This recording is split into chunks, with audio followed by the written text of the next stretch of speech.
people of Reddit, what is your downright scariest real life story? Serious. I've posted this before, but it fits here as well. I always parked in a certain spot at my last job for 12 years that I was there. It was accessible to the public as it wasn't company parking, but they wanted us to park in the back of the lot so the closest spots could be available for customers. One day my spot's taken by a dark tinted caddy, and I'm immediately pissed because everyone knows it's mine. It's morning shift, so 4 AM, so it can't be one of the others cause I know what they drive.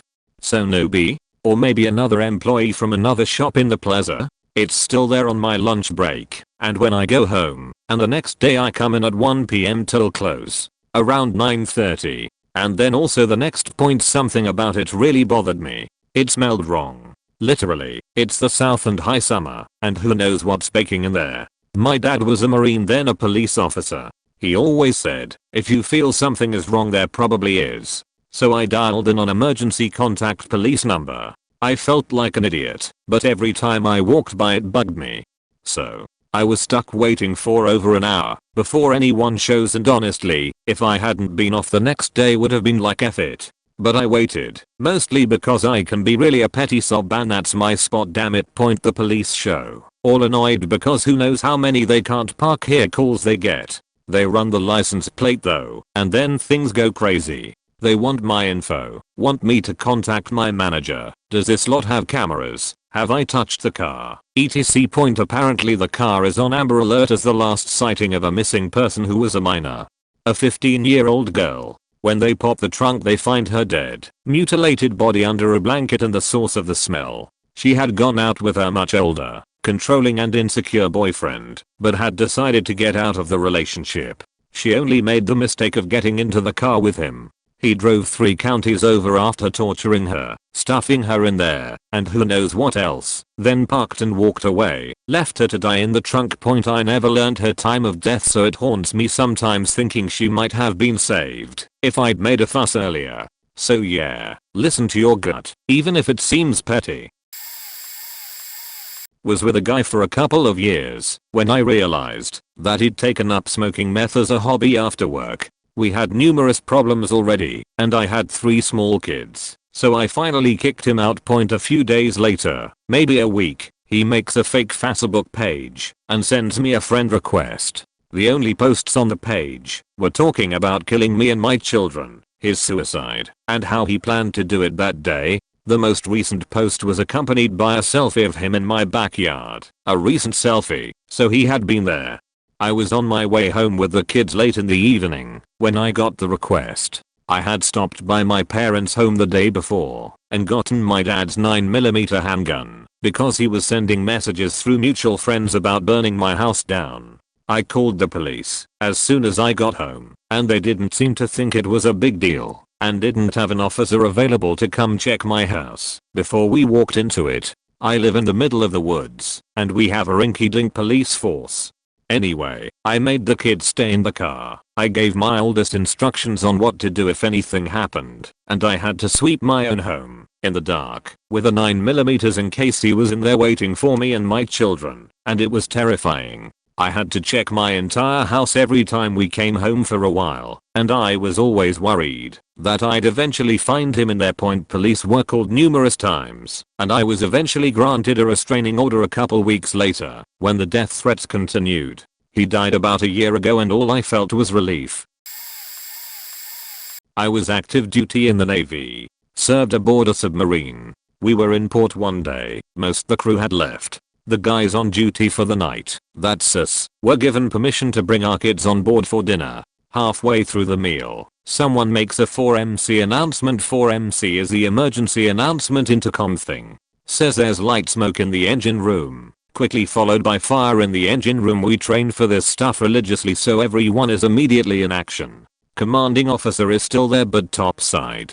One of our senior enlisted guys apparently ran the kids up front to a hatch where he was, quite literally, throwing them through the hatch as our co caught them and set them on the deck topside. The rest of us ran toward the fire and I see no one grabbing a mask. Not one person. So I grabbed a big handful of breathing masks and followed through the hatch, where we are greeted by what appeared to be a light smoke filling the entire engine room. but it didn't smell like smoke. It was sweet. Tasted sweet. An oil pump had blown and filled the entire back half of the boat with atomized hydraulic fluid. A guy was moments from lighting a torch in the engine room as the casualty was called. Had it been called just a moment later, we'd have walked into an inferno. Had he, for some reason, not heard it called and let the torch when, after we had run in, we'd have been on fire before we could react. Point turned out perfectly fine. Cleaned the oil that clung to all the surfaces and fixed the pump. But it was somewhat surreal, understanding just how close we were to a wildly different result. A year ago I was hospitalized with an infection in my right lower leg. They drew a line a few inches below my knee and said if the infection spreads past this line I'll lose my leg below the knee. They pumped me full of antibiotics and it seemed to work. I had to finish my antibiotics regimen at a nearby rehab hospital. The day before I was transferred, my roommate and I were eating breakfast. He was an older gentleman and when he slept he made a weird gurgling noise. He said to a passing nutritionist that his breakfast should have come with 2 coffees. I heard that gurgling noise at the foot of his bed behind the curtain that separated us. This was still during COVID. I was about to call a nurse when one ran in asking if he was okay. The guy was coding. All of a sudden our room had nurses and a doctor running in to save this guy. It was controlled chaos, procedures, and medicines being used being called out. One nurse kept track of everything on a laptop. I couldn't go anywhere. I was in the bed closer to the window. They kept pushing me closer to the window so more people could help him. They worked on him for over an hour. They called the time of death shortly afterwards. The doctor asked for a moment of silence. He saw me sitting up in my bed and came over and asked if I was alright. I said I was, even though I had tears in my eyes. Other nurses kept asking if I needed anything.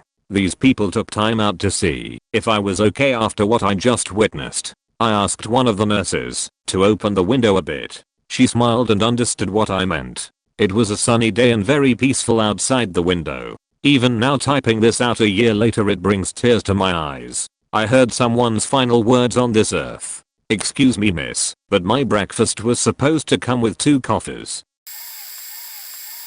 Early to mid-90s in Northern Ireland. I was a kid of around 8 or 9. The sun was shining, and it was sometime in the early afternoon. My dad needed to return a library book in the Shankill, a Protestant/loyalist area in Belfast. We were Catholics, and the Shankill was notoriously dangerous at the time, still is to a lesser extent.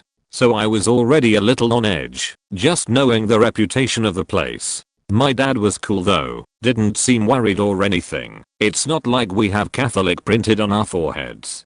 He did say, however, that I had to pretend to have a different name if anyone asked me. My name is one which marks you as a Catholic, so I adopted a Protestant name for the trip. We came to a road which led to an intersection, across which was a predominantly Catholic/Republican enclave. We were headed to the right, down a long winding path, but further up the road ahead, towards the intersection, we could see a group of men. One of them was running back and forth across the road, relaying information between 2 pockets of people. Some were staring across the road towards the Catholic area. Some were talking to a man in a parked but running car. One in particular stuck out. He had long hair and a leather jacket, and was very tall, at least compared to the other men. It all looked suspicious even to me as a child, although I didn't know why, but my dad's demeanor changed to a more serious and quiet one, and I took it as confirmation that we weren't safe.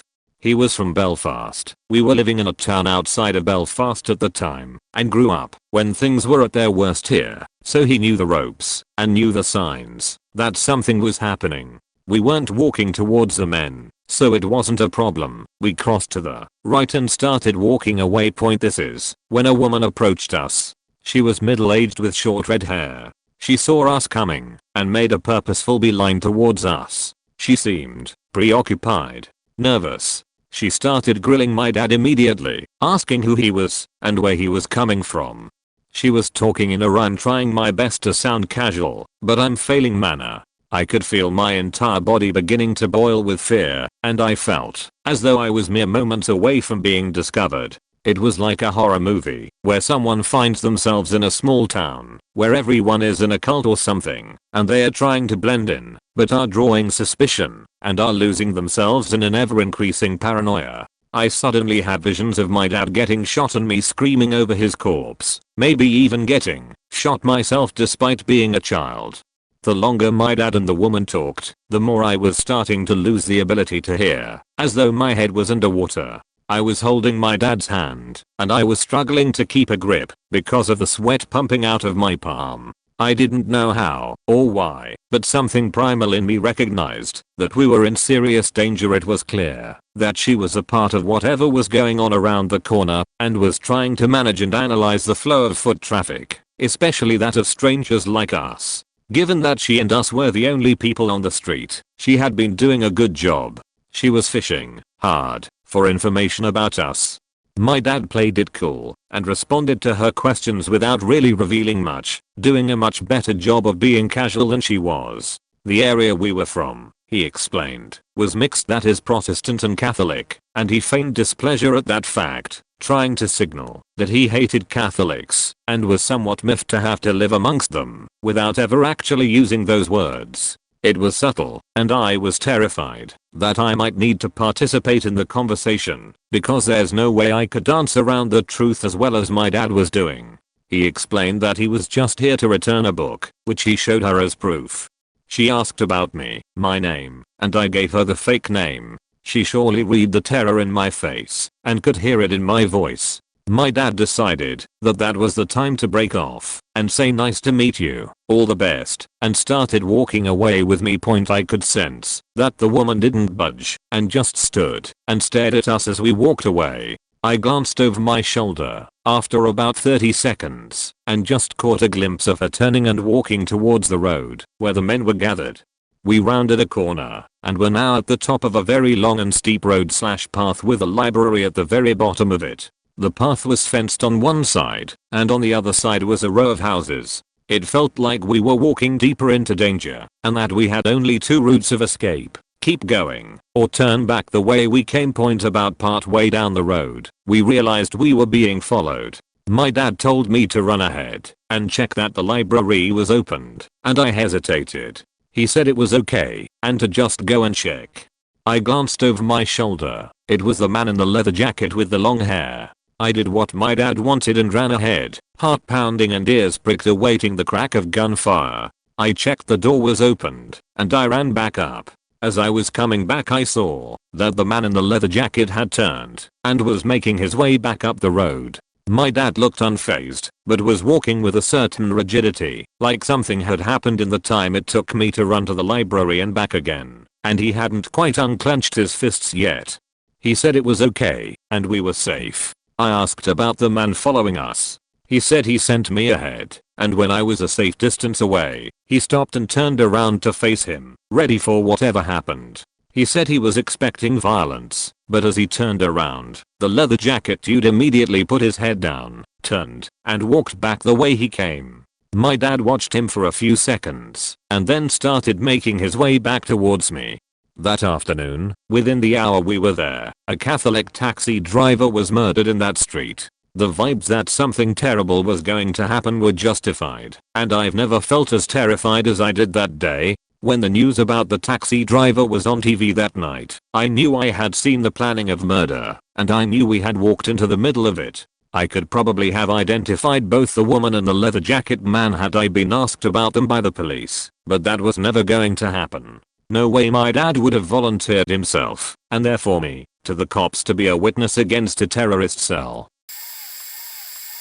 When I was younger, I was abducted and raped by a couple that offered me a ride home from school. I had posted my story about a year ago on the rap counseling subreddit and recently posted my story again on a police subreddit asking for advice about filing a police report, but they basically told me it wouldn't accomplish anything and that there is zero chance this will get solved since it was years ago and I don't know the identity of my rapists or the exact location where it occurred. Here's what I wrote. Years ago I was walking home from school when a car pulled up next to me and the people in it asked me if I'd like a ride home. They were a couple, and since it was a man and woman and they seemed friendly, I felt safe getting into the car with them. When I got in the car, their demeanor changed, and they told me they had to go to their house really quick to pick something up first. They were whispering to each other during the ride and I couldn't make out what they said. When we arrived at the house, they told me to go into the house with them. At this point I knew something wasn't right, but I was afraid to say no, so I did what they said. Once we got into the house, the woman grabbed me and pushed me to the floor. She started to hold me down, so I was kicking, yelling, and struggling, and this made the woman even madder. So she punched me in the face and told me she was going to tie a rope around me if I continued to struggle. She then tells me I have to take my clothes off, and at this point I'm on the verge of crying and begging her to please let me go. She tells me to stop acting like a crybaby and just do it. The guy then joins her in holding me down, and they both start taking my clothes off, since I'm still crying and begging them to let me go. When I'm naked, the guy takes off his clothes and the woman is telling me to keep my eyes shut or she'll hit me. The guy then wraps me from behind. After several minutes of this, I feel something sharp inserted into my behind, and I start to scream in pain. I open my eyes, but the woman holds my head down and threatens me again to keep my eyes closed, so I close them again. The guy finishes wrapping me, and when he's done I'm just lying on the floor bleeding and not saying or reacting to anything, while the guy puts his clothes back on and talks to the woman. They tell me to get my clothes back on, so I start to do as I'm told. When I finished with putting my clothes back on, they tell me to get back in the car. As we are walking to leave the house, the woman starts laughing. She looks to the guy and says, "Look how much his is bleeding." There was blood seeping through the back of my pants. She then laughs again and says, "You might want to cover that up." I take my jacket off and then wrap it around my waist to cover up the bleeding. Once we are in the car, they don't say anything else to me. After several minutes of driving, they let me off by the main road. They told me to get out, and after that they drove off. They didn't even threaten me not to say anything. They just told me to get out of the car. I then wandered off to a wooded area nearby. I remember how unbearable the pain was, both physically and emotionally. I felt like I wanted to break down and cry and scream at the top of my lungs, but I couldn't. I was so overwhelmed I couldn't cry at first, but after several minutes I finally broke down and cried. What made me cry was not only what happened, but the realization that I had nobody I could turn to. My family was abusive, and at home I was abused both physically and mentally. I knew they would blame me for getting into the car with them, so I had to keep this to myself. I had no friends at school and basically no family. Nobody would ever comfort me or help me. I was all alone. I'm still afraid of telling people in real life because I feel I'll be viewed as damaged or looked down on for being a male victim. I don't know what to do about finding out if they were ever caught or if they have other victims. I know too much time has passed, but I'm still hoping something can be done. I actually lived near the border of my state when this happened, so I thought maybe a federal law enforcement agency would take a report, since there's a chance they crossed state lines to commit the rap, but like I said, I just don't know. I can't remember how old I was, but was definitely not older than 10 or younger than 8, but now I'm still traumatized from it. As a black man growing up in the mid-50s through the 60s, dad suffered a lot of abuse both at home and outside of it. He even ended up joining the Vietnam War at the very end, fresh out of high school. Because of this, he developed a heavy drinking and drug problem that I wasn't fully aware of as a child. As you can probably guess, this led him to being abusive himself, mostly towards my mom. I don't remember a lot of my childhood because I blacked a lot of it out, but there's only a couple of nights I'll never forget. A little more backstory: I was and am the youngest sibling and was named after him before changing it myself, so I didn't really endure a lot of the physical abuse myself, and for the most part one was always quiet and just tried to stay out of trouble. On to the story though. It was a normal Saturday night. My siblings and I were watching TV. My dad was with his brother somewhere drinking, and surprisingly my mom was at a neighbor's. Single older woman, just enjoying herself. A couple weeks before this, my dad ended up getting hurt at work and was on some pretty strong pain pills, so I'm guessing that the large amount of alcohol and possibly heavy drug use lead to what happened next. The next moments are a little fuzzy, but from what I remember my parents both ended up home and began arguing very loudly with my dad accusing my mom of cheating on him. I remember we had this big glass table in our living room, and he was so pissed off he slammed his fists on it and shattered it. After that it all turned physical as he began attacking my mom.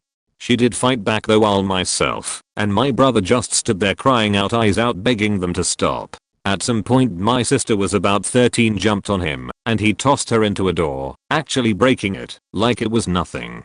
During all of this my dad's brother who was in his 60s or 70s was trying to talk him down, but it was like nothing was getting to him. Eventually my dad walked out the door and my mom sat us all on the couch and just held us while we cried thinking it was finally over until my dad came back in and started pouring some liquid over all of us.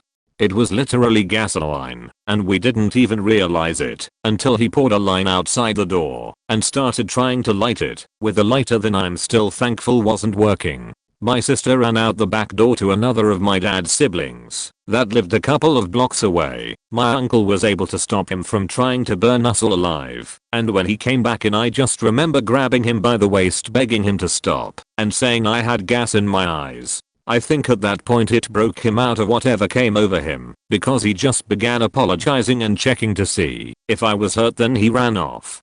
The thing is though, the worst part isn't that my mom didn't press charges or that he was only in jail over their weekend. It's the fact he doesn't remember any of it. While I think about it almost every day, I do still have a relationship with my dad though albeit strained. He is completely sober now and an amazing grandparent to my siblings' kids who he sees every day. Although he's part of the reason I don't think I could ever have kids. I'm not really good at storytelling, so I'm sorry if it gets a little hard to read. I can further explain anything though.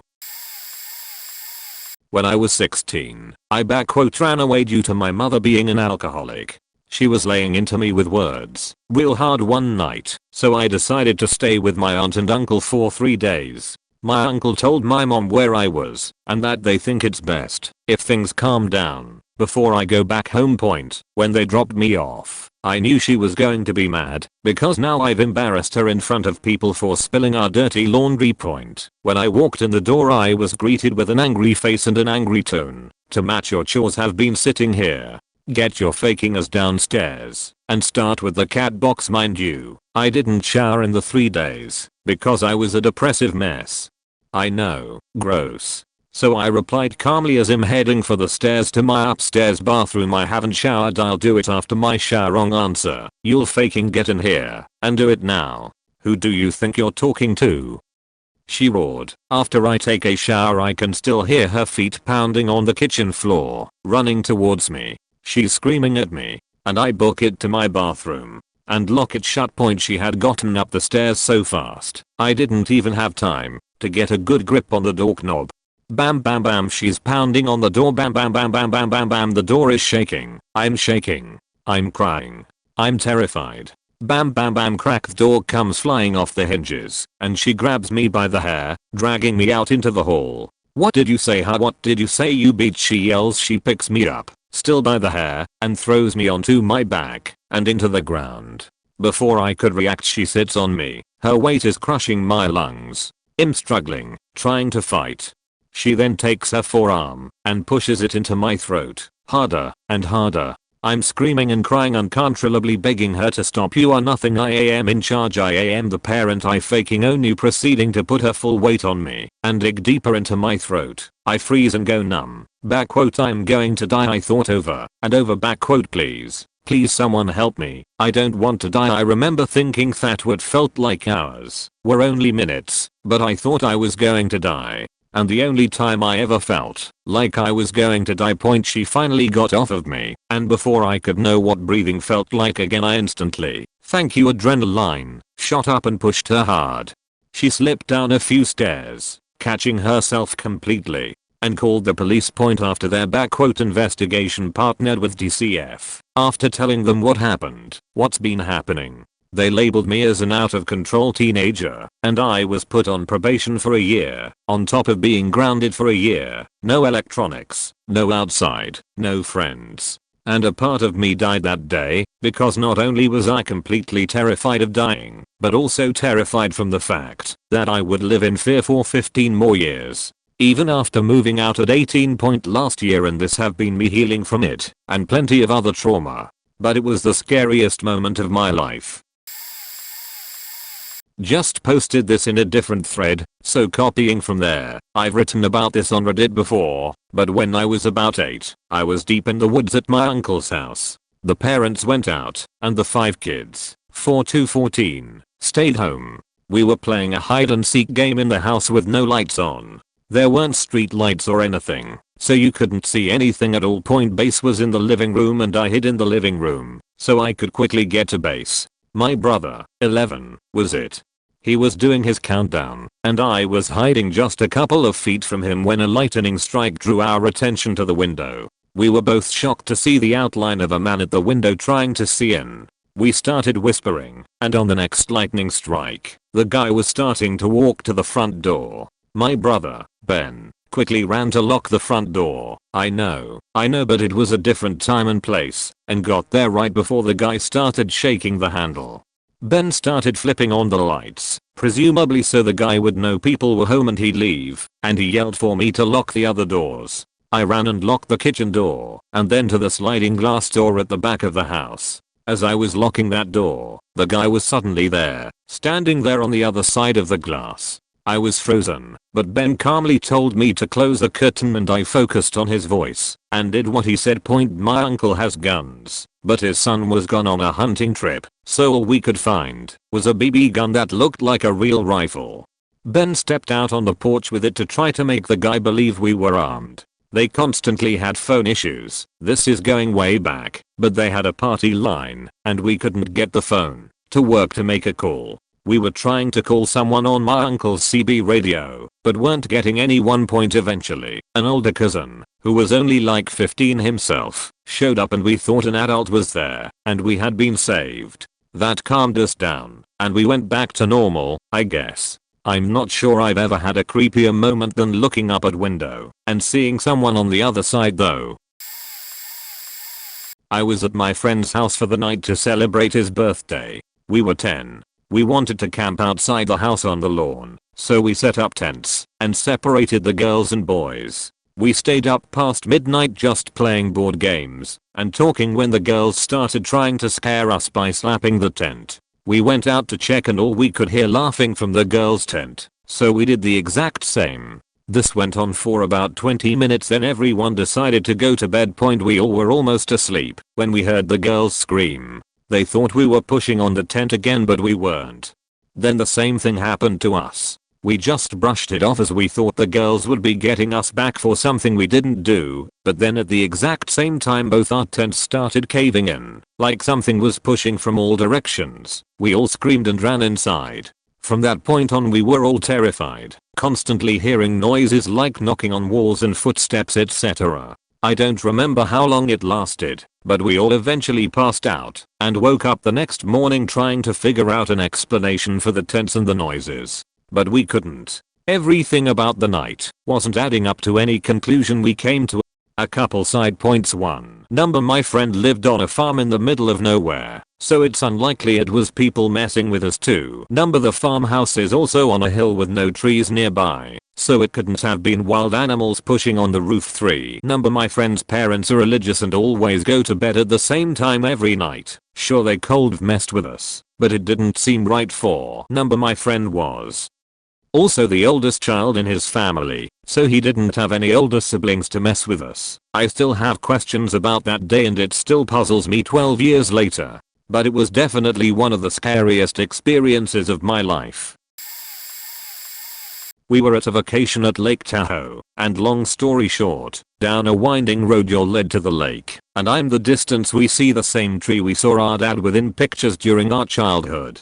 We start running towards it. Me, my older and younger brother, my sister, and my cousin were all there, but my cousin and sister stayed behind. My brother and me walked to the brink of it, and as you know, Lake Tahoe is one of the clearest lakes in the world. You can see the bottom, the twigs and roots and everything. My younger brother watched us up on this huge, long, thick rotting log. I ask my brother if I can jump off of it, and he says maybe. He remembers the water at the bank didn't feel so cold, so he says sure. I look at the bottom of the lake and count down. 1, 2.3. I hesitate, but jumping point I'm under for a moment, and it feels refreshingly cold. I swim to stay afloat, but all of a sudden I start sinking. I gasp and panic and scream my brother's name. The sheer panic in his eyes, wondering if he should jump in and risk both of us drowning. I swim over and grab onto the branches of the tree and try staying afloat. Everything is numb and I'm in utter shock. He helps me climb up and get off. I'm shaking and freezing. My legs and some parts of my stomach are scratched, bleeding and beginning to bruise badly. I reach the bottom and fallen debris on the bottom cut me on impact. Walking back we were talking about it and I burst out sobbing. I thought for a second maybe my reality from that moment on was my brain trying to distract me from the fact I had died drowning. I got home, took a shower, and I can't stand the lake since. Growing up, the city I lived in had a huge Halloween cornfield attraction with several haunted houses. It was always crazy busy and crowded. When I was about 12 years old, a group of my friends made a plan to go one night. My parents were pretty strict and always anxious about me going places. They said I absolutely could not go unless the group was accompanied by parents. I lied that there would be parents, when in reality it was a group of about 6 of us 12-year-olds when we arrived. I was nervous because I never really lied to my parents before. The night went on and everything was going well, up until I had to go to the bathroom. The cornfield only had porta potties, so I went, while my friends waited for me outside. Only, when I came out my friends were nowhere to be found. I walked around a little bit, called them, but could not find them anywhere. At this point I started panicking and crying. A police officer approached me and asked what was wrong. I explained that I could not find my friends, so he took my hand and said we could go to the ticket booth so they would make an announcement over a loudspeaker for my friends to come meet me.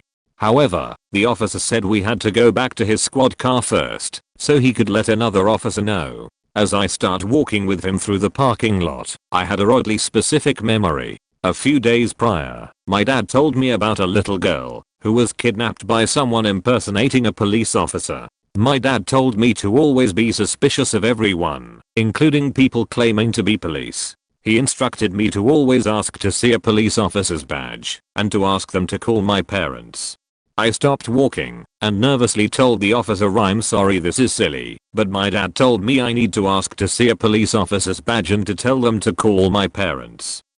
As I said this, the man's face went pale white. He let go of my hand and took off sprinting. I eventually called my parents. They came to pick me up and found the real police officers nearby. I let them know what happened, and they explained that would not have been the protocol, as the attractions didn't even have a loudspeaker to make announcements. We then filed a formal police report. Pretty sure I could have been kidnapped that night. I was born and raised in the southern US, but decided to move to Minnesota back in the early 2000s. I moved up there with the original intent of going to the University of Minnesota as they supposedly had a good atmospheric science program, and I knew people that lived in the state, and no one in Oklahoma or I'd have gone there. Ended up not going to college and just lived with friends. I started dating a Canadian girl and my home was a 4-hour drive from the border up the Minnesota Arrowhead Point. It was just after Christmas that year, and I was heading back after spending time with my then girlfriend. It was around dusk when I left. Her house was an hour from the border. Crossed back with no problem. Started driving down Highway 61, like I've done dozens of times before. Point for those not familiar, this highway runs right along Lake Superior and is only traveled that late by those that live there in the few double-digit populated towns and truckers going from Gillette/Superior to Thunder Bay. The weather was clear, the roads were clear, so I sailed at 60 miles per hour like usual. Well, the road was clear until I hit a patch of black ice. I completely lost control and sailed off the highway. I didn't know if I'd go into the woods on one side or partially frozen Lake Superior on the other. Luckily, I went toward the woods, barrel rolled a few times, and landed on my wheels. I was in a shallow ravine, so my car was hard to see unless you were looking for it. I think it was single-digit temperatures outside. This was before the ubiquity of cell phones. There was zero signal where I crashed, so I was alone, freezing, and on a desolate highway near a patch of black ice that could make someone else sail right into me. I'm not sure how long I was out there, but eventually a local found me and took me to the hospital. I somehow escaped with a few cuts and bruises from the crash, and other than that, and being very cold, I was okay. The state police officer that was at the crash scene when we got back to my car said by all accounts I should have died. If not directly from the crash, then from becoming a meat popsicle. I had no way of contacting my friends or my girlfriend, and I was at least a 4-hour drive from home. The local that found me offered a place to stay until someone could come get me. I was there for 3 days until a friend in Gillith was able to come get me. His name was John and I'll never ever forget him. He died in 2018 at 70 years old. I had long since moved back to the south, but kept in touch with him by email. After I crashed, I was in a place I didn't really know, at night, on a road that's not traveled much that late, in winter, freezing. Every moment that passed without a car or semi passing by, I thought I would freeze to death. I was absolutely terrified. But then John came along and literally saved my life, and for that I'll be eternally thankful. I was about 20 years old and still lived with my parents and younger siblings. I was watching TV and my sister, 16, came in and ripped the remote from me and turned it to something else. She has 5 inches on me and a god complex, so rather than try to fight for it back and get my ass beat in the process and then getting in trouble for being mean to my baby sister when my parents got home, since she's always been the favorite and has never faced any punishment for anything until she started getting arrested later on, I let her change the channel and we watched what she wanted to watch. About 10 minutes before that show ended, she got up and walked out of the room and shut herself in her bedroom. The show ended, a new episode started, then that ended. She never came back. So after 45 minutes of watching this bullshit show and playing on my phone, or else I would have changed it sooner, I changed the channel back to what I was watching. 15 or 20 minutes later, my sister came back and told me to change it back. I said no and her show had ended anyway. She told me again to change it back, but in this guttural scream. Her eyes were dark, and she looked like she was trying to will me to burst into flames. I said no again, and that she had left for an hour and her show was over. She stormed away, furniture and picture frames shaking from her, literally stomping like a child. She went into the kitchen and got a steak knife, and as she entered the living room, she said she was going to make me pay. She chased me in circles around the coffee table until I made a mad dash for my bedroom and locked the door as I slammed it and threw myself in front of it. We lived in a really rural area, so I didn't have enough service to call 911, and I couldn't grab a landline before shutting myself away. My sister shook the door knob and ordered me to open the door so she could kill me. I stayed in front of the door. She could have easily unlocked the door, since the locks were those child-safe locking door knobs that you only needed a coin or something small to unlock from the outside, so my own body was my last line of defense. But I guess she was too angry and eventually walked away. Obviously I didn't leave my room until my parents got back. I told them, but they brushed me off. I turned that interaction over and over in my head for weeks. How could I have done things differently? There was no de-escalating with her. If she was going to rage, she was going to rage. That much hasn't changed since she's become an adult. But anyway, a few weeks/months, I can't quite remember, later, the same thing happened again. She took the remote, changed the channel, left the room before her show ended, didn't come back until well after I changed the channel back, and tried again to chase me with the same steak knife. But this time, instead of a dash to my room, I took off to the kitchen and grabbed the biggest cleaver out of the knife block. The one that was always super sharp, because nobody used it, but my dad would still sharpen periodically. She tore after me, but stopped when I turned around with a blade 3 times the size of hers. With the same fire in her eyes, she demanded I put it down. I said no. She repeated herself, and I shouted, "Come make me, beach," while brandishing the cleaver, after staring into each other's eyes for a minute. She turned around and walked out of the kitchen and back to her room.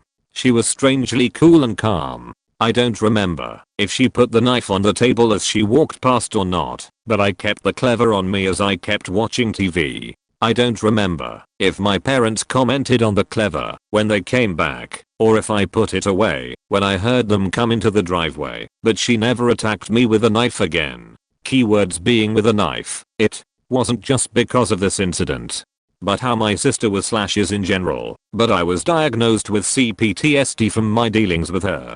Some of my family is still trying to tell me that we need to stop acting like children and I need to put in the effort to have a good relationship with her, but they've never been threatened and attacked with a steak knife over changing the channel of the TV, fact that with a rake. Luckily for me, and not so luckily for them, some of my family has seen her true colors and are on my side.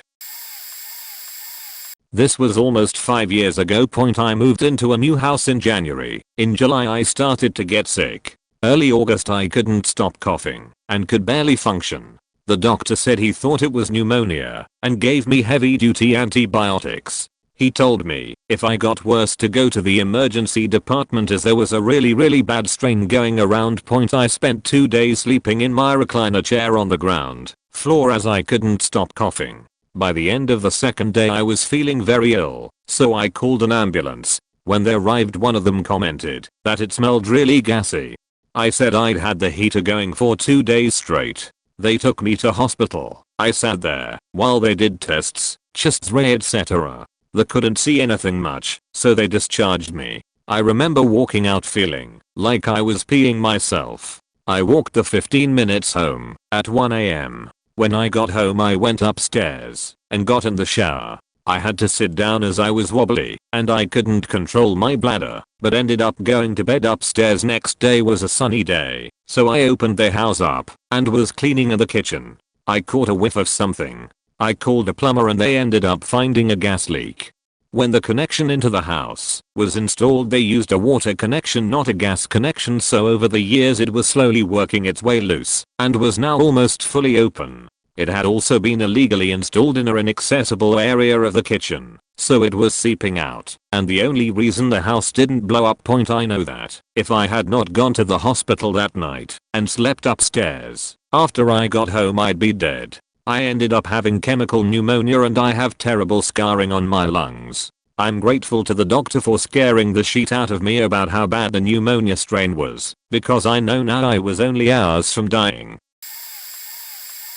Been a swimmer my whole life. Varsity, MVP. I wasn't afraid of the water. One day I'm at the beach and my friend is lifeguarding. We bullshit for a few minutes when he asks if I want to take a quick swim out to the buoy about 200 yards away.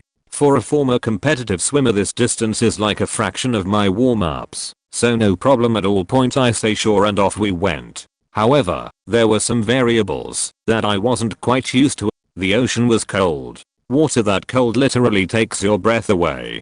This, on top of not having goggles, so the whole swim my head is up and out of the water, which makes getting into the natural rhythm of strokes a little more difficult and more tiring. This, on top of what I now know, is athletic-induced asthma. So I'm losing my breath and energy fast. I make it to the buoy and meet him and another lifeguard. We are just treading water and talking when my friend heads back. I start my return when the exhaustion and the inability to really catch my breath hit me.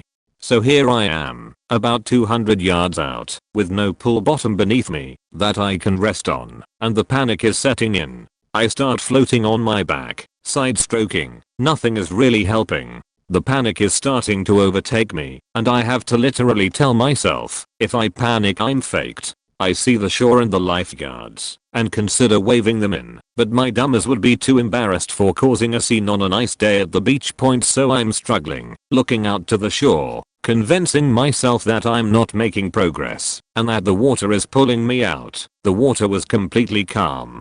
Again, I distinctly tell myself that if I panic I'm going to die. Somehow I make it in, meet my friend who came back out to greet me. He's confused as to why I'm totally exhausted and grabbing onto him. Later on I read about signs of drowning, and the floating on my back and the changing of strokes is actually an indicator of a swimmer in distress. Also, another weird fact is that my mother had such a strong impression that day that I was in danger. This was about 15 years ago, and I still won't go in the ocean. Last December, I went to get my COVID booster. I didn't know it at the time, but I was stretched really thin and more stressed about the holidays than I knew, amongst other things. My therapist had been telling me for a while I should consider meds for my anxiety. I guess when you live with it for so long, your normal doesn't register as actually off point, so I had a lot of trouble finding a Pfizer booster, even though I knew that in reality there aren't known allergens in the vaccines. I wanted to stick with Pfizer because I have some drug allergies and I had done fine on 2 already. I finally found a clinic set up in a closed Lord & Taylor site in a local mall and booked my shot point. It was 3 days before Christmas, and being the total hermit I am, it never crossed my mind that I was walking into madness. I had to walk through the mall to get to the store, which was packed. Cue anxiety, but I push it down. I make it to the clinic, get my shot and sit down to wait for my 15 minutes before I can go. About 5 minutes into the wait I get lightheaded and a little nauseous. I get up to go over to the guy that monitors the waiting area and let him know I'm lightheaded. Luckily there is a medic there. Before he even gets over to me, I also of sudden can't breathe. My heart is racing and adrenaline is pumping through me in waves. I'm sure I'm having a heart attack. I'm 43 and I'm terrified. They hook me up to a portable heart machine thing and I'm freaking out. The thoughts running through my head were I cannot die in a closed L&T staring at the men's changing room and I'm going to end up some anti-vax meme. Turns out it was just a panic attack, but I have never had one before. My husband had to Uber over to drive me home, and the next day I went to urgent care. I did not sleep at all, had mini panic attacks all night, and they assured me my heart was fine, and it is actually quite common with vaccines. What the fuck? They give me Xanax and send me home. The next 2 weeks were brutal until I could get in to see my document. I now take daily anti-anxiety meds and have Xanax for acute attacks, which thankfully haven't happened at all since starting the meds. Probably not my absolute scariest, but definitely up there. About a month ago I was staying in a room in the bottom floor of a hotel on a work trip in Ukiah, California. At about 3 in the morning I'm woken out of a dead sleep to someone pounding on my hotel window screaming bloody murder, very obviously trying to break through. Because my brain wasn't quite awake yet for some reason I thought they were gunshots and immediately hit the deck. Once I realized what was happening I grabbed my firearm I carry for work and just stood there in my underwear in absolute terror waiting for whatever was about to come through that window. What made it worse was the sounds this person was making didn't sound human. The screams and moans almost sound animalistic and there were no distinguishable words being said. The screams turned into crying then back to angry, all while continuing to pound on my window as hard as they could. I didn't want to turn on the lights as I didn't want them knowing someone was in that room and entice them even more to come in. I phoned the front desk to let them know what was happening and the sweet old lady told me she would take care of it, which I could only assume meant calling the police. Eventually, the person gave up and moved on. I assumed because either security or enforcement took care of it. After about 20 minutes I went out to ask her the result and she stated well by the time I went out there to chase them off I didn't see anyone. The homeless like to congregate at the Walmart across the street, so yeah, the rooms closest to there tend to get pretty noisy. I was like, damn it Mabel, if I had known you were gonna go out there alone I would just handled it myself. You're absolutely insane. It's one thing when I'm in work mode and in uniform I have no problem dealing with that, but when I'm caught off guard at my most vulnerable it's a completely different feeling. Needless to say I don't stay on the first floor of hotels anymore.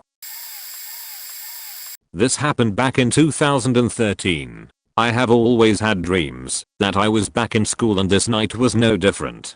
This time I was in the chemistry lab and the Bunsen burners were on. When I woke up I could still smell that unpleasant burning scent. I jumped up out of bed thinking my uncle may have been burning something he was cooking. We met up in the kitchen with the same question. He mentioned hearing crackling from his room and asked if it was hailing.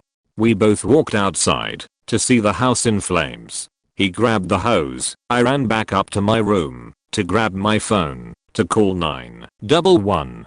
I knew we had a fire extinguisher downstairs and opened the door. My cat Bailey ran out and upstairs to my bedroom. At this point the police are on their way and there's no firefighters for a while. Everyone in our area is volunteer and we are all on other calls. It was at least 30 minutes before they showed up. My other uncle showed up as well. He used to be on the fire department. I kept asking him if they had found Bailey yet. From the outside of the house it didn't look too bad.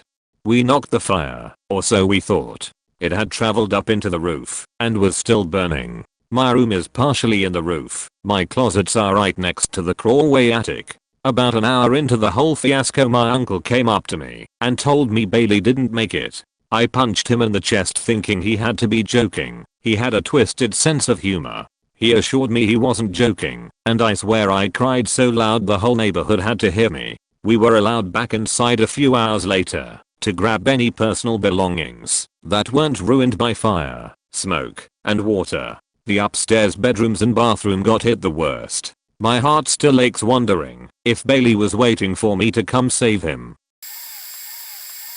About 10 years ago, my husband talked me and my family into going tinker tubing. That's when you sit on an inner tube and float down a creek. A bus drops you off and you get off the tube where you parked. He said he went as a kid and it's like an hour-long lazy river trip. We all agreed to go, but what we didn't realize is that it had been raining for days up their point despite it being July. The water was ice cold. About 5 minutes in, we hit rapids. I flipped over backwards on my tube, and despite being a strong swimmer, having a life jacket on, and holding onto the tube, I could barely keep my head above water.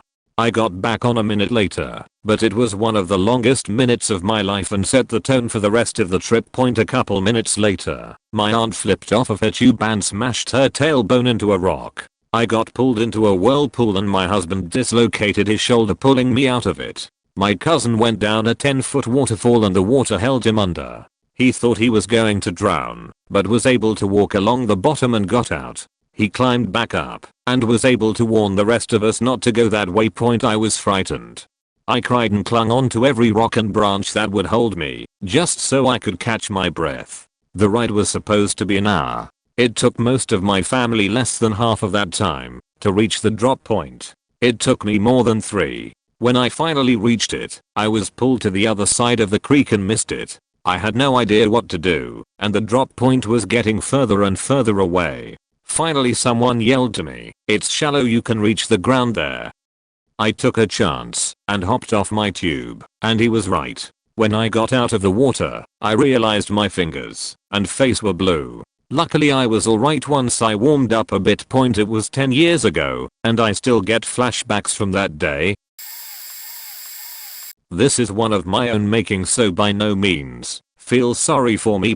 Last year on Memorial Day me and a few friends went out drinking. In honor of my brothers and sisters, I'm ex-military. I spent a lot of money on drinks that the bartender mixed entirely too strong. I don't remember this, but I'll F the bat because I had just started dating this girl whom I was supposed to meet at my house around 3 am. Somehow I ended up in the next town over in someone's yard behind a big privacy fence. We live in Louisiana, so the fence posts were topped with a fleur-de-lis. This is very important, soon I promise.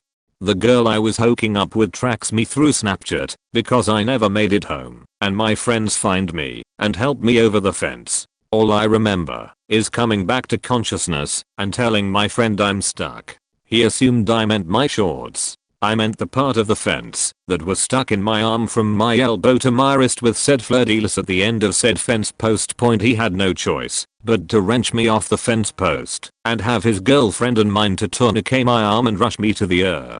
In that 30-minute ride to the ER, all I could imagine were my boys, 7 and 8 years old, being so upset if I didn't make it through the night. It absolutely fucking terrified me. I don't care about anyone, not even myself, but those boys are my everything. It terrified me that I could do that to myself and them. 3 bags of blood, passing out 3 times in the hospital from lack of oxygen, and my now ex-girlfriend taking care of me for a few days. My heart will always go out to that woman for staying with me after that bullshit. I'm still here with just an ugly scar on my arm. Currently working on trying to quit drinking. It's been a hard battle and I haven't quit, but I've certainly cut back, hoping to quit completely by the end of the year.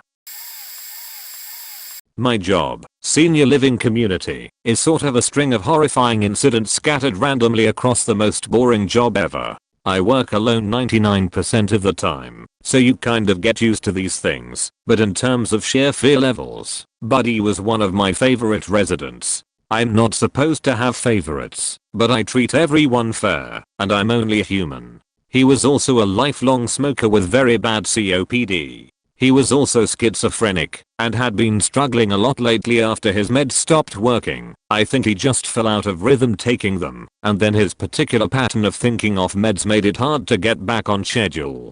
He acted weird and the other residents reacted badly, and then that made him paranoid, so he acted more weird, and then that set off a resident with anger issues, until it was this nasty vicious cycle, and he'd literally broke down crying on my desk multiple times about the bullying he'd faced his entire life. Point basically, an older man with pre-existing health conditions and risk factors under an abnormal amount of stress. We are an independent living community. There's no medical staff. I'm not allowed to administer any treatment, including CPR.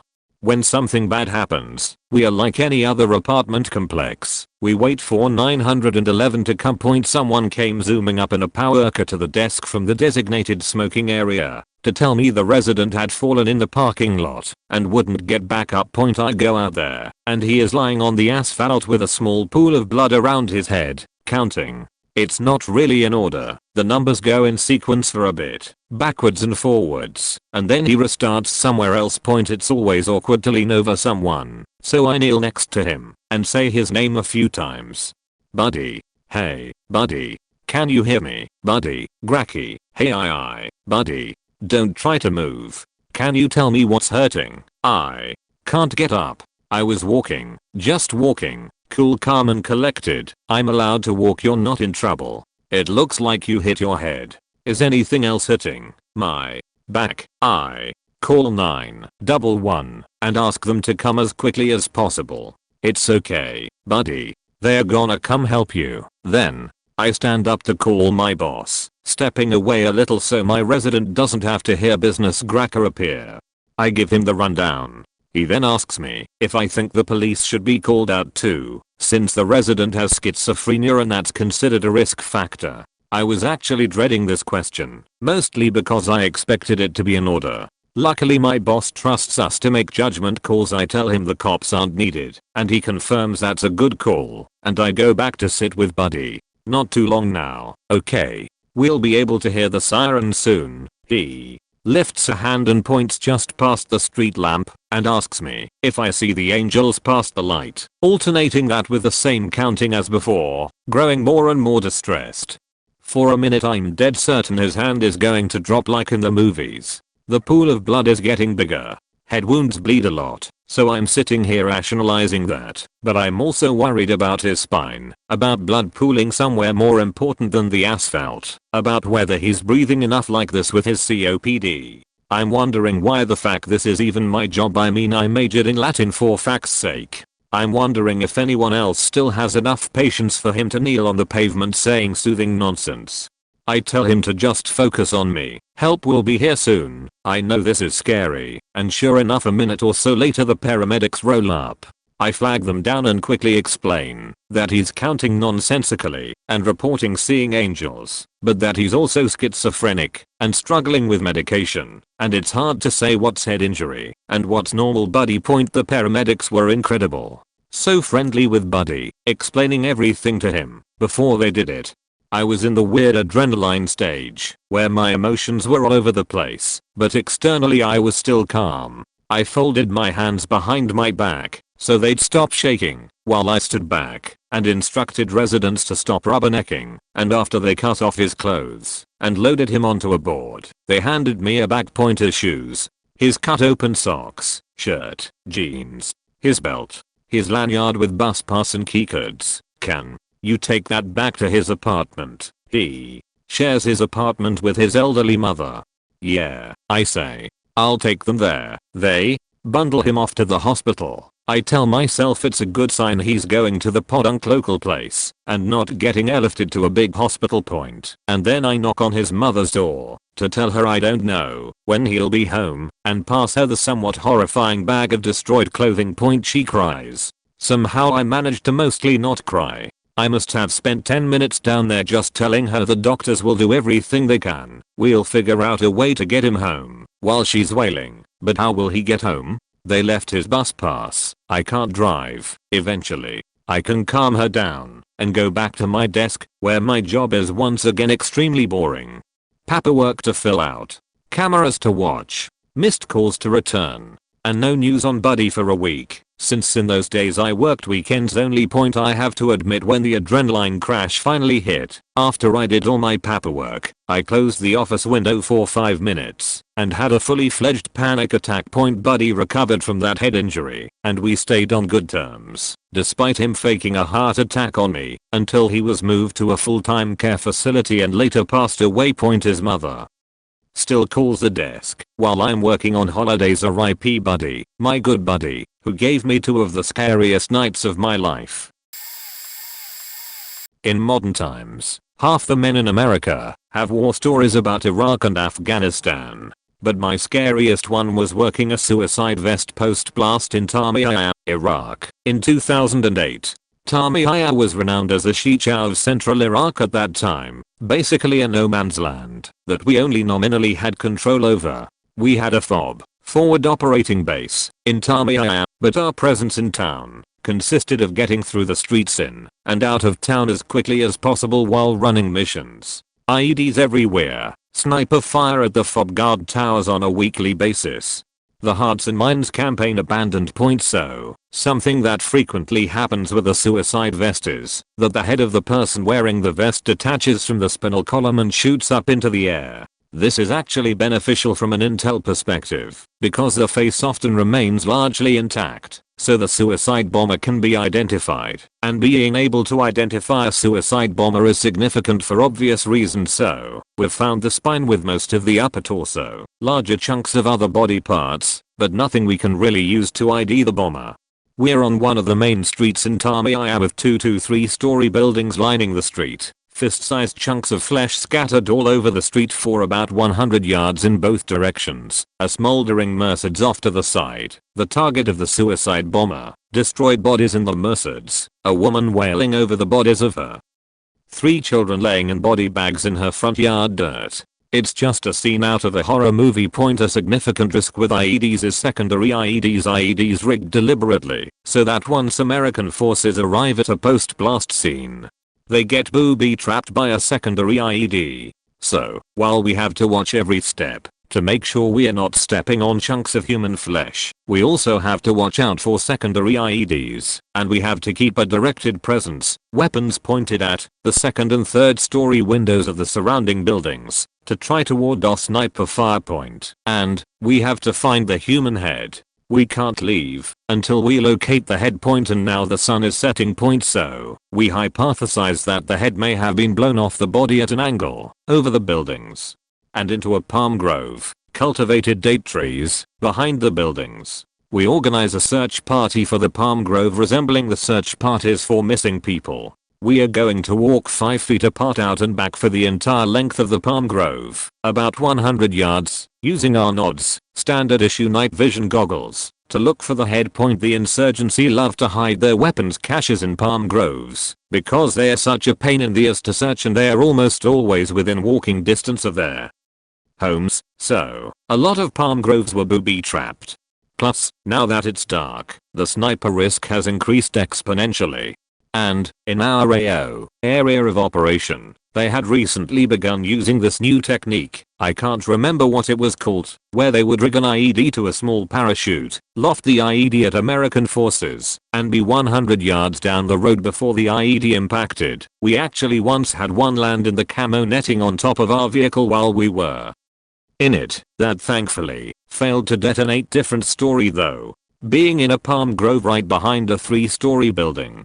Someone could simply throw a parachute rigged IED out a window and be gone before it landed. So, there was that risk as well. Anyway, To make very long story shorter, as we made the trek down and back through the palm grove in the dark, in 100-degree heat, looking for the human head, thinking that there was a 5% chance that every step we took could be our last, my fear wasn't dying. It was, I don't want to die here, like this, in this miserable dark place. I don't want the last emotion I feel to be I'm in a living hell on earth point in both body and mind. It was probably the darkest place I've ever been point. A couple of hours later, around midnight, a helicopter located the head on a rooftop. Many years ago I was out Christmas shopping and got into a car accident. Basically, I was in a turn lane, slowing down to go left when a car pulled out in front of me. I caught the driver's side of their vehicle in the door area with the front of mine. After shaking off the shock, I made sure the people in the other vehicle were okay. They called the police and an accident report was written up. Neither vehicle was able to be driven from the scene. The men in suits in the other car were picked up by more men in suits in a black van. I was left waiting with the police officer, who told me the accident was my fault, but I wouldn't be given a ticket because there was no proof. I was really angry, especially considering the officer didn't even take my version of the events. She only spoke with the men in the other car. She then told me the men in the other car were government agents. I mouthed off a little. I couldn't help it. I was pissed. I asked if the reason I was blamed was because they were who they were and I was a kid. She sternly told me that wasn't the case, then left me freezing in a parking lot alone while I waited for my ride. My ride took me right to the body shop where both vehicles had been taken so I could get my belongings out of my vehicle. While I was there, I took a bunch of photos of both vehicles. When I called my insurance company after I got home, I mentioned the circumstances and was told we are not going to be intimidated. I felt better, like I had someone in my corner. When I mentioned having taken photos, he requested them, and I happily obliged. Fast forward a week or so, haven't heard anything from anyone. I call my agent, and I'm told that my photos prove I was at fault. I couldn't believe it. He went on to explain that due to the way the vehicles looked, the other car was stopped, and I just sped right into the side of it. I was angry as hell at the suggestion that I had been speeding along like an idiot and T-boned someone, and was now convinced the other party had influenced my agent into this conclusion. Ultimately there was nothing I could do. I had to just go along with it, but that was where the scary part began. Government agents showed up at my home, wanting to question me about the accident. I politely declined. One day at work, the same two men from the accident randomly showed up at my place of work. It was too much of a coincidence to believe they were there to shop. It really started to shake me and made me paranoid that I was being watched. My employer even asked me if I'd had run-ins with the bureau one day. When I asked why, I was told someone had called and had been asking questions about me. Almost a year after the fact, I got a call from my insurance agent asking me more questions. I had come awfully close to dropping them after how I had been treated, but ultimately decided not to. Anyway, I asked what this was all about, and he told me the bureau had come poking around again in connection with a possible case of whiplash. He asked me if I wanted to make a statement. I declined. The whole experience left a really sour taste in my mouth and had me looking over my shoulder for quite a while. Prior to this, I'd never had a bad experience with the man and believed that if you did nothing wrong, you had nothing to be afraid of. Not after this. Even if you were innocent, the truth could easily be manipulated to fit someone else's agenda. I guess it put the fear of Big Brother in me.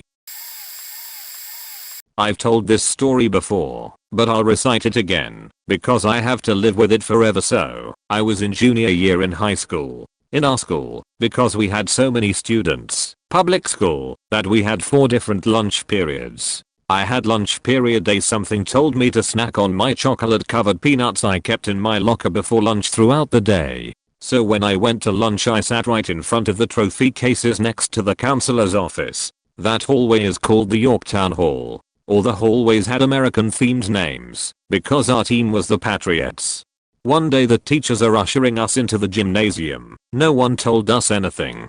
I grabbed my lunch box and booked it. If you've ever seen a fat man run then you know it's urgent. After a while they locked us in the gym and forced us into the bleachers. They also insisted we turn off our phones. It was a while until we found out teenagers who haven't eaten since 6 to 8 in the morning will never listen. Turns out a man was supposed to be in the bathroom right in the Yorktown Hall, which is less than 3 meters from where I was sitting, who had called and threatened to shoot up the school and that he had planted bombs in other bathrooms. After a while they started funneling other students inside. I didn't think that was strange at the time, but looking back, that may have been the stupidest thing, because the person could have just slipped among the students and did it anyway. For context, by the time they start funneling us out it's about 4:30 p.m. We'd been in there since 10:30 a.m. So about 6 hours of just sitting around, not allowed to use our phones or leave to go to bathroom until about halfway through, monitored by teachers. Someone had stepped on my sandwich I had on the floor. I remember seeing a boot print in the bread. My mom left work at the hospital early to come and grab me, and I remember nearly knocking her over hugging her because I was scared shitless. We were eventually allowed to go get our bags and leave the premises, but news crews and police were watching our every move. My mom was parked out into the street because the parking lot was full of parents. I remember going to Baskin Robbins afterward because, well, I was hungry. But the look on her face when I described everything to her remains in my face to this day. I live with this knowing that it could easily happen, even to me. It's a strange world we live in. Eventually they found out the man calling was from Kansas. They changed the school shooter protocol in the school as well afterward. One summer I was mowing lawns for cash, and one I did weekly was my aunt and uncle's. I was only 16 or so at the time, but my mom would drop me off, and I would get to work early on the weekend. There was a chance that they would be home, or I would just be alone, and would keep on mowing. Anyway, after my mom had left I got started quickly. I started with the front, reasonably sized front yard and backyard, and because I was near the street with cars occasionally passing by I was fine. When I was finishing the front yard and moved to the backyard I was instantly hit with this extreme sense of dread. I started looking around everywhere I could and even had to take a second before I kept going. It was awful, the worst feeling. It's difficult to put down into words, but I could feel my heart beating throughout my entire body. I was constantly looking over my shoulder, even if I had just checked a second ago. I was rushing through the backyard. I was terrified of nothing. I just had the feeling of being watched, and the feeling of if I wasn't careful I was going to die. I'm not even sure if I finished mowing before I threw the mower back into the shed and full sprinted out of the backyard and right onto the road. I couldn't even look away from the house. I called my mom instantly and told her how I was feeling, how I was terrified of something and felt like I was watched constantly. She pulls up about 10 minutes later and I hop in and tell her to leave immediately. She didn't even pull into the driveway.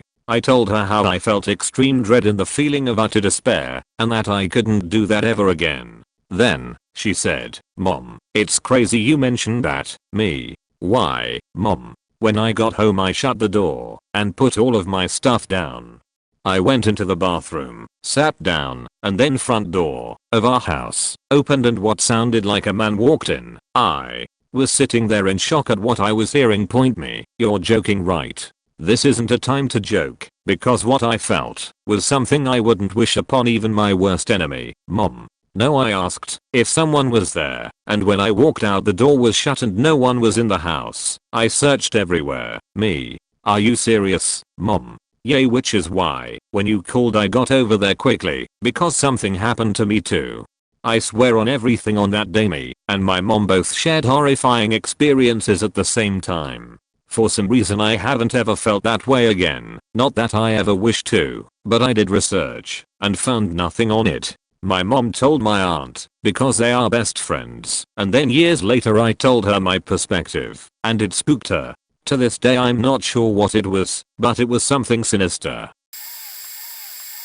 I live in a relatively peaceful country, but back when COVID was at its peak, our economy got really bad, so there was a lot of increased crime. One day my friend and I were walking, Sunday at around 4:50 in the evening, and it was a stroll we had done before.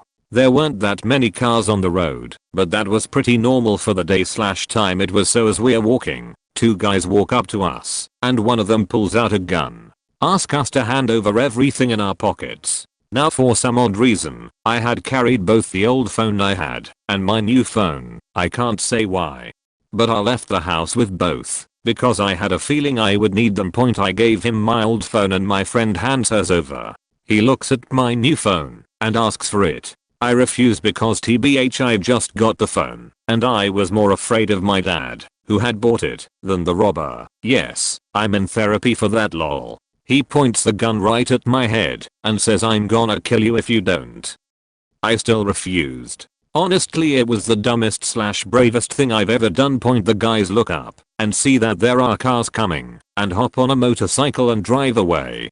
My friend immediately starts having a panic attack. Some guy in his car sees us and pulls over, asking if we are fine, what's wrong, etc. I explain the situation and he asks if he could drop us home. Honestly, maybe not our smartest idea, but we got in and he drops us off. It was literally a 2-minute drive from her house, but she lives in a somewhat secluded area. The shock of what just happened then hits me and I start to panic, crying, wondering if that was how I would have died. To this day, anytime someone approaches me on the street / calls out to me to stop, my panic goes into an intense override and I just run off.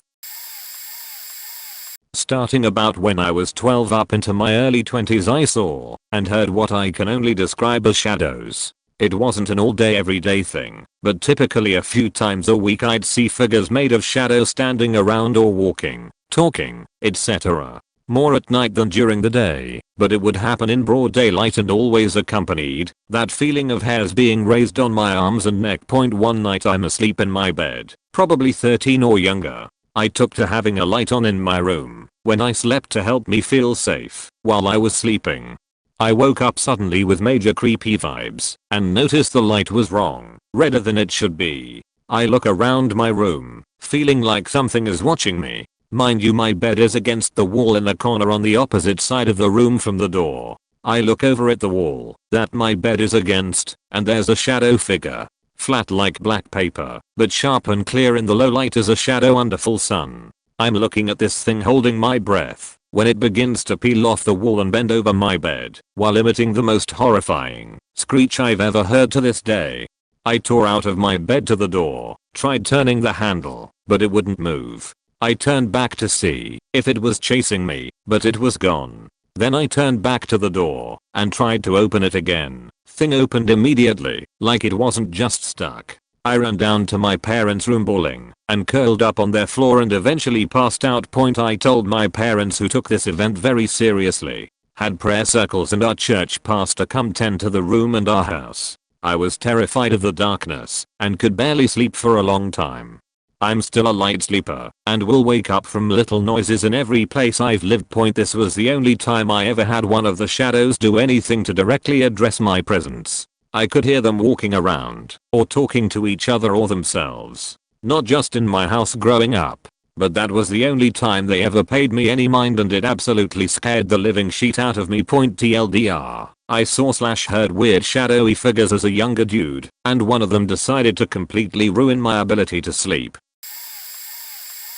When I was a freshman in high school, actually the second day of my freshman year started, my parents left 16-year-old me home alone in the middle of the country with my 14-year-old brother as they both worked third shift. As I was trying to sleep, maybe around 12 to 1 AM, I suddenly heard a loud boom boom boom crash. My house shook and the windows briefly light up.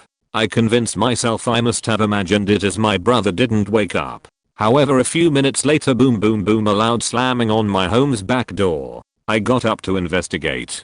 My brother still sleeping. There was a man on the other side of the door, trying to get in the house. "Please help, I need to call my daddy," he yelled over and over. He was far too old to be calling someone daddy outside of the bedroom. Me being an idiot kid, I told him I'd hand him a phone so he could call his dad.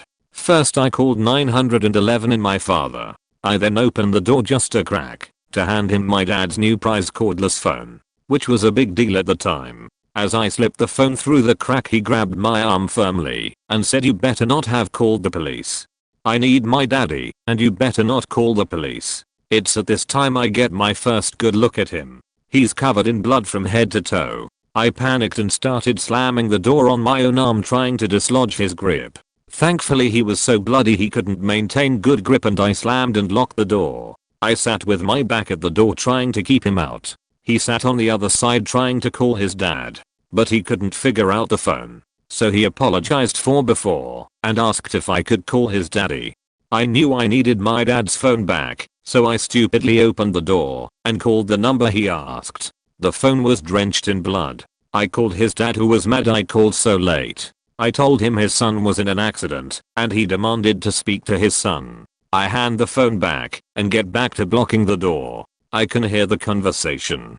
"Daddy, it happened again, Daddy. I'm sorry, Daddy, you gotta get her now, Daddy. It happened again." A few other things were said I couldn't hear. He then offered the phone back again. Now my guard was down and I reached out again. This time he grabs me hard, pulling me most the way out. I'm holding on my just the door as he tries to drag me out. "Come here, boy, I just want to thank you. I need to thank you for your help, come here." He at this point is punching me, so I let go of the door. I'm screaming for my brother to help, but he is still sleeping. Sleeping through my screams and a burning car 15 feet away from his bedroom window. While my brother was useless, the lights and sirens of the police could now be seen/heard coming over the hill. The blood-covered man now hitting me in the head screaming, "I told you not to call the police."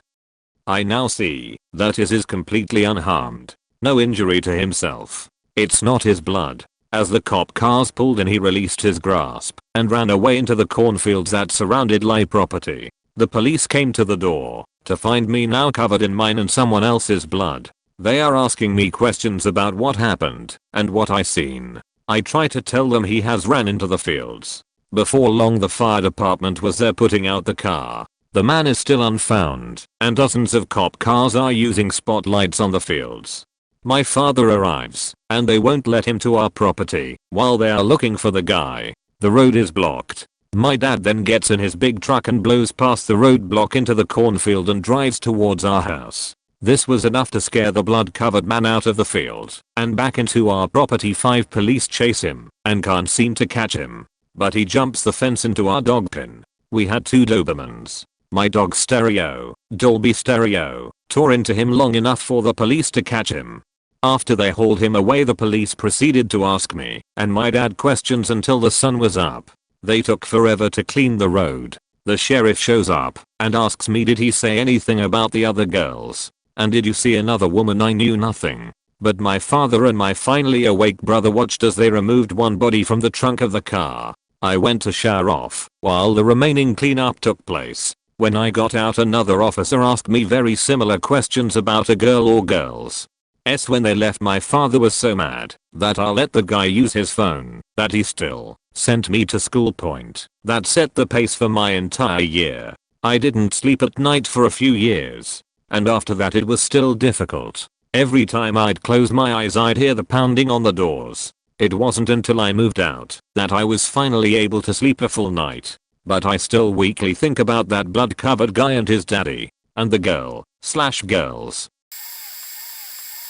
The time I have been the most scared in my life is when I lost all memory back in 2004. For context, I was 19 at the time. I was with friends in a minivan on a frozen lake and the side doors were opened. I was standing through the open door with a hand on the door frame as we were driving on the ice around 40-50 km/h. As 19-year-old guys do, my friend thought it would be really funny to pretend to punch me in the balls. I remember trying to evade a few of his punches by moving my hips side to side and also trying to kick his arm out of the way. Then the next moment we were back on land. Everyone was looking at me weird and I had absolutely no idea of anything. I'll explain. So unknown to me, what happened is that my brain decided that the best course of action was to launch myself out of the moving vehicle, and in doing so I landed directly on my head on solid ice going about 40 km/h. They turned the van around and got to me and I was snoring. At first they thought I was faking, but I wouldn't wake up until someone threw snow in my face and slapped me a few times. When I first regained consciousness I was already crying, walking backwards and scared, because all these strangers were in a circle around me with concerned looks. This is the most scared I've ever been in my life. I understood the meaning of every word. I knew what Earth was. I knew what Canada was. I knew what humans were. But I had absolutely no idea where I was, who any of these people around me were. It was terrifying. I didn't even know if Earth was real or simply a place I imagined. Within 30 minutes most of my memory came back. I went to the hospital the day after and they said everything looked fine. So they sent me back home. 2/10 would not jump out of a moving van again. I have a super rare genetic condition, Alport syndrome, which my little sister also has. Throughout my childhood I had to take pills and visit the doctor regularly, but did not understand why.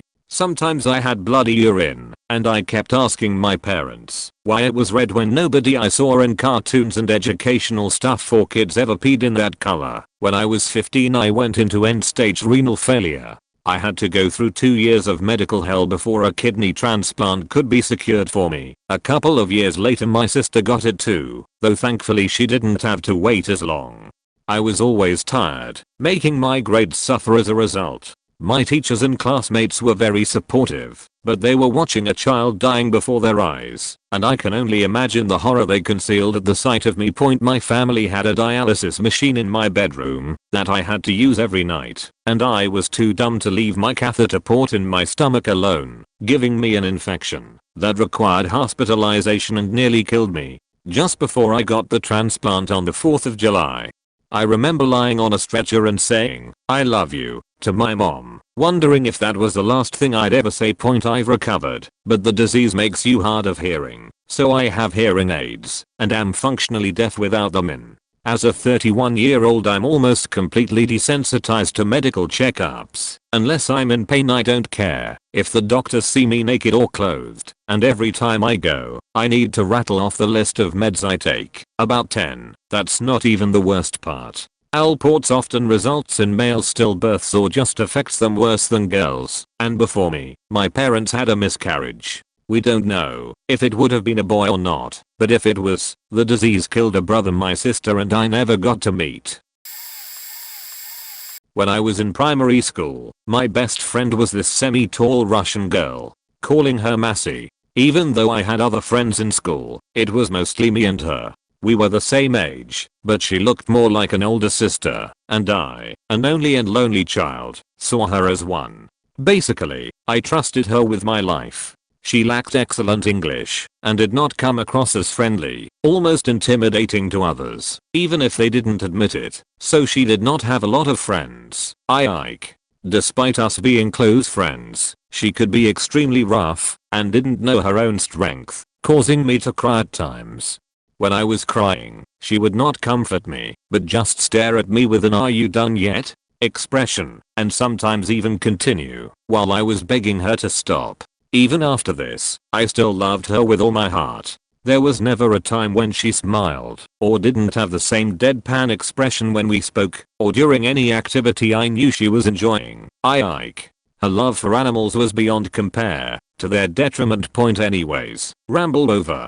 I remember overhearing a conversation with my mother and her friends, talking about multiple cats going missing, and one dog. There were no suspects, but why would there be? The police have more to worry about than cats supposedly running away. This terrified me as an 11-year-old boy, because my cute British Shorthair, Ginge, was one of my only close friends.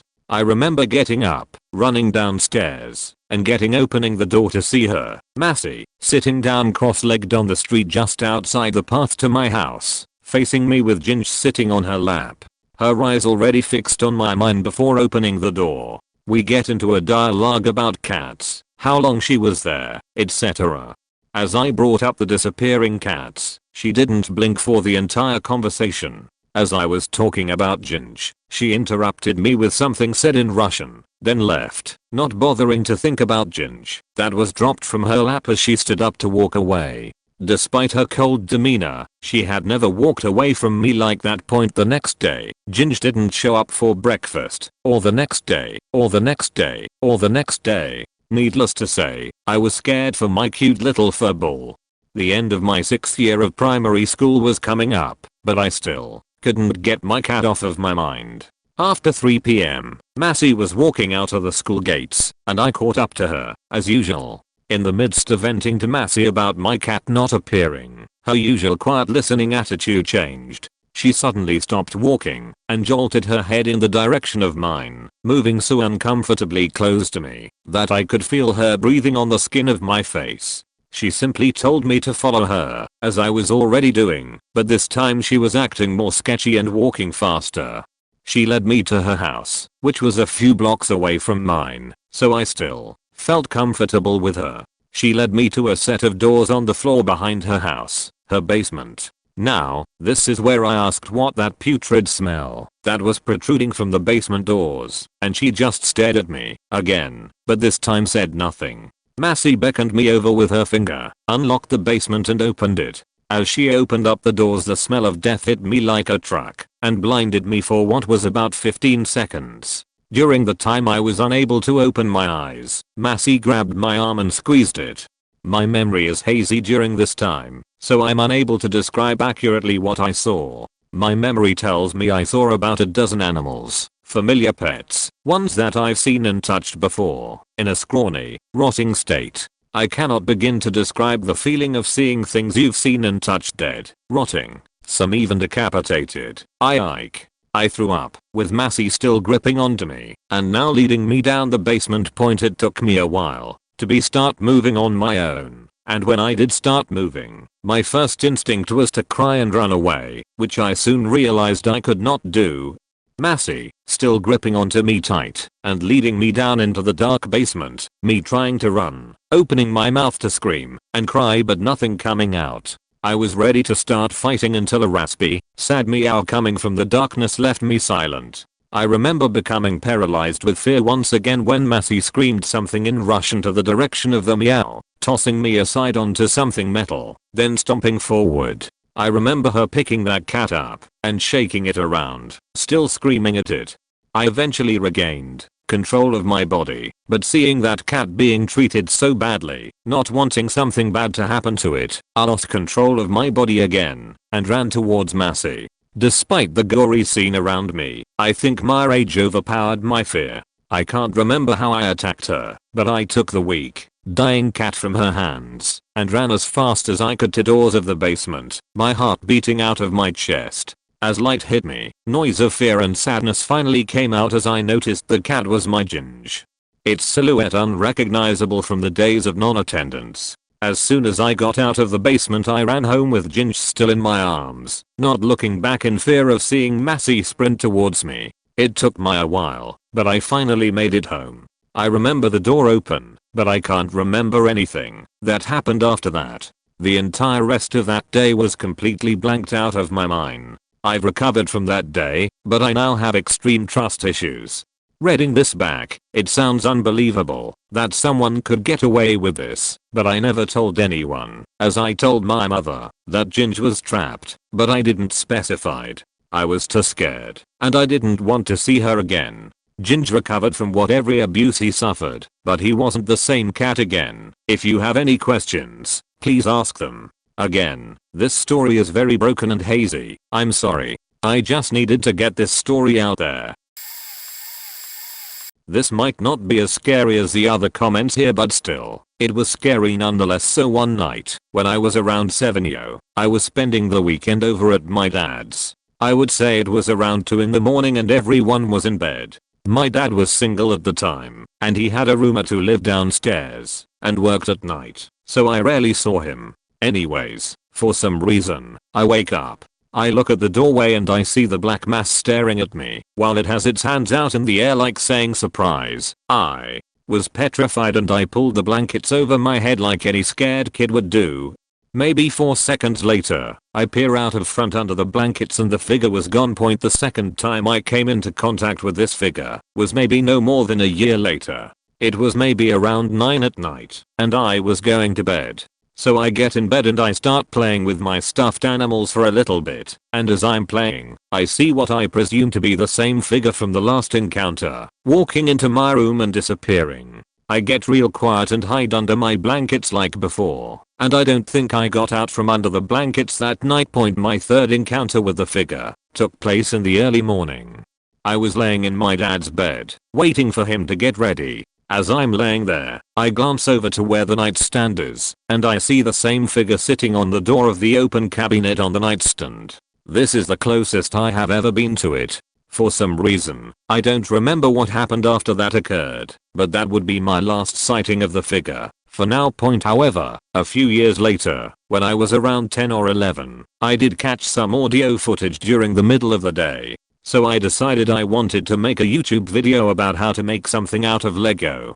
So I'm recording it, and I don't hear anything else but me talking. I end the video, and go to the bathroom. I then go back to my room and replay the video. Everything is normal, until I hear the CHH sound in the background. I didn't hear it during recording at all. I got freaked out, and ran downstairs to where my dad was and showed him. The video was uploaded to YouTube, but since it was uploaded to my school account, they asked me to take down all my videos on the school account. Recently, I went back through that tablet to try and find the video that I recorded, but it was gone, like someone deleted it. This might not be the last time I encounter the figure. You never know. Sorry for quality, I'm very tired.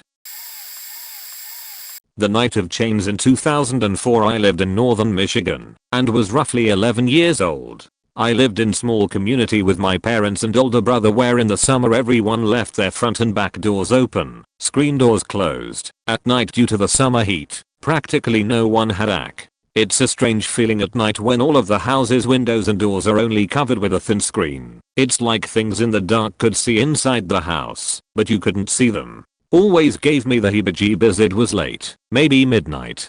The bugs at night were usually very noisy and the heat could be oppressive, but after a while eventually sleep would come. I was just hopping into bed after playing video games, and I had this uneasy feeling coming from my window which faced the front of the house. The first thing that happened was the bugs stopped chirping right outside my window, like when walking too close to a cricket in a field and they stop making noise, so you can't find them. I remember thinking that it was odd, but it could just be a neighborhood cat walking by or something like that. That was all too wrong. I would soon realize.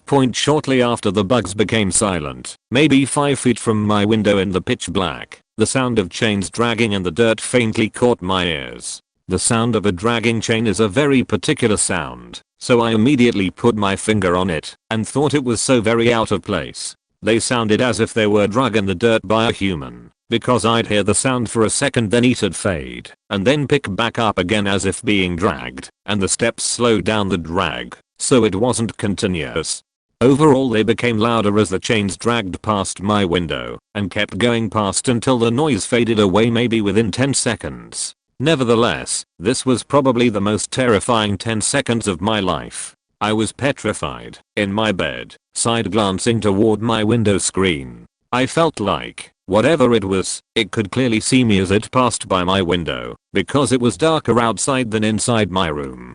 Plus there was only a screen over the window. Eventually I fell asleep, and the next day I didn't tell anyone in the house about it. I wanted to explain it on my own, quickly, as to brush off the experience as just my imagination or something easily explained.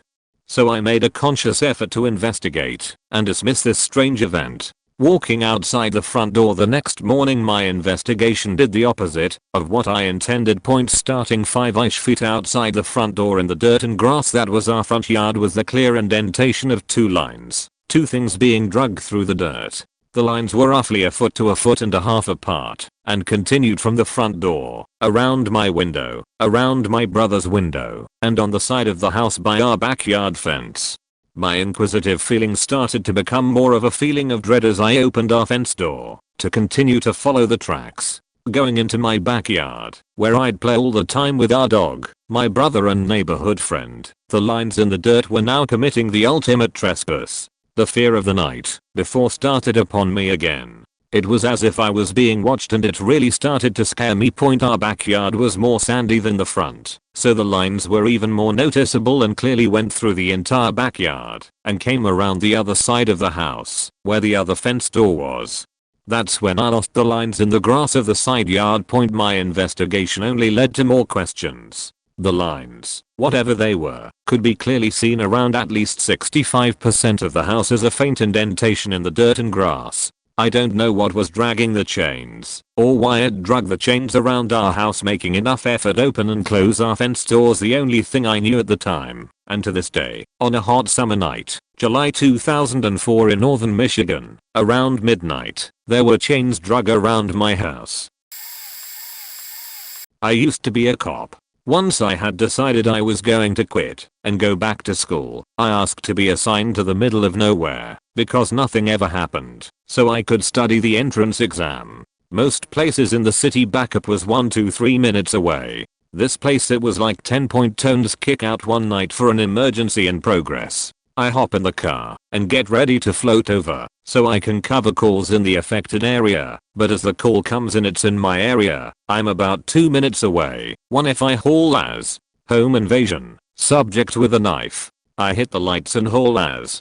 Woman meets me outside the house hysterical, says her son and husband are stuck inside with a crazy man with a knife. I didn't have a rifle. The department only allowed a certain number of rifles and I wasn't one. I key up to see how close the next unit is.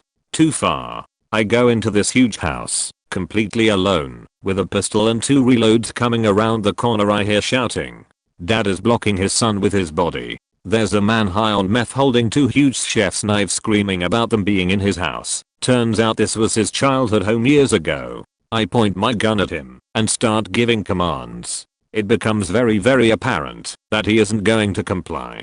We are about 15 feet apart, and I don't want to kill this dude in front of a kid. I give him one more round of commands, and he drops the knife and goes to the floor. Dad and son run out. Guy on the floor goes for the knife again. I come up from low ready and make the decision to shoot this dude. Like something from a faking movie, a police dog comes flying from the shadows and bites the fuck out of this guy as he gets the knife. We managed to take him into custody. After I reviewed the body camera footage, it turns out I had a gun on this dude, yelling at him for like 3 to 5 minutes, not the handful of seconds that I thought happened at the time. He and I are both lucky to be alive. I think this fits. I've never wrote it all out before, so be patient. I was about 10 and woke up really early hours from my mother shaking me. I was really confused. Not a morning person. I hate waking up, and even more so when my mom was screaming. As I came around, I heard the fire alarm blaring and smoke coming under the door. I help her try wake my sister up while my mom shoved coats under the door to stop smoke coming under while she rung 999. I don't remember much, it's all very blurry. But my mother screamed cheat, my son, and handed me the phone and told me shut the door and block it as soon as she leaves. I was talking to the lady and doing as she and my mom said, then looking after my sister trying to calm her down. My mom came back with my brother. She had forgotten he was in the house because it was a Friday night and he normally stayed with his grandparents on the weekend, but there was an issue with the buses. When the door opened, I just remember there being a lot of smoke coming up the stairs, and hid with my sister in the corner of my room. It was hectic after that. My brother was early teens and tried jumping from my second floor bedroom window. Eventually firemen showed up and carried us through the window to my garden, but they couldn't get my mom. The 3 of us were huddled up against a wall in the corner watching the window, and my mother had passed out. She was half hanging out the window and her phone fell. I remember contemplating running to grab it so I could call my grandparents, but my brother wouldn't let me get up. I don't remember much after that. We thought she was dead. We were all in our neighbor's house. She was okay in the end. She had woken up at some point and was with us in the neighbors while we waited for police and ambulances. We had to stay overnight, but my sister and I got to go to my grandparents. My mother and brother had to stay a while because they inhaled so much smoke. Traumatic as that was, I remember having a lot of fun in the hospital because my grandpa and father pushed me and my sister in wheelchairs in the halls, and we had races. It was really fun. We missed a bit of school after that and were homeless for a bit, couch hopping. I don't remember if we made it home for my sister's birthday, but I remember my mother worrying about it. A lot of stuff was destroyed, so we had loads of people donate stuff. A lot of our family photos were burned too. I remember going into school and being scared I'd get in trouble for not having the homework because it was burnt. I found out later they suspected my brother of trying to murder us, Some big detective from the city came out, but he couldn't make anything stick and eventually tried pining it on my sister and me. Turns out someone had put gasoline through our letterbox and lit a match or something, which is why they suspected it was someone in the house. It wasn't, and they never caught the guy, but somehow they told us the person got the wrong address. I don't think anything scarier has happened to me. Anyway, now I can't watch certain thing and have a small fear of smoke because it make me think about that night and how I was so close to being burned alive. Here is one article I found about it, so you know I'm not lying, haha. I had a temporary roommate. She was in an arranged marriage that did not at all go well. She was at a very low point in her life, and at some point she wrote her family that she was going away for a while. That was the last text her family had from her, so obviously they were very concerned about whether or not that meant she wanted to commit suicide. Now, I wasn't that close with her. We lived together, but lived very separate lives. I never knew where she was if she wasn't home, and at some point I stopped asking because she didn't really seem interested in sharing about her life. Fair enough. One night, like 2 AM, I hear a banging on the door, but first I thought it was a dream and didn't think much of it. Then a few minutes later I hear a thump coming from the kitchen. Now I'm wide awake. I'm shaking, scared and naked as I sleep naked. I quickly put on clothes, and with the thinnest voice I have ever heard coming from my own mouth say, "Who's there? It's the police. Please come out." I was thinking, no way, that's the police. Someone has broken into the apartment and is trying to trick me to open my door to my room by saying it's the police. Out of complete shock and terror I say with the same pathetic voice, "No, you need to leave now. No, you need to come out." "Is your name my roommate's name?" "Hang on, I'm just letting my partner in." "The hell you're not." I open my door and in front of me stands this huge guy in full police outfit and everything. He shows me his badge and I finally understand that it is in fact the police. This huge guy had climbed through a very small open window in the kitchen because he was afraid my roommate was in a very bad condition inside. She wasn't there and hadn't been for a few days. That happened often, and I never thought much of it as her family lived far away and she visited them from time to time without letting me know where she was before or after coming back. Long story short, my roommate had gone on a last minute holiday with her husband to work things out and had sent that text along with several other to her family before boarding the plane, and the texts just weren't sent before airplane mode was switched on. That's why they couldn't reach her as well for an entire week, because she kept airplane mode on to focus on fixing the marriage on the trip. It was terrifying being woken up in the middle of the night by someone being in your small apartment. I never slept with my window open in that apartment after that. Watching the church I was abused and burned to the ground relieving, but absolutely terrifying. I was around 8 years old, 4 years into the habitual abuse I was put through at this church, and the fire alarm went off. It was mid-confession, and the pastor ended up carrying me out of the church and immediately arrested once he got out, because police had found evidence of him being involved in my abuse. I forget how the other pastors and priests and whatnot got out without being arrested. I'll have to ask my dad. I watched him get taken away by police while I stood there watching this place burn to the ground. Firefighters trying to water it down, but to no success as they were too late to save the church. My parents were there, since the church wasn't far from my house, and just sat and watched with me whilst they bawled their eyes out. I didn't cry, because I didn't know how to process what was happening. I mean, no one teaches you what to do when you're watching the church that held so many vile men and women that abused you senselessly straight up burn to the ground. If you're wondering how it happened, someone who was allegedly a victim of the church's abuse years prior to mine had set fire to it out of anger. It's just kinda a rumor between me and the other kids involved. I have some friends who were abused too at that church with me, but nothing was confirmed, and the case was dropped due to lack of evidence. But there you go, scariest thing I ever witnessed. After reading a bunch of these alone in the house besides my daughter asleep, 6Y, I figured I'd post about my old house in Kempton Pa.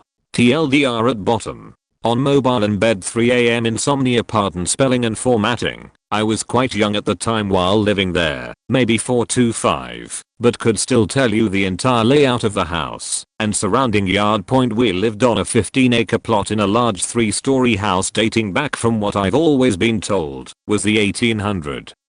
And there is many stories of things that had happened in this house.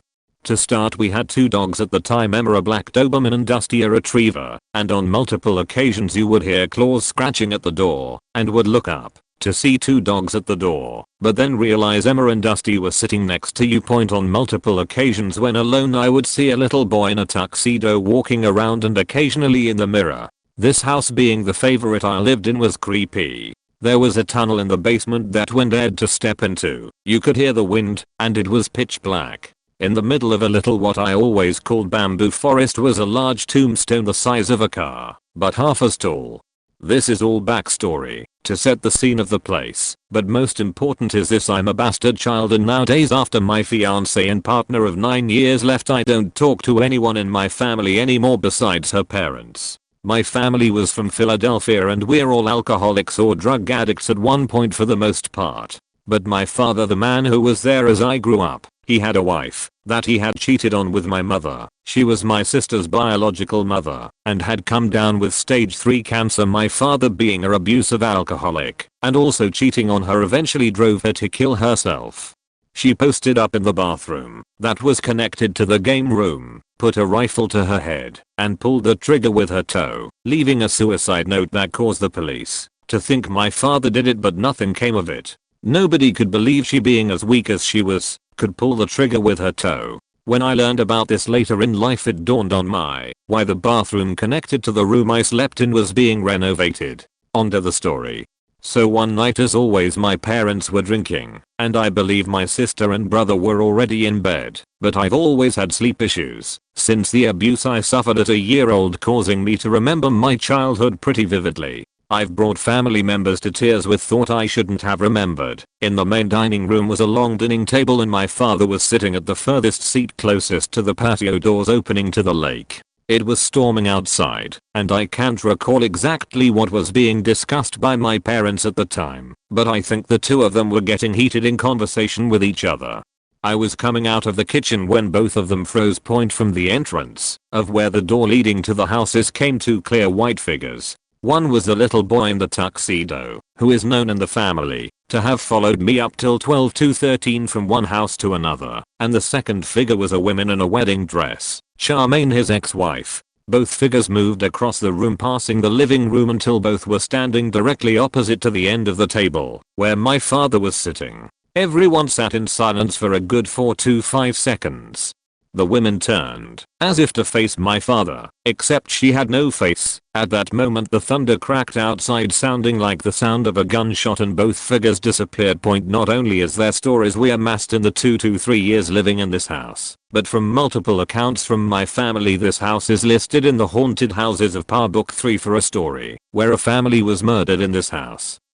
But I've yet to obtain a copy to confirm this. TLDR, father's ex-wife kills herself in the house. One night a little boy in a tuxedo and a woman in a wedding gown are seen waking. As she makes eye contact with my father, thunder booms like the sound of a gun and vanishes.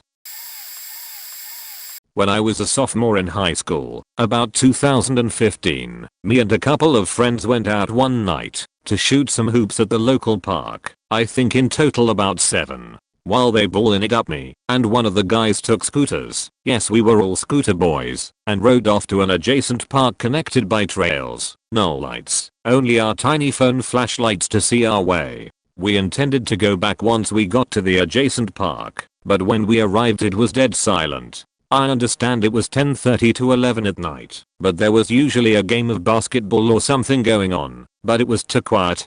We look around and start to head back when we notice a faint blue light from a police box by the front entrance. We go to investigate and find it completely smashed and wires hanging out of it and bits of glass all over the concrete. I went to see if they were beer bottle pieces when my friend grabs my shoulder. I look at him and he's white as a ghost with his finger up to his mouth, keeping me quiet.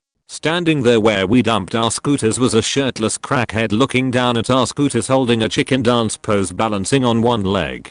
This was about 10 feet away from us, so we had distance, but holy crap, I almost crapped my pants. What happened next I will never forget. He turned and looked at us holding this damn pose, and I swear on all that is holy, he had no whites in his eyes, only pupils. Then he started hooting like an owl and approached us. Me and my friend hightailed it the fuck out of there, didn't look back, even left our scooters, damn shame, and ran around the park on an adjacent street for 30 minutes to get back to our group.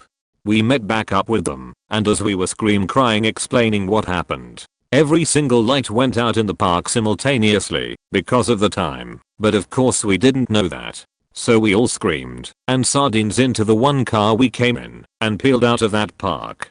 I had nightmares about the owl man for weeks afterwards. This image of a man holding a chicken dance pose on one leg in the middle, if an abandoned park at 11 at night hooting like an owl will never leave my mind. I know how it sounds, but it was horror at its peak for me. My story isn't as terrifying as some people's, but I thought I would put it here anyway. I took my dog out for a walk before bed because it was going to rain and I didn't want her tracking in mud through the dog door. Keep in mind I was 11 at the time. We had a pretty large piece of property that went into the woods. My dog always liked longer walks, and it took her some time to do her business. We had 2 dogs at the time, Abby and Gracie. Abby was Gracie's biological mom. Gracie had just turned a year old a few weeks previously to this event. The walk started out relatively normal as we went further back into my savannah-scaped backyard with lots of cedar and Spanish oak trees. Eventually Abby was no longer walking beside us, which I thought was weird, but wasn't too uncommon. Then Gracie wouldn't stop cowering under my legs, which really started to freak me out. Eventually I heard a bunch of footsteps around me with a strange dog-like cackle. In this moment I thought, shit. Coyotes. I was too far back into my backyard, about 10 acres in, for me to run back to the house. Abby was nowhere to be found, and she was our 90-pound guard dog. Gracie had always been a coward, so she would be no help.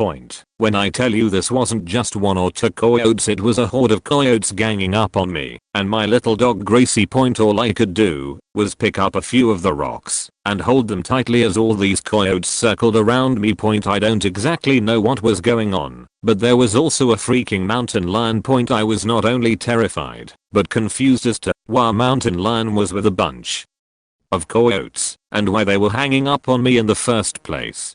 I immediately thereafter realized the coyotes were not interested in me, but interested in my dog Gracie. She had started her heat a few days before. Prey for the mountain lions in my area had been scarce recently, so it was likely after the coyotes as a last resort. This entire extravaganza was just a Mother Nature flipping me off. The next few seconds were hell for me. I was tense and scared as a young 11-year-old. Eventually I just picked up the heaviest rocks I could find and started throwing them wherever I could see a faint figure of a coyote in the darkness. Wasn't entirely sure what happened to the mountain lion. My flashlight was too dim. Finally my dog Abby showed up. When I tell you she turned into a freaking demon, I'm not lying. There must have been 20 coyotes at the very least. I'm not exaggerating. They wanted my dog Gracie, likely to mate with her. These guys weren't going away without a fight. All I could do is scream and throw rocks like a little girl. Well, my 90-pound dog Abby took on 20 freaking coyotes. Eventually, when I saw an opening, I ran like hell back to my house. At first the coyotes were chasing after me because Gracie was also with me, but I let go of her leash because I was too terrified and also extremely cowardly as a kid. Abby didn't need / have a leash. Abby had followed me back while trying to defend me from coyotes, and Gracie hadn't actually left my side. Abby had just scared most of them away. She was a badass dog. Abby had literally dragged back a freaking leg of a coyote. What the fuck? My father ran over to me when he heard my screams. When I got close enough to the house with his shotgun, a few coyotes were still trying to follow, but they cowered away once they heard the gunshot my dad had fired. Seeing coyotes in my part of the countryside wasn't abnormal, but a whole horde of them was extremely uncommon, much less with a freaking mountain lion. Thankfully all I really had was a bruised but from falling over and scraped legs, otherwise unharmed. Grace's back had been scratched up a bit, and Abby was an absolute mess. mostly from faking up the coyotes. I mean blood everywhere. She had to spend a few days at the vet to recover from her injuries. I don't leave for my backyard at night without my shotgun anymore. Whether or not you believe the story is completely up to you, but to me, it's completely real. Point, this just tells me how strong a male sex drive can be. Jeez. When I was 8, I was stoked to be invited to hang out with the bigger kid in my neighborhood. He was 15 at the time. One day, he asked me to smoke weed with him. I was really scared too, but I wanted to be a cool point kid, so I smoked. Did not get high, because I smoked incorrectly. Point, about 20 minutes later, dude picks up a knife and starts lunging at me in his house. His parents were gone. I make a beeline for the door and get away as he screams how he was joking. I got on my bike and proceeded to dash up the hill to my house while he pursued me on foot. After about 100 meters he gave up and I got home. So I tell my mother what happened and she tells the family of this dude. I think to myself, okay, the grown-ups are involved, I'm safe. The next day there was a note on my bike, a napkin with blue Sharpie telling me I was gonna regret telling on him. I was pretty scared and I once more told my mom, who took the note and showed the parents of the boy. Point, flash forward about 2 years. I'd been studying Muay Thai and Jiu-Jitsu as a result of this, and I see the guy in our neighborhood. I'm at that time very non-confrontational and still scared of this dude. He walks up to me reaching in his pocket for an airport gun, but at the time I had no way of knowing that, nor did the other kids or an adult who owned a real weapon who happened to be watching. So I'm once more doing a mad dash up a hill, on foot with dude wandering behind me, when I hear one gunshot and a voice scream, "Get the fuck down, don't move, faker," etc. I didn't stop because I thought it was him shooting a real gun and yelling at me. It was the adult firing in the air and making it known he had a pistol. Cops were called, dude was arrested and eventually committed to a mental institution where he was not seen by me again. My husband and I live in the hood. We usually keep our heads down and try to not get super involved with any particularly dangerous people. When we do, we are always nice and polite. We do our best to establish that we have no interest in getting involved with conflicts that don't involve us firsthand. People respect that, thankfully, and so only really come to us if they want advice or just to vent. My husband especially is really good at helping people with these things. With that being said, there's still things we can't really avoid. For instance, one time there was a drive-by right next to our house. Nobody got hurt, thankfully, but it was pretty intense. We were laying on the bed watching YouTube and playing with our dogs. It was this huge bang. I think 1-2 more bangs followed. I remember that my first instinct was to jump in front of the window where we heard it. My husband dropped to the ground and thought that our pets and I did too. Then I immediately thought to crouch over our pets. Then he pulled me off the bed and sort of crouched over me.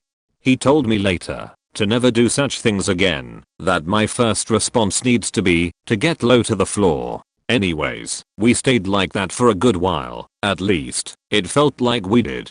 We stayed up pretty late that night, just in case it happened again. Point, it was pretty crazy though, cause it turned out the guy that was targeted in the drive-by was someone my husband talked to every now and then. Like, they would see each other in public and chat for a while. He was with his pregnant girlfriend when it happened. Again, please don't worry, nobody got hurt. Point, but yeah, that's really the only time, except almost drowning as a kid, I ever was actually terrified for my and my loved ones' lives. I was 16 years old walking through the college grounds to get to the gas station to buy snacks. It was getting dark out, and I was a bit nervous as I didn't like walking at night in my area, but I really needed those snacks, I guess. As I was approaching the gas station, a man in a hat, about mid-40s, was standing outside of his white work truck. He stopped me and said, "Excuse me miss, do you happen to know the area code around here?" I told him that it was 604. He sat there in his truck for a bit. When I came out, I walked past his truck turning into the college grounds. I heard him start up his truck, and it was the absolute worst feeling in my stomach. Point, he ripped out of the parking lot and zipped down the street. I was relieved for a second, but as I continued walking down the path, which was right beside a forest by the way, I looked to the very long dark road that was on the other side of the college. I saw a truck speeding. I knew it was him. It was pitch black, but I just knew it. He knew the area code already. He knew the area well enough to know that there was really only one exit out of the college grounds. Unless I decided to take a pitch black walk by myself in the woods, I knew I had to hide. He was approaching the exit quickly. I jumped into a prickle bush, scratching up my hands and legs. I was shaking. The man hopped out of his truck, leaving it running. He slowly walked by the bushes, a little further than where I was, and said, "Come out, come out." I knew that was my only chance. I've never ran so fast in my life. I dashed out of the bushes and sprinted past his truck as he whipped around to chase me. I dropped my bag, phone, etc. I started banging on the closest door, which was my own house, as the door was locked. He probably didn't assume it was my house, but I've never seen a truck peel away so quickly. My grandma opened the door and I ran in and collapsed. I couldn't breathe and was shaking uncontrollably. Finally, when I calmed down enough, we called the police and they came over right away. They told us that there had been 2 similar complaints of the same description of the man and his truck that evening. The police walked with me to grab my bag. We never heard any more to do with the situation, but I never walked anywhere at night again. A few years ago, I was camping with my ex and my 1-year-old son. Our tent was situated on the corner of the campsite at a sort of intersection, with one road leading towards unoccupied group campsites and one lined with trailers. We were the last occupied spot beyond the intersection point. While we were at the park, there was this blue car from out of province that drove by me while I was walking around more than once. Sometimes I was alone and sometimes I was with my family. The 2 guys inside the car would always make a point of being friendly and saying hi. And I would smile and say hi back. Nothing seemed weird about the situation at first point. Then one day my family and I went to the pool together, and after swimming I took off my bikini top and wrapped myself tightly in a towel. We wound up taking a different road/path back to our campsite because my ex wanted to take pictures of the trains nearby, so he went to sit by the tracks alone while I walked back to the site with my son. A few trailers away from our campsite I noticed the blue car, and one of the guys was outside of their trailer. He made a crude comment about what was under my towel, but I laughed it off and kept walking with my son. We got back to the campsite and I put my son in his playpen and was about to start a fire when I noticed the blue car driving slowly up the road towards our campsite. They turned away from us at the intersection beside the campsite as if they were leaving the park, and I dismissed them again. Less than a minute later I looked up and they had turned around and were coming back towards my son and I. And well, you ever just know something is wrong? At this point I started a mantra under my breath of please turn, in hopes that they were heading back to their trailer, even though I knew in my gut they weren't. When they reached the intersection they continued straight towards us instead of turning towards their trailer. At that point I grabbed my son from his playpen and started running barefoot across the gravel road between the trailers, looking for literally anyone. Behind me I heard the blue car kicking up gravel, so I looked over my shoulder and noticed they had turned around and were trying to follow me. Luckily I managed to find a couple sitting outside their trailer and asked if my son and I could join them. I explained what was going on and they let us sit with them and even offered to get my son snacks. While we were sitting there I noticed the car doing circles around the park. I know they were looking for me/us, and I'm not sure if they saw where I was or just gave up.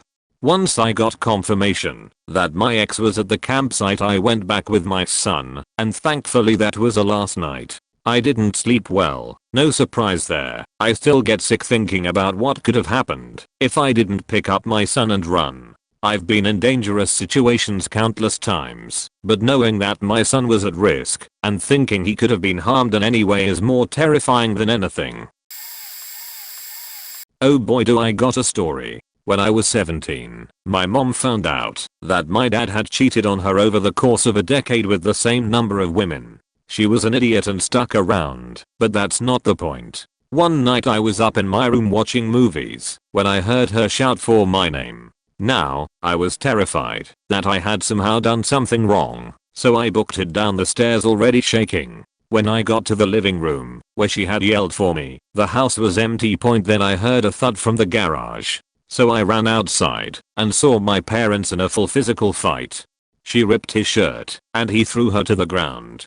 Her head smacked the pavement and she was out cold. I started screaming for help, and that's when my stepdad turned on me. He started chasing me down the asphalt, mind you I'm in pajamas and barefooted, to do the same thing to me. Unfortunately I'm disabled and he caught up with me very quickly, so I turned around and braced myself against him. He tried to shove me to the ground, and when that didn't work, he backed up and smacked the fuck out of me. My glasses went flying and I found them broken in the dirt. When I got them back on, he was headed back towards my mom, so I ran after him screaming and trying to shove him off of her. Motherfucker was holding her and begging her to wake up. Eventually she did wake up with her scalp split open. I took her to the bathroom and locked him out of it to help her. I'll never get the image of my mother woozy and barely coherent out of my mind. Once I cleaned her up and sat her on the couch, I tried to call the cops and she wouldn't let me. She didn't want to deal with my stepdad's abuse publicly. After that day my stepdad stayed away from the house. I would scream at him daily until he left, and I ended up having to take care of my mother for 5 months, including making her eat, shower, etc. Not because of brain damage, but because she completely shut down emotionally and mentally. We slept on the couch together every night because she was afraid to be alone. Turns out the whole debacle started because my mom was texting a friend of hers and my stepdad stole her phone, intent on exposing her cheating, although she never cheated. I genuinely believe that if I hadn't been strong enough to handle him shoving me, that I and my mother would both be dead. Sorry for the length, I have to lay the background. I spent the summer at my sister's apartment with my 2 sisters and brother. My eldest sister took us all into her tiny apartment to keep us away from our abusive parents. Anyway, she lived on the 2nd floor and we could us an outside stairway to the side and directly next to our window, or go inside and up the stairs. There was a bank next door that had a secluded back parking lot surrounded by woods and our building. Now for the story. I was with my sister and our friend. I had liked this boy for a while, and he ended up liking my friend more. It didn't occur to me that I was only 13 and he was 18. Anyway, I wasn't the most prettiest, so I had been rejected a lot by many people. I was upset about that and everything, including my abusive parents. So stupid me runs to the back of the bank to have a good cry. I sat down and was crying when suddenly I heard a guy say, "Hey little girl, you look upset." I looked up and saw a car with 4 guys sitting there. They were so close and I was so blinded by tears, I didn't even notice them. I turned away and started to get up. I heard a car door open and the guy said, "Come on, talk to us." My friends came at that moment. They were helping me collect myself when the guy said, "Hey, why don't you come with us little girl? We have a big knife and you should kill yourself." With that we ran. We took the inside stairwell to my apartment and we locked the door. My friend was shaking. She said the guy actually had a hunting knife and was twirling it. Next thing we know, we hear the outside door slam and suddenly there is pounding on the door. At the same time there was pounding in the window right beside the outside stairs. We freaked out as they continued to pound and tell us they wanted to play with us and they knew we were in there, and if they broke in, they would be mad. We were freaking out. The doors were not that strong. After about 10 minutes it stopped and we heard the door slam. My brother came in and we about pooped our pants. He had passed the guys coming in. We called the cops, but they never caught them. If my brother didn't come home, I fear that something bad would have happened. When I was about 11, I was just waking up, maybe 11 AM. I got up, went to the washroom, and went into my brother's room to see what he was doing. I saw my mom in my brother's room. She was looking out of his window facing a house. She did this to me too. Mom, that's creepy. My brother wakes up and is on his phone. My mom says there's cops in the neighborhood, a lot. My friend has a stepdad who has anger issues and sometimes gets so mad the mom has to call 911. This happened often. I told my mom that it was probably her stepdad. As I look or outside to see how many cars there was, a police officer comes onto my garage with the biggest gun I have ever seen. My mom yells in a sacred, fearful face, "Get in the basement." Me, my mom, my dad, and my brother ran into the basement. I got my dog on the way. My mom locked the door. For 2 hours we talked, cried, shaked. That day, I heard many gunshots. My mom was holding me, crying, and praying. Turns out, the man that lives in front of us had a gun and was planning to kill anyone who he saw. Earlier, my mom said everyone packed their stuff and left. The man was mentally crazy. That day I was planning to go out at 9 to 10 am, but I woke up around 8. If I had woken up early, I would be dead right now. And thank God nobody was out, or we would see lots of dead kids. I'm 12 years old now. This memory always comes back to me. Please be safe. There are quite a few times who came up, but there's one time that I'm pretty sure I got away from the situation in just the right time point. I was pretty young, 20 something, and I couldn't get any CB since everyone dealing that stuff was out of stock, so I got the address to one of the guys highest up in the ranking, if you get what I mean. I was told to enter from the back, and so I did. Point. The first instinct was just pounding in my head. My inner self screamed, "Get out. Get out." I was freaking out so bad, and that made me try to not show it even more. There were expensive things all over the place, but it seemed a little rundown anyway. Really hard to explain. Point. A lady came and sat beside me, and she was really bruised both on the face and the arms. She was quite out of it, but asked if I wanted a smoke. I said yes, to not come across as rude. All the time I mapped out a way to easy get the hell out of there in the fastest way possible. I even put my boots so that I could kind of just jump in them and dash out the back door. It took some time, but eventually the drug lord came out from one of the rooms and greeted me with a hard handshake.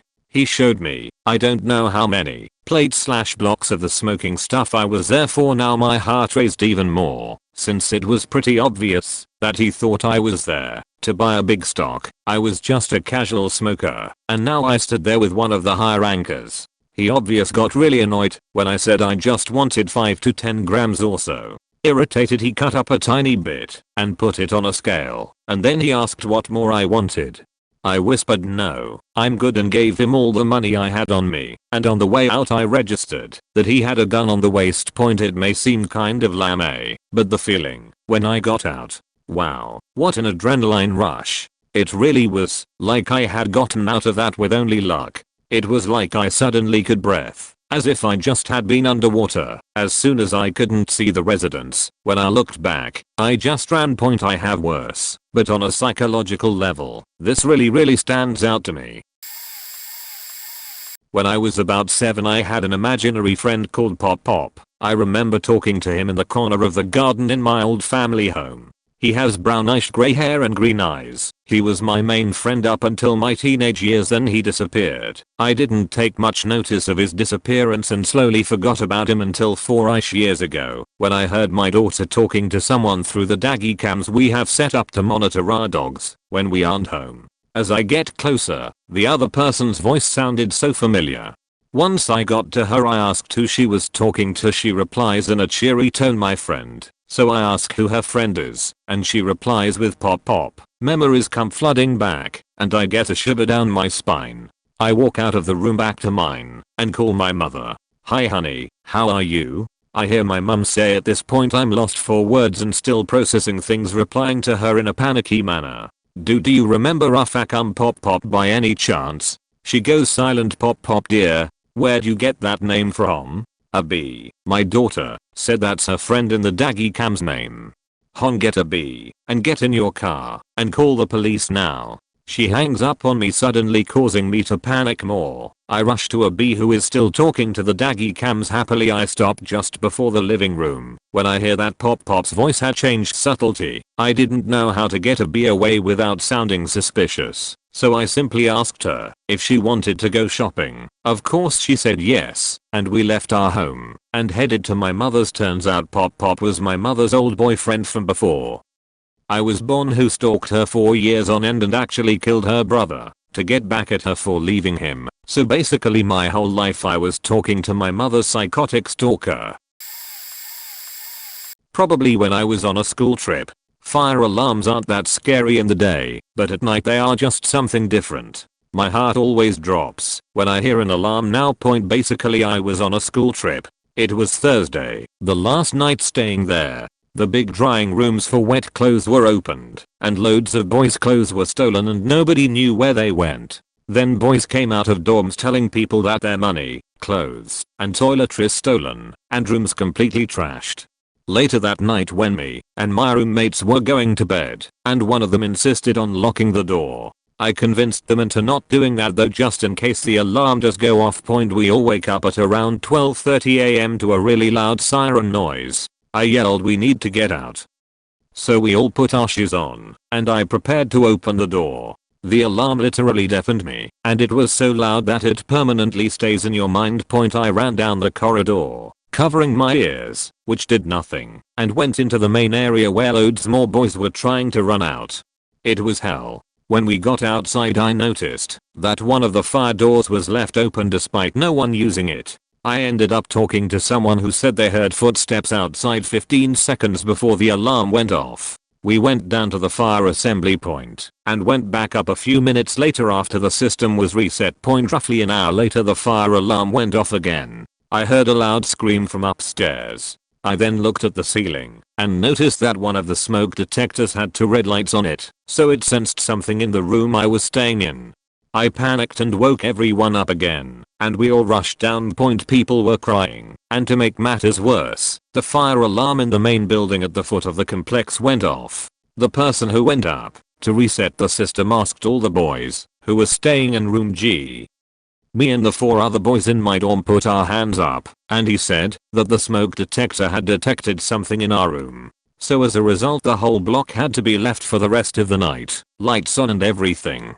Put in a new room with new people, and I couldn't stop thinking of what just happened. Every time I tried to fall asleep I just heard the sound, and I ended up waking up from a nightmare of me running through an endless corridor filled with smoke and the alarm going off. I was just startled. I was so glad to be back home. This story obviously isn't scary at all for you guys reading it. For me though, it's an experience that still haunts me, even if nothing is happening. This happened to my dad. More creepy/eerie, but gave me second-hand trauma just hearing it.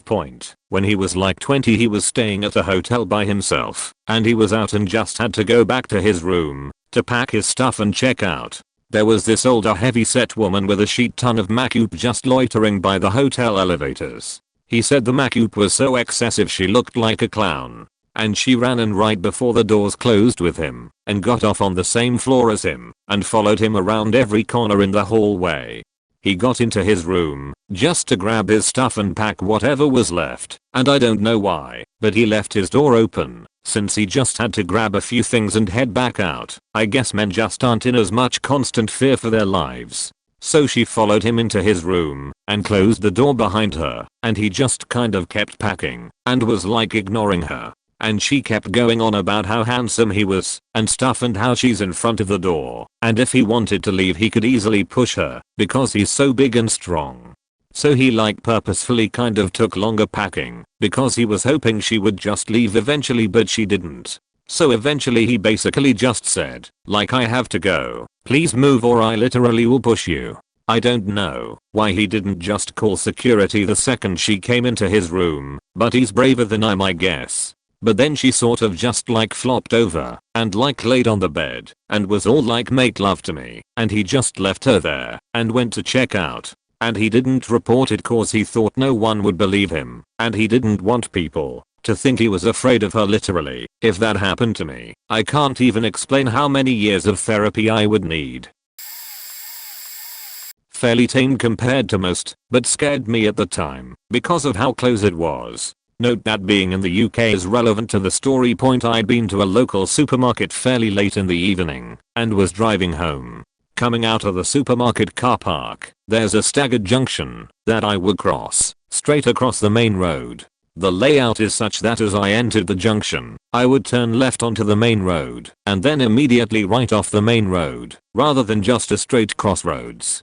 This junction is traffic light controlled, and the lights often took a while to change for the two side roads, as the main road has a longer green for both directions, but each of the two side roads are released separately, with the sequence being main side 1, main side 2, main, and so on. The main road is also in a very built up area too, so the speed limit is only 30 miles per hour. With all that in mind, I had left the car park and was sitting at the lights waiting for my light to change to green with my car in neutral, as I always did at that point, and had to wait for a few minutes. I'd actually seen the lights change to red for me as I turned out of the car park. It's late evening, about 9:30-10 p.m, so the main road is quiet, and I don't see a single car. The lights change to amber, and I go to put my car into gear, and for some reason, my gearbox just wouldn't engage. It was the weirdest thing, because it wasn't a problem I'd ever had with that car, and it never happened again after that one moment. Just as I get my car into gear and start moving, another car, on this empty main road, suddenly shoots across the junction in front of me, from my right, must have been going at least 60-70 miles per hour. My light was still green, so this driver had run the red light. The stop line for the lights is about 10-15 meters from the actual junction, and I was just moving over that line when this happened. If my car hadn't acted up, I would most definitely have been turning left onto that junction when this car came through, and it would have smacked straight into my side of the car, right-hand drive. I have no doubt that I would have been unlikely to survive that crash had my gearbox not acted up in that one moment, which is what made the whole event even more surreal.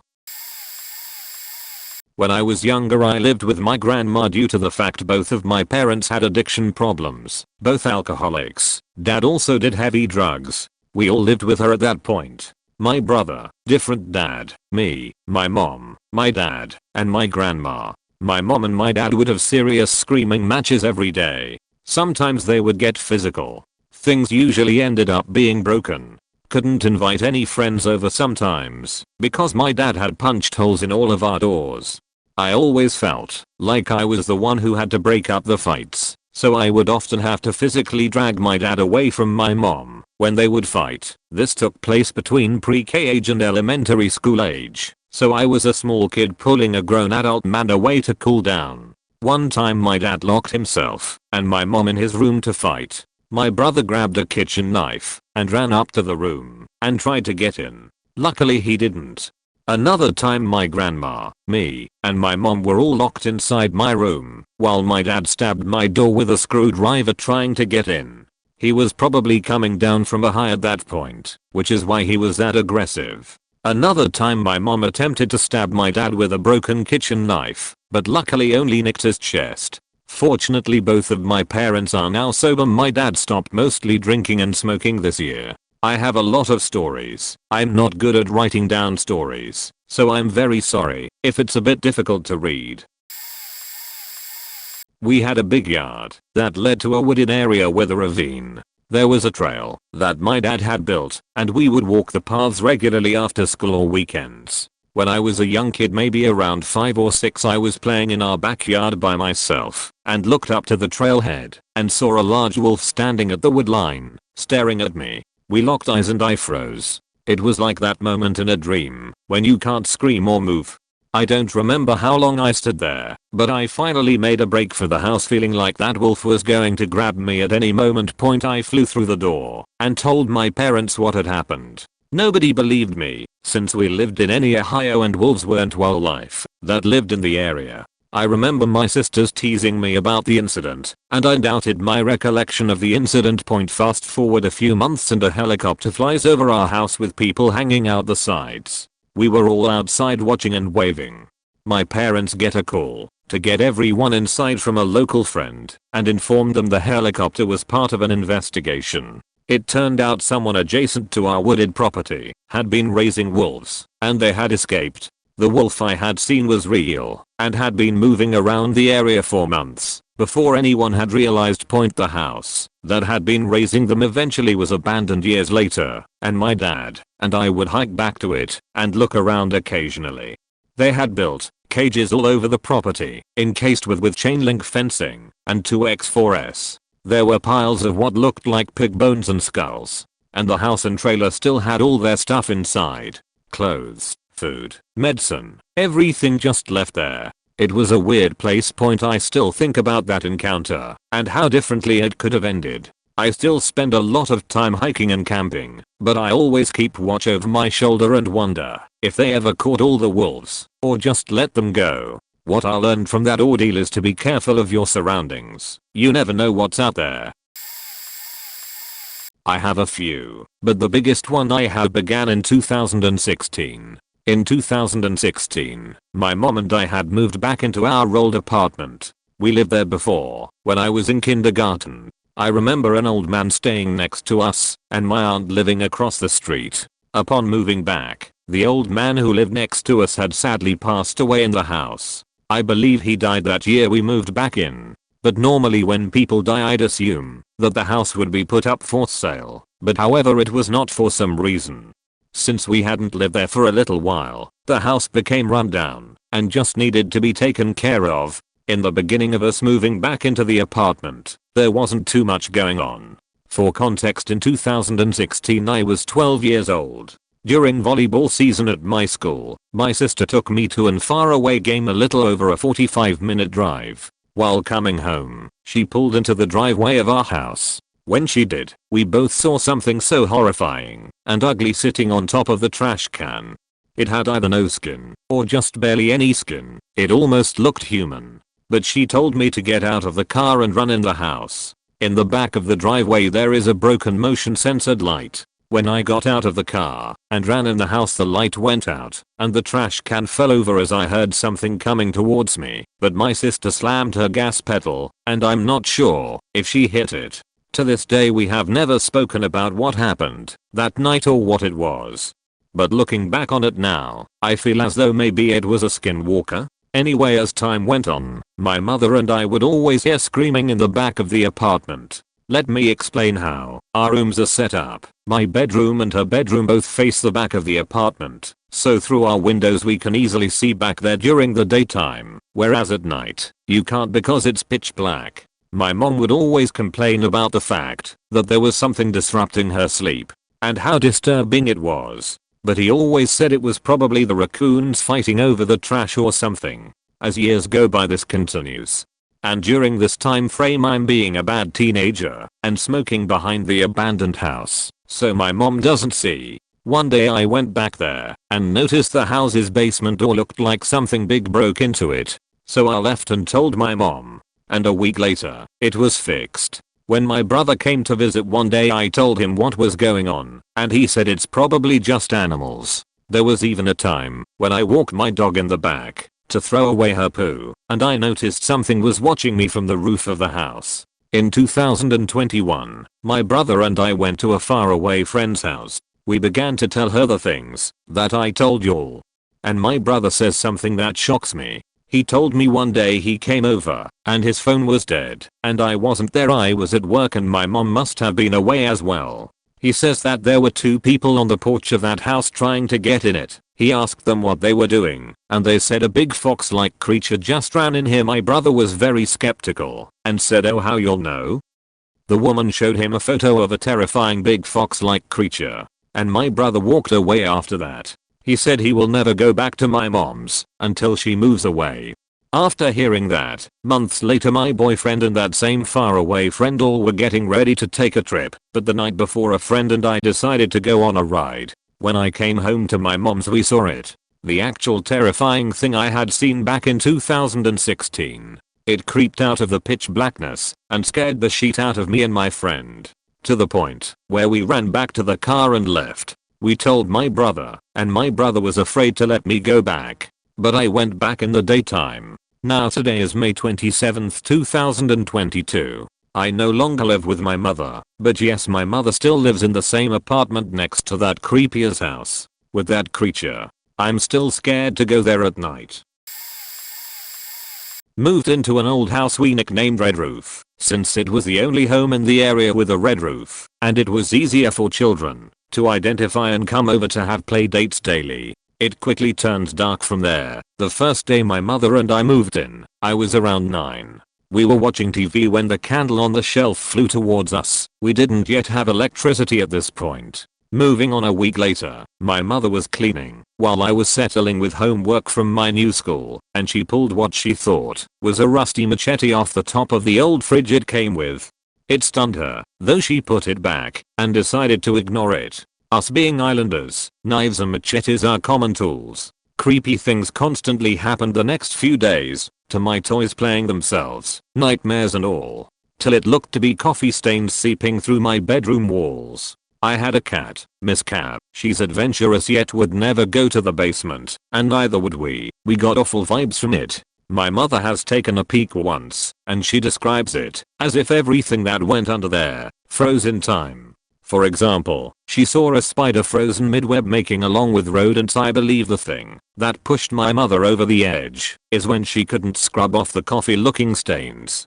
Until she realized that it's not coffee, but blood seeping through the paint on the walls. She recognized the spatters from working in the medical field. They did an investigation. It turns out an elderly lady was stabbed multiple times with said machete, the murder weapon being hit up high, explaining the blood in my room. Anyways, forensics didn't clean at all. It was all painted over, giving it a totally different meaning to the house. Called Red Roof. It was later blessed by a priest and we moved out. Edit. The TV was an old portable DVD player you bring in the car. I didn't own an actual TV, sorry. It was a very poor neighborhood. I live in a small town known for its sketchy people. It's not a rare occasion to see someone drunk walking down the sidewalk, so we are kind of accustomed to it. Anyways, I had just turned 16 and got my driver's license, so one day after my sports practice, I took my friend to our local Circle K to get slushes. He had come with his brother who also drove, but wanted to critic who was the better driver, so him and I both drove. I parked in a spot kind of at the end, where it met a sidewalk by an intersection, so my car was pretty close to any passerbyers. So after we get our slushes and are saying goodbye to each other, I notice this guy who is obviously not in the right state of mind pacing back and forth right beside my car, not going into the store. I obviously felt uneasy about this, so as soon as I get into my car I lock the doors. I had no idea what this guy was on. So I'm about to start my car when my friend comes to my window on the opposite side of this guy and saying how he left his stuff in my car. So I unlock the doors and he gets it when that guy starts yelling and swearing at us. After he does this, he kind of walks away in front of our car, so my friend, feeling he was a safe distance away, was asked what was up with that guy. I said I have no idea and told him to go to his brother's car and lock the doors. He starts walking away, and I lock the doors again when this guy starts running at my car. He gets right up to my window and starts yelling something like, "You little sheet, don't faking do that." Me being frozen in fear does nothing but stare at him when, after what feels like a minute, was only a few seconds, looks away back at my friend, then speeds away back up to the sidewalk. I know this isn't as bad as some of the stories here, but as a 16-year-old kid being approached and yelled at by a drunk, it was pretty scary. I also don't know what would have happened, say if he tried to open the door and my doors weren't locked, which is what makes me uneasy about it today. To this day I always lock my doors as soon as I get into my car, which is something good, I guess, that came out of this situation. This story is from my previous house where I lived. When I was a little boy, I and my brother never dared to play upstairs. We didn't really feel comfortable being upstairs there. Yet the PlayStation 2 was there and the computer, so if we wanted to play we had to go upstairs. The television was in a cabinet with 2 glass doors on each side, so we constantly saw a reflection all over the hallway to my and my brother's rooms. We didn't feel alone, and we also felt watched when we played PlayStation, which is why we usually went upstairs to play together. Sometimes there were days when we didn't have this feeling, but very often we did. There were also moments when we saw shadows move or pass by in the reflection of the glass on the cabinet. At those times we also heard footsteps walking around us while only me and my brother were there. We told our parents this because it made us feel very uncomfortable, but they told us not to worry about anything. So we started to get used to the phenomenon of being watched and approached by something that wasn't there. Until one night I heard a voice at my door. "Do you want to play?"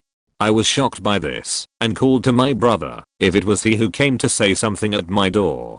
But I heard him yell from his room that he thought I was standing at his door and that he had heard that too. We did not dwell on this or think about it further and quickly put it behind us. We were also used to our doors opening at night out of nowhere and by no one, and then being pushed all the way open, as if someone had entered. So a few years went by where it had become a habit point. It happened every day, and especially at night. And our parents said they were probably imaginations. Until my brother suddenly saw shadows enter my room, and could not sleep, and told our mother. Then she started to get a bit scared, but we didn't know why. We then slept with salt in front of the door for a few days, because our mom told us to do that, just to be sure, and then nothing happened for a long time. Several years have passed, and we decided to move out of the house. Once the move was over, and we came back to these stories, it turned out that our mother had experienced the same thing when she was all alone at home. That me and my brother were at school, our father was working, and then our mother was home alone. Our mother usually sleeps in her room for an hour in the afternoon, but she often couldn't because she constantly heard footsteps in the hallway, in my and my brother's rooms, and in her room. And she even heard voices all the time. Just like there was someone else in the house talking to themselves. She had apparently looked for who or what it could be, and she found that not the previous owners, but the owners before that the man in that house had died. To this day I still don't know what or who this really was. I barely remember this one, but thought I'd still share it. When I was 2, my family moved from Iran to Oman. Long story short, we lived there for a good few years, and eventually my parents thought it would be a good idea to bring over one of our family members from Iran. Basically our auntie came over, I say our, because I have 2 siblings, to live with us for a few months. I don't remember much, but I remember that one time we were driving on the highway, 100 km/h. Now, I was 5 at the time and I didn't wear a seatbelt because the seatbelt would literally go over my face and ultimately be useless. The car was a 5-seater, so one of my siblings would sit on my auntie's lap and she would sit in the middle. This time, I was on the side seat. I don't remember exactly what happened, but I clearly remember that the car door wasn't locked, and being the moronic fetus I was messing around with the car door handle when it suddenly opened. Keep in mind this was a 5-year-old without a seatbelt on in a car going 100 km/h. It all went by so fast, and the only visual memory I have of it is the road looking like a blur as my face was 2 or 3 feet away from it. My auntie managed to somehow grab me before I fell out and close the door with another 5-wire on her lap. If it weren't for her I would have probably been dead by now. TLDR. When I was 5 I accidentally opened the car door in the middle of the highway, but luckily my auntie saved my idiotic ass. PS. I know some people would wonder why we weren't in booster seats. That's because, keep in mind 3 children plus 1 adult in the back seat, we would need at least 2 booster seats. I'm a triplet, and that just wouldn't fit. Sorry for the long post by the way. This took place over the course of a few years, like 6 or so. It happened every morning. I'd be lying in bed, fully awake but with my eyes closed, and would feel the bed start shaking gently, but very noticeable, as if someone was standing at the end moving it. I'd open my eyes and jump up, and it would stop. I'd lie back down, close my eyes again, and it would immediately start back up. I'd hold my breath, convincing myself that it was from my breathing or something, but it would still happen. It drove me crazy for years. One day, I got up to use the bathroom, went back to bed, and tried to fall back asleep. Instead of the usual shaking, this time it felt like something jumped onto the bed. I froze, and then could feel what seemed like something slowly walking towards me. I held still, until I could feel it right behind me. I felt the bed press down at my back and literally started to roll backwards, because of the mattress giving in. It freaked me out so much I leapt out of bed, and didn't get back in it. It all stopped after that. Still have no idea what was going on. Another one is, when I was 16, my mom and I were going to the theater to see Ice Age 2. I was driving and began backing the car down the steeply sloped driveway. As soon as the car got to the bottom and evened out, my vision tilted diagonally. I could still see clearly, but everything was slanted to the right. My body kept trying to lean to the right as well. I put the car in park and told my mom she needed to drive, then got out of the car to walk to the passenger side. I had to lean on the car to keep from falling over. Eventually, after several minutes had passed, I blinked and everything went back to normal. It freaked me out. Last one. I used to get sleep paralysis all the time. Like every single time I went to sleep.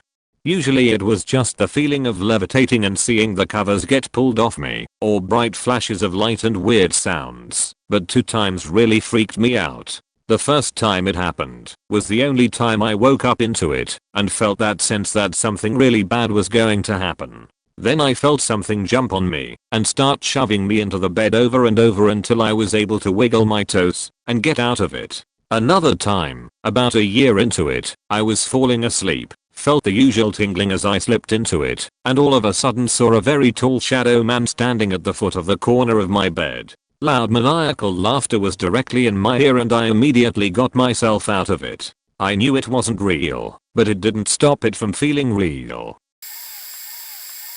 This is a very lackluster story on the surface, but it still deeply disturbs me to this day. I used to live in a 2-story home that used to be a pastor's house of a Baptist church, where the front yard was shortly after the turn of the 19th century. House was built around 1800, church burned down shortly thereafter. I lived there from when I was born to about 14. The layout was house and yard, back, on one side of a 2-car width driveway, garage at the end of the driveway, the rest of the yard, front, with the pastor's resting place on the other side in the front of the yard near the road, and then the yard ended at the entrance to an old graveyard. The interments in the graveyard were dated anywhere between 1770s and early 1900s. The area is associated with major battles from the American Revolutionary War, mostly, so there were many small markers that indicated Revolutionary War soldiers was buried there. Bedrooms were on the 2nd floor. And my room from when I was a baby to about 9 or 10 faced the driveway slash front yard slash graveyard. My mom's and my one sister's room was on the front of the house that faced the road. And my other sister's opposite mine, facing the backyard. She had moved out for college and her room was now spare slash storage at the time of this story. The fact my room overlooked the graveyard surprisingly never bothered or scared me ever until one random day when I was 9/10 years old, so mid 1990s at this point. I routinely walked upstairs and stepped in my room and felt a powerful feeling. It was like anxiety slash panic attack x 1000. Hot and cold at the same time. Froze in place for a couple seconds, then ran downstairs to my parents. I was melting down, muttering I can't sleep in this room anymore. This can't be my bedroom. Over and over. I have no idea why. There was and still is zero explanation. My parents literally put up no fight. They calmed me down, said, okay, we'll move your room, and spent the rest of the next day or two swapping the spare room with mine with zero complaint, or need for a reason why, or to just toughen up and deal with it. I never stepped foot in that room ever again for the next 4 years until we moved. Something scared me that day to my core, and I'm not sure what I even saw or did, but I'm convinced that I felt something from that cemetery or the house in general that I should not have ever been in or not. I cannot say. Say what you want about the supernatural, but this was the one and only time I felt something that cannot be explained by anything in this physical plane. Okay, scariest life moment. I got to when my older sister was babysitting me and my younger sisters. We were playing some dumb game. I don't know what it was, but she and my younger sister were downstairs sitting on these chairs. Keep in mind it was 10 at night and pitch black outside, and I walked downstairs, and we then saw the motion controlled floodlights on our house turn on. There was nothing there. So we get nervous, then lightning strikes and lit up the sky around us when we saw a grown-ass man, prob 6 feet 2 inches, standing there staring at us with a knife. We screamed and locked ourselves in my sister's room and stayed there for a good hour. Then we hear banging on the door downstairs. She peeks out her door. He is trying to get in.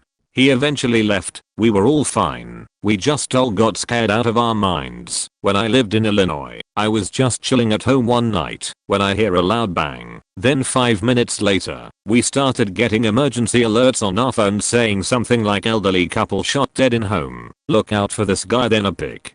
The next day, when we went to school, the police were guarding all the schools. We were all elementary schoolers, so we were terrified. Then at recess, we ended up never going outside until he was caught. The school tried to protect the younger kids' innocence by saying it is because of bad weather. It was sunny and 70. He was caught a few days later. The elderly couple was the only victims. He is facing life in prison. So yes, I have been scared half to death a few times.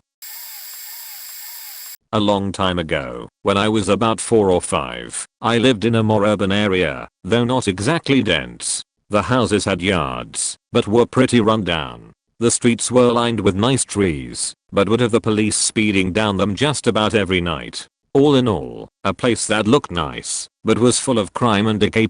I don't remember every detail due to how young I was, but I remember running between about 3 different yards. Mine, my neighbor and my neighbor's neighbor, for no real reason. A kid being a kid. Around the second or third lap across the yards, my neighbor's neighbor opens his front door, but not his screen door. I immediately hear the high-pitched yappy bark of a puppy as well as the old man behind the screen door calling to me. He asks what I'm doing, and I tell him, though I can't remember what imaginary scenario involving running between 3 yards I was playing out today. He asks me a few more questions and naturally, I ask about the puppy currently trying to get a look at me from behind the screen door. Oh, yeah, I have a few puppies, he says, holding the dog up. I had always wanted a dog as a kid, but never could convince my parents to get one, so I was pretty excited. Do you wanna pet him? He seems like he likes you. I'm not sure why, but for a moment I felt kind of nervous, despite the prospect of petting an adorable puppy. He must have noticed, because he then said maybe you can take one home. I'll give you them for free. Come on and we'll pick out a puppy for you. Like an idiot, I start approaching the door and moments before I'm up the small front step to it, my mom comes sprinting across the yard yelling for me to wait, grabs me tight and runs off with me complaining. Thinking she just didn't want me to have a dog. She later also went over to yell at the guy and probably call the cops. I'm not sure. I spent the whole time pouting in my room. Later, she came to talk to me and said that no matter what, I should never listen to strangers, even if they promised to give me things. Nearly a decade later, I learned the old man was a convicted sex offender. When I brought up the story to my mom, she didn't tell me much else, but that alone put the whole story into an even more terrifying context. What he had planned for me that day, I don't know, but it couldn't have been good. I have 3 that seem to be equally scary to me. The first 2 are very similar. When my son was 2-year-old, she choked on a hot dog. His mouth and lips were blue and the sound he was making while trying to breathe will haunt me forever. Thankfully my response is to jump into action. I was doing the Heimlich remover on him so hard that I could feel my wrist going up underneath his ribcage. My mother, who is a RN, lived across the street, so I was trying to run in shorts and a t-shirt, no shoes or socks, in the snow, while also stopping to do the Heimlich. Finally he so very calmly right into his mouth and pulled out the hot dog in the sweetest voice said, "Here mommy." Poor little guy's ribs were so bruised. The second story was when my daughter was about 6 months old. She had RSV, but I didn't know it yet. I never really co-slept with her, but this one night I just felt lonely or something and wanted her in my bed. I woke up to her making like a gargling type choking sound. By the time it went through my brain that she was choking on her spit up, she had completely quit breathing. I jerked her up out of the bed. She was dead weight and completely limp. I ran into the hallway where there was light so I could see to flip her over my arm and start hitting her back. I was screaming and frantic. I decided it was time to call 911. I ran back into my room to get my phone with her still laying on my arm. I think the shaking motion while I was running back into my room is what helped, because by the time I got my phone she was responsive. Took her to the doctor the next day just to find out she had RSV. The doctor said that was probably why she choked. Those 2 situations affected me so badly I have PTSD. Horrible nightmares where I watch my children die and I can't save them. Panic attacks and anxiety when it comes to anything that could possibly hurt my children. The third one is completely different. When I was in my early 20s I thought I was such a badass. I hung out with all the wrong people and did a lot of drugs. One night 2 men kicked in my back door. I was home alone. They held a gun to my head and made me lay face first on my couch. One guy held the gun to my head while the other robbed me. The funny thing is that I wasn't even scared. I only thought about the fact they were taking my drugs 15 years later, and I couldn't imagine something like that happening to me. I would probably shit myself. Answer. So I remember vividly when I was little, maybe 4 or 5 years old, and I was on holiday/vacation. My mum told me to get out of the pool and get a fresh layer of sunscreen on so I don't burn. But of course I had to take my armbands off in order to cover all of my arms. So when my mum finished putting my sunscreen on, she turned to my sister and began putting her sunscreen on. Meanwhile, like any 5-year-old on holiday, I was desperate to get back to the water slides and pool, so without thinking I ran straight to the biggest slide and went straight down with no hesitation. It wasn't until I was already around halfway down the slide time seemed to slow down as I realized I had forgotten to put my armbands back on. So here I was unable to swim. I had been learning, but it took me a while to get the hang of. No one knew I was there and about to plunge into an extremely deep pool, so I began to panic, of course. As soon as I hit the water, I remember doing everything in my power to keep my head above water for what felt like a solid 10 minutes at least. But that wasn't the worst part. I felt invisible. I was screaming for help, or at least I thought I was, and no one acknowledged me. I was just in the middle of a hug pool with around maybe 60 to 70 people in it, and not one person stopped to help or question to see if I was okay. But it got worse. I was still desperately trying to stay afloat, but eventually my body started to just fail me and almost gave up, even though mentally I was still fighting. The only thing I remember after that was, just as I began to go under, I heard my dad screaming my name, and I vaguely remember him jumping into the water to get to me. From what I was told, I never lost consciousness, so I think my brain just blocked out the rest of it. But definitely one of the scariest things to ever happen to me. I have quite a few, because sadly I'm one of those dumb people that do dumb shit and somehow manage to skate out of it alive. I'm older now and a little less dumb, but I still get into situations from time to time that honestly could turn bad easily. Point one that sticks out in my mind in particular was a time I decided to sneak out with a friend. We'll call her J. Now, I'd snuck out many times before this, usually to do dumb kid shit like smoking pot, drinking beer, hanging out with boys, thing rebellious teens do. Point a little backstory here. My friend's mom was a tweaker. Hell, she's still off and on drugs to this day. A couple weeks before Jay and I snuck out. Long story short, her mom and dad had accidentally left me at a bar in the middle of the night. I started walking to a different friend's house to get a ride home, and Jay called to ask where I was. She said her parents would come get me. Cue getting picked up, yelled at, tweaker mom flipping out and hitting Jay, father trying to stop it and swerving all over the road when it's foggy and pitch black, Jay's younger siblings screaming and crying, me trying to grab the baby, etc. Mom jumps out of car. We stop and try to get her to get back in. She blames me, attacks me, I run. We eventually get back to their house. I call my parents in the morning, who are, very obviously, beyond furious. So, as I'm sure you could imagine, Jay and I weren't supposed to be hanging out. Point where I lived at the time, it was a 5-minute walk to the highway, then across the highway to a trailer park, down to the back of the trailer park, across the river, and upstream a few minutes, and then up a hill to Jay's house. In all, the trek would take less than 20 minutes, and it was easy for me to sneak out. We hadn't seen each other in a while, and didn't want to get caught, so we decided to make the 30-minute walk into town. The town we lived in is small and hasn't had a police force for a long time. It's not a horrible town, but like many these days, drugs sort of took over, and once the sun goes down, there are tweakers everywhere. We didn't care, of course, because we were dumb, young, and just wanted to walk to the park and smoke some pot and hang out. So what's the worst that could happen? Shortly after entering town, we hear someone behind us. We walk a little faster, but they pick up pace until they're directly behind us. Jay spins around to see who it is, and it's a woman. Not much taller than us, obviously high, and beat to hell. Shocked, we ask her if she's okay. She said she'll be alright, but was scared of her boyfriend and was wondering if we'd walk with her to a friend's house so she wouldn't be alone. Yeah, sure, of course. Two 17-year-old girls can definitely protect you. We start walking. We were on the far southern edge of town, and it was maybe 10 minutes to the 24-hour gas station, who she said her friend lived behind.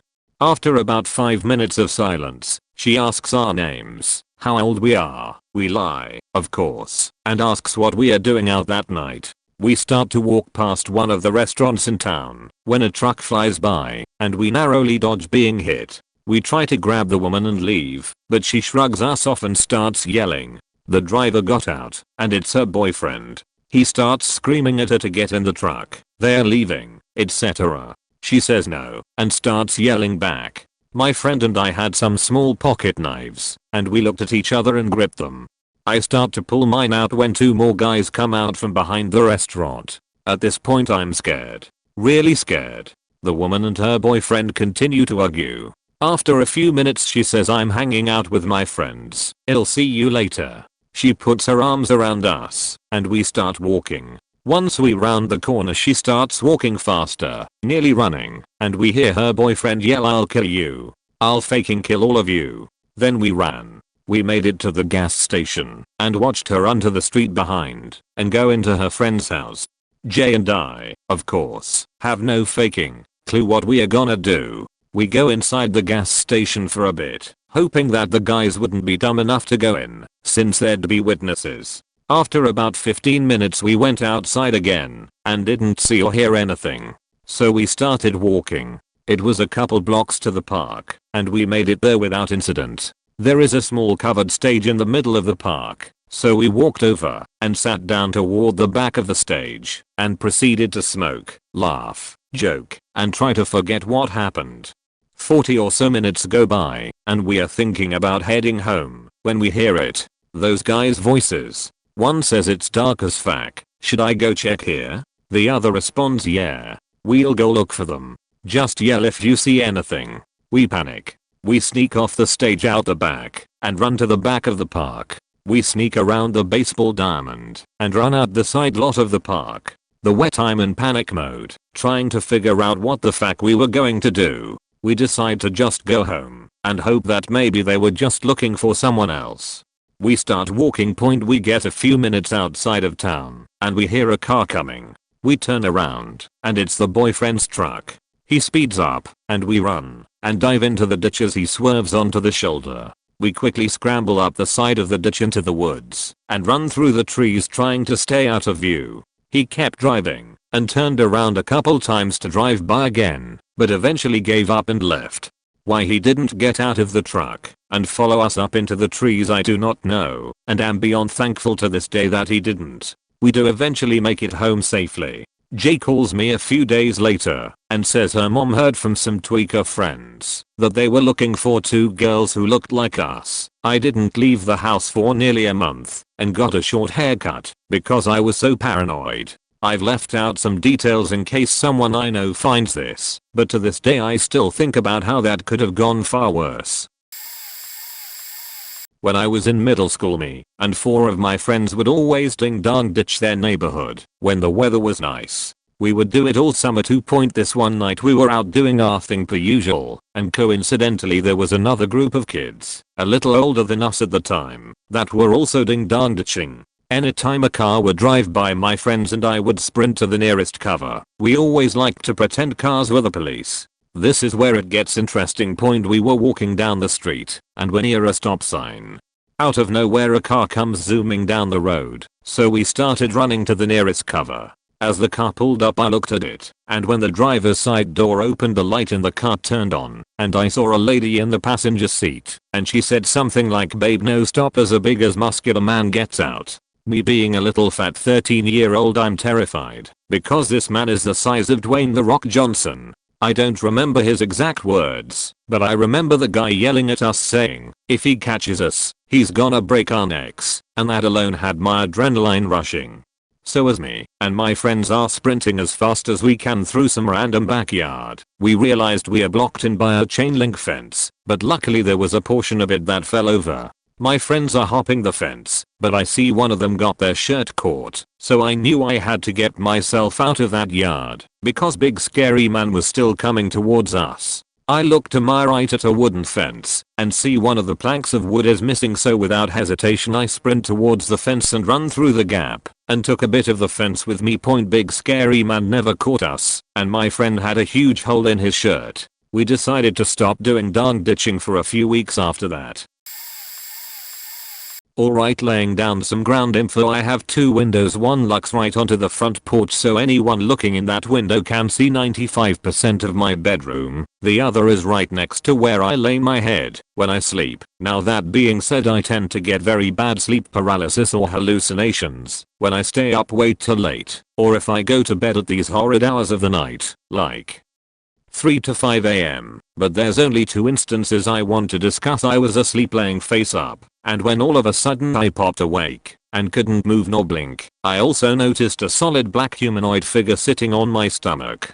My mind obviously began panicking and racing as I locked my eyes to where I hope it were, as it was solid black, no face, no nothing. And after like 15 seconds I started screaming in my head, it's just sleep paralysis, this isn't real. All of a sudden the figure jerks its head right in my front of my face, then calmly asks if it's fake. Why can't you move? All of a sudden I blinked, then sprung out of my bed onto the floor covered in sweat. I slept with the light on for the rest of that night. Now this second one is the exact reason I don't stay up late. I was up at like 4 am playing The Binding of Isaac on my computer. Now the window I mentioned before is right next to me. When I'm sitting at my computer I can reach to right and touch it. Now I'm playing and minding my own business, vibbing if you will, when all of a sudden a woman's scream came through my window, but sounded like it was pressed right up on the glass. I didn't even turn to look. I immediately flew out of my chair, my doorway, and slammed the door shut, and woke up my dad up that someone was outside. He went to room with the shotgun and looked out on the porch, and then went on the porch and scanned the yard. My sister, who was also still awake watching TV in her room, whose room is right next to mine, claims she didn't even hear it when I calmed down and asked her, and to her she was insanely confused and scared why I randomly bolted to my dad's room and started screaming like a banshee. But yep, there's my tale. Hope you guys enjoyed it. When I was 12 years old, it was 2012, my friend and I decided to skip a lesson, but I don't remember exactly which one. In my opinion, it was biology. We should have had a control or something like that. My friend and I decided to sit in the toilet for a whole lesson, because if we were sitting in the hallway, some teacher would have noticed us 100%. We went to the toilet. It's been 30 minutes since the lesson. Here we are standing with her, chatting about all sorts of stuff. Very abruptly, the director enters the toilet. I shove my friend into the toilet. The two of us are in a booth. The director starts yelling at everyone. So, why are all the booths occupied? Girls, come out. Don't you have lessons? And she started knocking on the doors. We were so scared. I could hear my friend's heart pounding. And we understood that, if we went out, she would ask our class, our names, call our parents and kick us. Our parents will definitely send us to an orphanage. We came up with a stupid plan. I get out of the booth and walk to the exit while she checks the other booths. I wanted to run away quickly, but she noticed me. Here's the whole dialogue. She, what class are you in? I, 6er. She, I see. Wait here. She goes on to look at other booths. Then my girlfriend crashes out of the booth, pushes me and yells, run. We are running at the speed of light. We don't know where. As a result, we hid in the women's locker room and sat there. They were afraid. Our parents didn't find out about it, but 10 years later I don't tell them about it. And thank God that there was nothing particularly scary in my life anymore. Who is too lazy to read? My friend and I were almost caught by the director when we skipped class. At my house, we used to have these blinds near our back door/window that we didn't close because who cares? One day I was sitting at our table having a snack when my mom started screaming and running towards the door and told us to call the police. When I asked why, she told me it was because a man was sitting there just staring at us. He was just standing by the door trying to hide and was just watching us point. The police came over and my mom told them what happened. The guy ran away before they could get to our house, so they asked my mom for a description. He was wearing this orange jacket with red stripes or something. I'm hazy on the exact details. I just remember it was orange and red. Since they didn't find the guy, they told my mom to call if he ever came back and to lock all the doors and close all the blinds. A few days later, I'm literally taking a sheet and I hear more commotion downstairs. I asked what happened, and my mom told me the guy was there again, and she screamed at him. The police showed up again. They kinda scolded my mom for letting him run off again.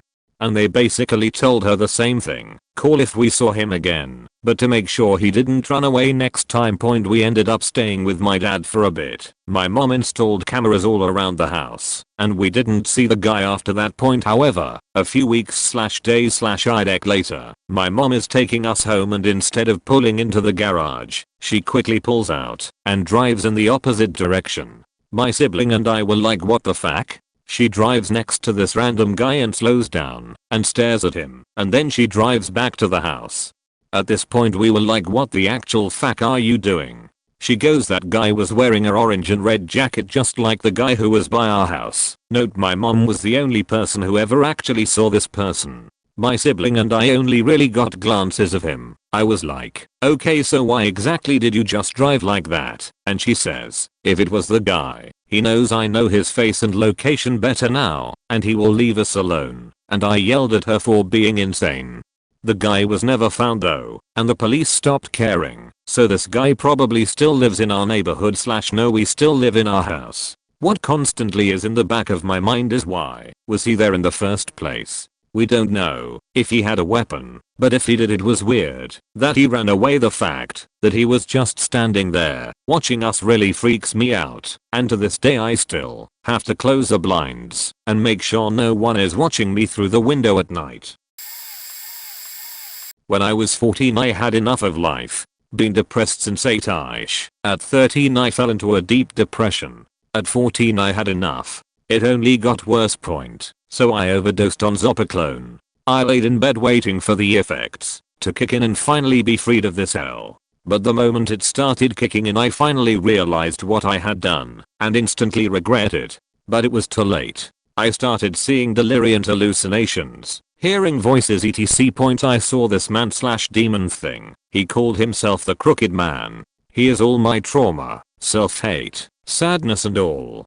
He hates me. He kept telling me how worthless and unloved I am, how I don't matter, and I'd be better off dead. He took control of my body and tried to make me jump off the balcony. All I could do was sit and see him do all this. I had no control over my body. My parents had to pin me down to the bed and I would laugh manically screaming, he wants me to do it, she wants me to do it, repeatedly. I was terrified inside. I was doomed. I didn't want to die. I wanted to live. I want to get better. He was just standing there in the corner trying to convince me otherwise. That's the last thing I remember. I woke up the next day on the couch in shock that I was still alive. And very thankful. That was the day I realized that nothing won't improve if I just sit on my ass all day feeling bad for myself and hating myself. I started improving, getting better. It took years. But the Crooked Man never left. Ever since that day I feel his presence. He will come back to haunt me every time I have a panic attack. He'll try to push me down again. He reminds me of how useless I am, how I should kill myself. He tries to make again. He hates me. I know that cause I know what he feels. He is just putting my inner thoughts to words. I have been clean from since I was 15. I have not had a single panic attack for several months thanks to medication. I'm still not where I want to be mentally in my life, but I have come a long way from there, and I'm proud of that. I hope to not see the Crooked Man for a couple of years, but one day I will confront him. He is a part of me. My mind created him from my own emotions and feeling. I want him to know that I fear him, but I don't hate him. I want to apologize for suppressing these feelings. I want him to know that everything will be okay, that we are in this shit together. When I was 17, a blue pickup pulled into my driveway. They told us there was a wounded deer in our field, told us where, and then made their leave. I got around, got dressed and headed out on foot, with rifle in hand, to find the deer and put it out of its misery. I see several deer in the field after a short walk. I look closer. There is a massive buck up ahead, so I decided I wanted to take a shot at him. I'd never been a trophy hunter, but damn, he was huge. I walk slowly forward, hugging the fence row. I raise my rifle and take aim. Then bang, I feel like someone hit me in the chest with a baseball bat. I drop my rifle, I raise my hand to my chest. I feel numb, there are chunks on my chest, and I'm covered in blood. I knew at that moment, I had been shot.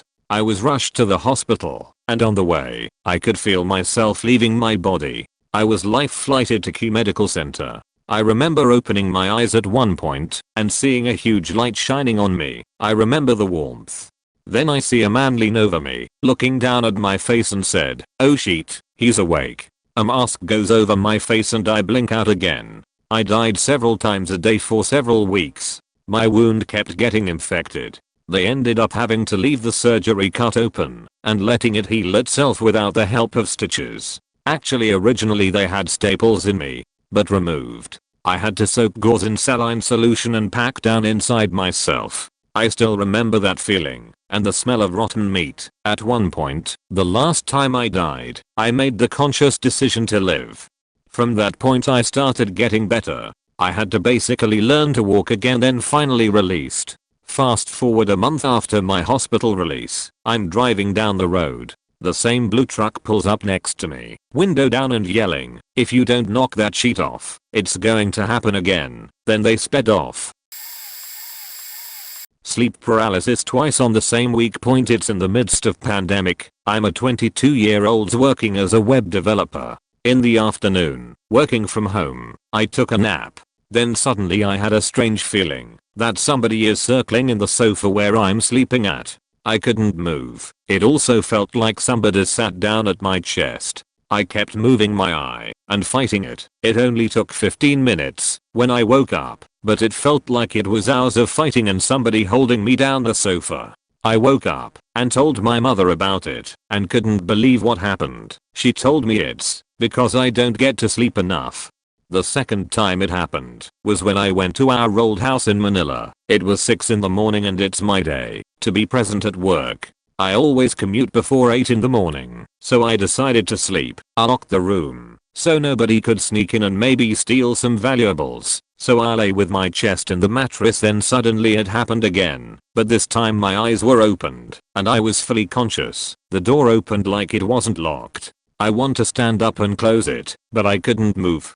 Then it felt like somebody stepped in the mattress, but nobody was. What scary thing happened was like it pulled my soul out of my body and I was in the stairs and some black figure is coming right at me. Then I prayed. Then it went back to normal. I opened the door to the room and saw myself sleeping. Then I lay down again, then woke up at 7:30. I woke up anxious and sweaty. I stood up and went to the office ASAP. I kept contemplating about my dream and I became scared to sleep in that room again, for it was my late grandparents' bedroom. Point, that's the last time I had sleep paralysis. I will forever tell this story because it's the scariest experience that has ever happened to me. I had a very scary experience a couple years ago in Montana, and to this day I can never quite figure out what happened. Summer of 2011, we just turned 21. One July weekend my friend and I decided to go bar hopping. I was drinking and my friend wasn't, since she was driving, so she gambled a little bit. We left about 12 AM to go gas up and cruise around. At this point I was pretty faking wasted, so while she went inside to pay for gas I stayed in the van. As I'm sitting there listening to music, this Native American man and woman come up to me and ask me where I'm headed. I tell them nowhere and that we live here in town. They then ask for a ride to their house and told me they lived in the country. I'm usually very cautious about people and never give rides to strangers, but for some reason I told them to hop in. They say thank you and hop in the back seat. My friend comes back and gasses up, then gets back in the driver's seat. We blast the music and head to the back roads where we usually cruise around when we don't want to run into cops.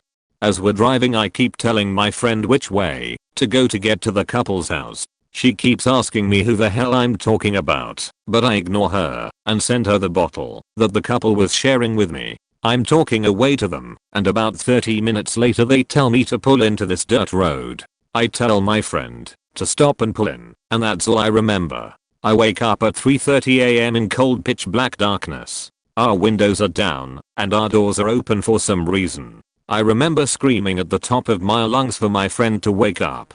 I scream at her to start the car and turn the lights on. When she turns the lights on, we are surrounded by nothing but trees and darkness. I look in the backseat and look around outside, but those people are nowhere to be found. There is also no house where we stopped. I tell her let's get the fuck out of here. The next day I was still very terrified. I kept thinking about last night, wondering how she only took 2 shots of that bottle and how that would make her pass out with me like that for 3 hours. My friend was pretty scared too. I told her what I remembered and asked her what happened or if she remembers anything.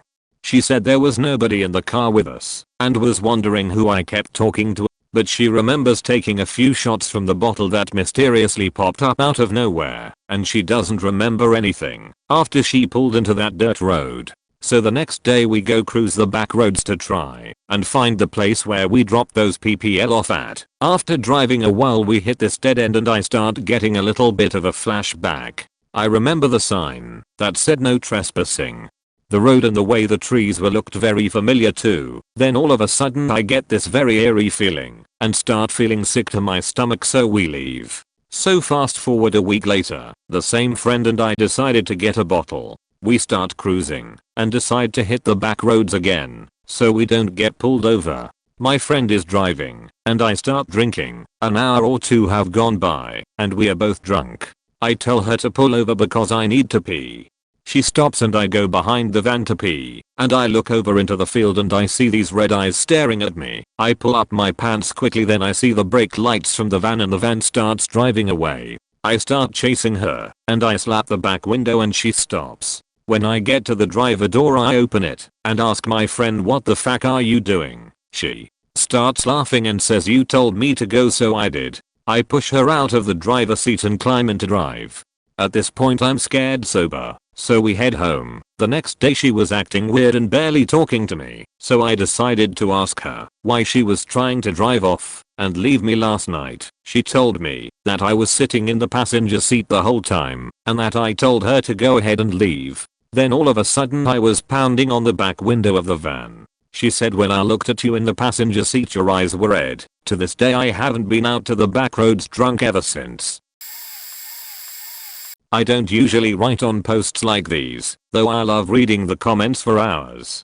But here's one of the scariest things I nearly faced. When I was 20 I had been kicked out of my family home and moved in with my now ex-boyfriend. We lived in a very low-income housing development off of Telegraph Road in Detroit. I was very poor and didn't have a car. I had to take the bus to and from work every day and transfer twice per trip, and a few times the bus just never showed. I was used to dealing with weird strangers, and I had several scary encounters.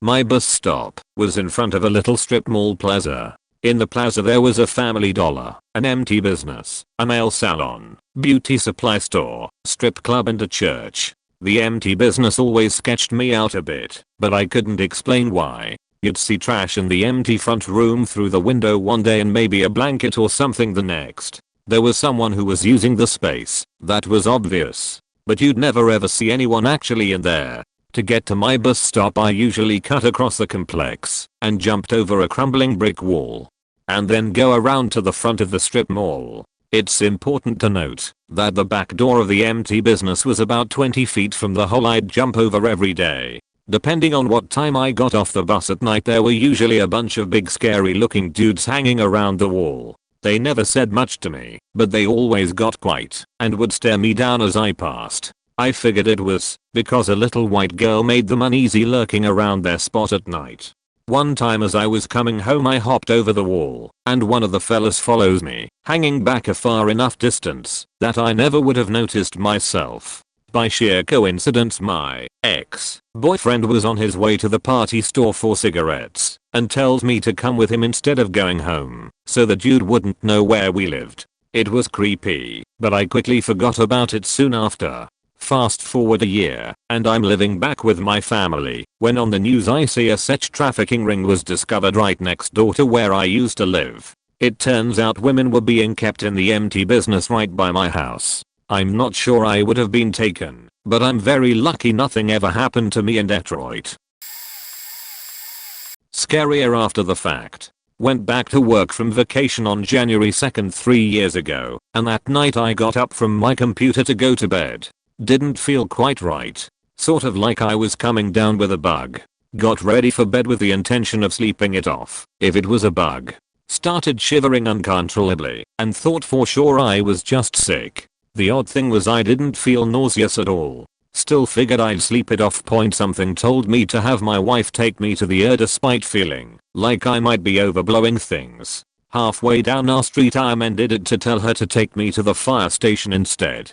They checked me out and found nothing other than my BP bouncing high. Called an ambulance anyway, and halfway to the hospital I began to stutter and struggled to speak. It honestly felt like I was faking it for some reason. Went straight into care and had a caught which found I had a clot deep in my brain. It had been caught soon enough that TPA was used. The alternative was an air flight to another hospital for brain surgery, and it was deep enough that they felt it would cause damage. A half hour after TPA my speech started to come back and the other side effects were gone.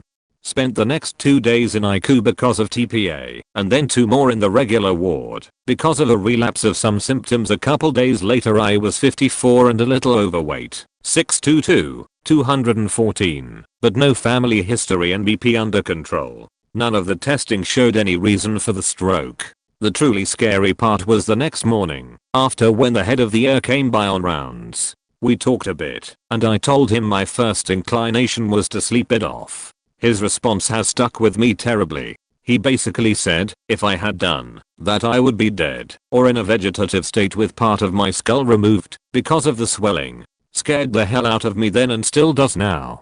I went into a bit of a funk after that for 6 months. My dad died a month later and this unknown sword hanging over my head was depressing. Saw a therapist for a while, and got out of it by the end of summer. I've done a good job taking meds and doing all the doctor's orders including exercising more, but the weight didn't really come off. Had what was probably another stroke a year ago with the same unknown cause. That got me off miles on the weight, and I exercise more, so I've lost 30 pounds now, and I'm still in the best shape of my life. Still have that doc conversation running through my head though, worrying if it happens again.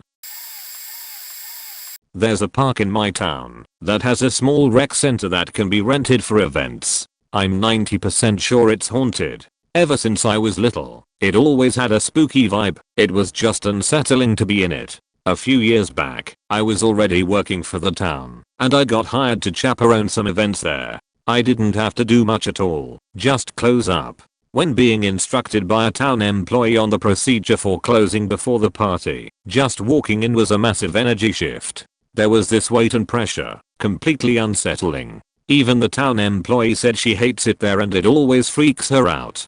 Anyway, she fills me in and we leave. The party's a couple of days later, and some strange stuff goes on as I'm out of the way for the party goers. I heard the distinct sound of footsteps on the second floor, when no one was up there, and there was this weird buzzing noise, small stuff like that. Anyway, cleanup runs an hour late. It's 11 PM when the group finally leaves. I start closing up, turning off all the lights, closing the doors, etc. I turn off the last light, and then it hit me. This unrelenting sense of dread.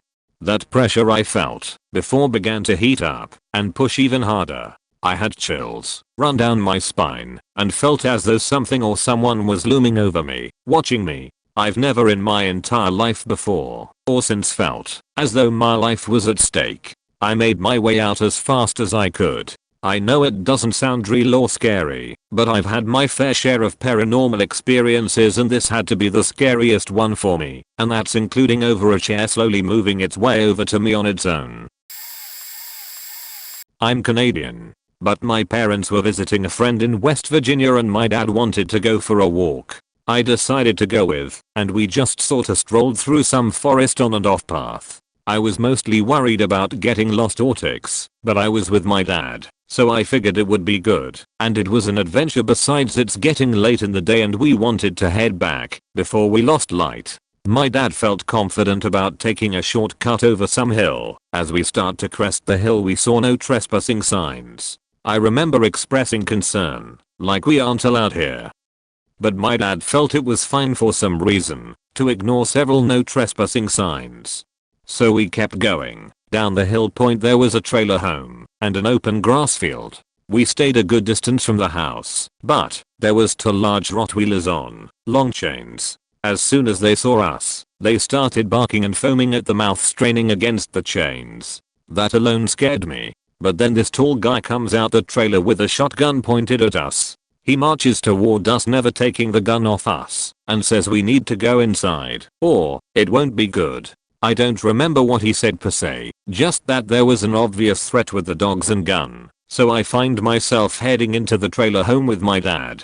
The guy keeps the gun pointed at us. I get told to sit on the floor and play with his daughter, which I guess made it feel a little less scary, but the whole time we were there, over an hour, the guy kept the gun handy, not pointed at my dad per se, but on the table by his hand. I know I was young, but I knew how dangerous guns were, and the dogs were still by the front of the trailer. So after quite some time and talking, he has a beer with my dad and acts like they are best friends, and he drove us back to my parents' friend's house. Point: never trespass in West Virginia. Pretty obvious, you'd think. Well, I had 3, one for each of my children. Firstborn son. We were vacationing in Mexico, going off the beaten tourist places. We were going in a cave looking for gemstones. Of course my little girl was with me holding hands. My husband was going to take care of the oldest. Well, he lost our son in the cave. We spent the next hour looking for him. Second-born daughter. I took my son and his friends along with my daughter on a bike, right through a city in Oregon. My daughter thought she was unloved and so hid. So the police found her several hours later. My third-born son. His father knew he was faking up, using all my money from 2 jobs for him to party all night. He refused to work, wouldn't take care of child while I was working, refused to cook, housework, or maintenance around the place. He couldn't take care of his hygiene, wouldn't flush his toilet, and on top of that he had sent me to the hospital several times. So one day he thought it was a good idea to abduct our son, take my car, and cross Canadian border. Also, I wouldn't see my son again. I talked to the police. They said they couldn't do anything since we were still married. Then the police called and said my husband was involved in an accident. Well, he was drinking 24/7 and using heroin and cocaine. He went off the road and rolled down the mountainside. He totaled my car and about killed my baby. Scary shit. But no worries, I told him if he touches me 3 more times I would divorce him. He threatened to kill me and then told me I had to get a 3rd job. What the fuck? So he can use it all on his drugs? So he touched me twice. Bang. Divorce with restraining order and supervised visitation. Ended up in jail because he broke into my house several times. It took 2 big police officers to come and collect him. He was twice my size. So yeah, scary shit.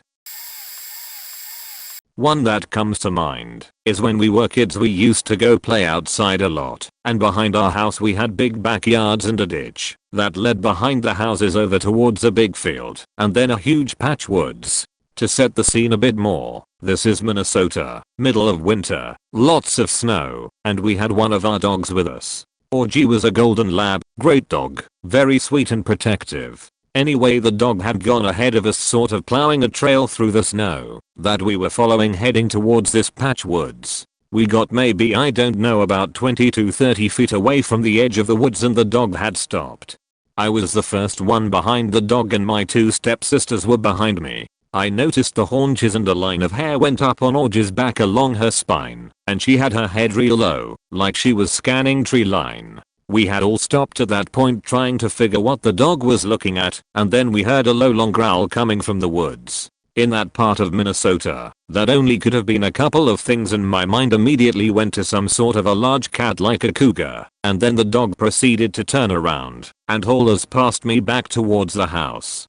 which terrified the shit out of me, and I turned around and started to run, as did both of my stepsisters, who are now in front of me. I was now at the rear as everyone hauled ass and left me behind. I was absolutely positive that there was a cat behind me chasing me and that I was going to get mauled in the freaking snow, but it didn't. By the time I made it to the house, everyone was inside getting warm again, and I decided I was never going to explore those woods again in the winter, not with the snow that deep.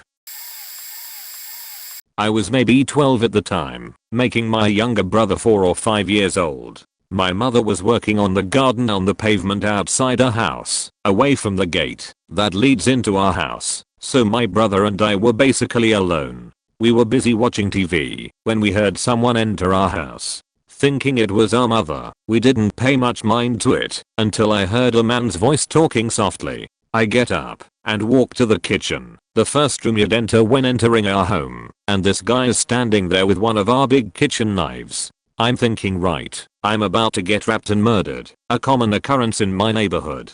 The guy asks if I'm alone. I say yes, not wanting him to know my younger brother is in the house too. He tells me if I move from this spot, he's going to slit my throat, and then walks into a different room to rummage for things to steal. I didn't think about my life at that point. I just ran to the living room to grab my brother, take him to the bathroom on the other side of the house, and begged him to not cry, not talk, not move. I put him in the shower. We didn't have any locks on any rooms in our house, and proceeded to make my way back to the kitchen, grab myself another knife and debate on whether I should enter the room the guy went into.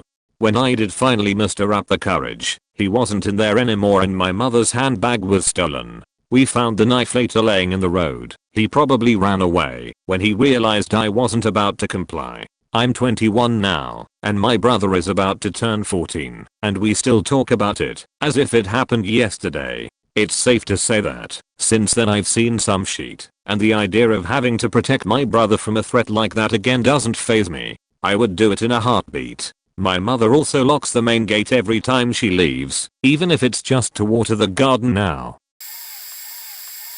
My friends and I would go to this spot in the creek/river called Creek Falls. It had jumping spots off the falls, and it was a huge hangout place and party place, whatever.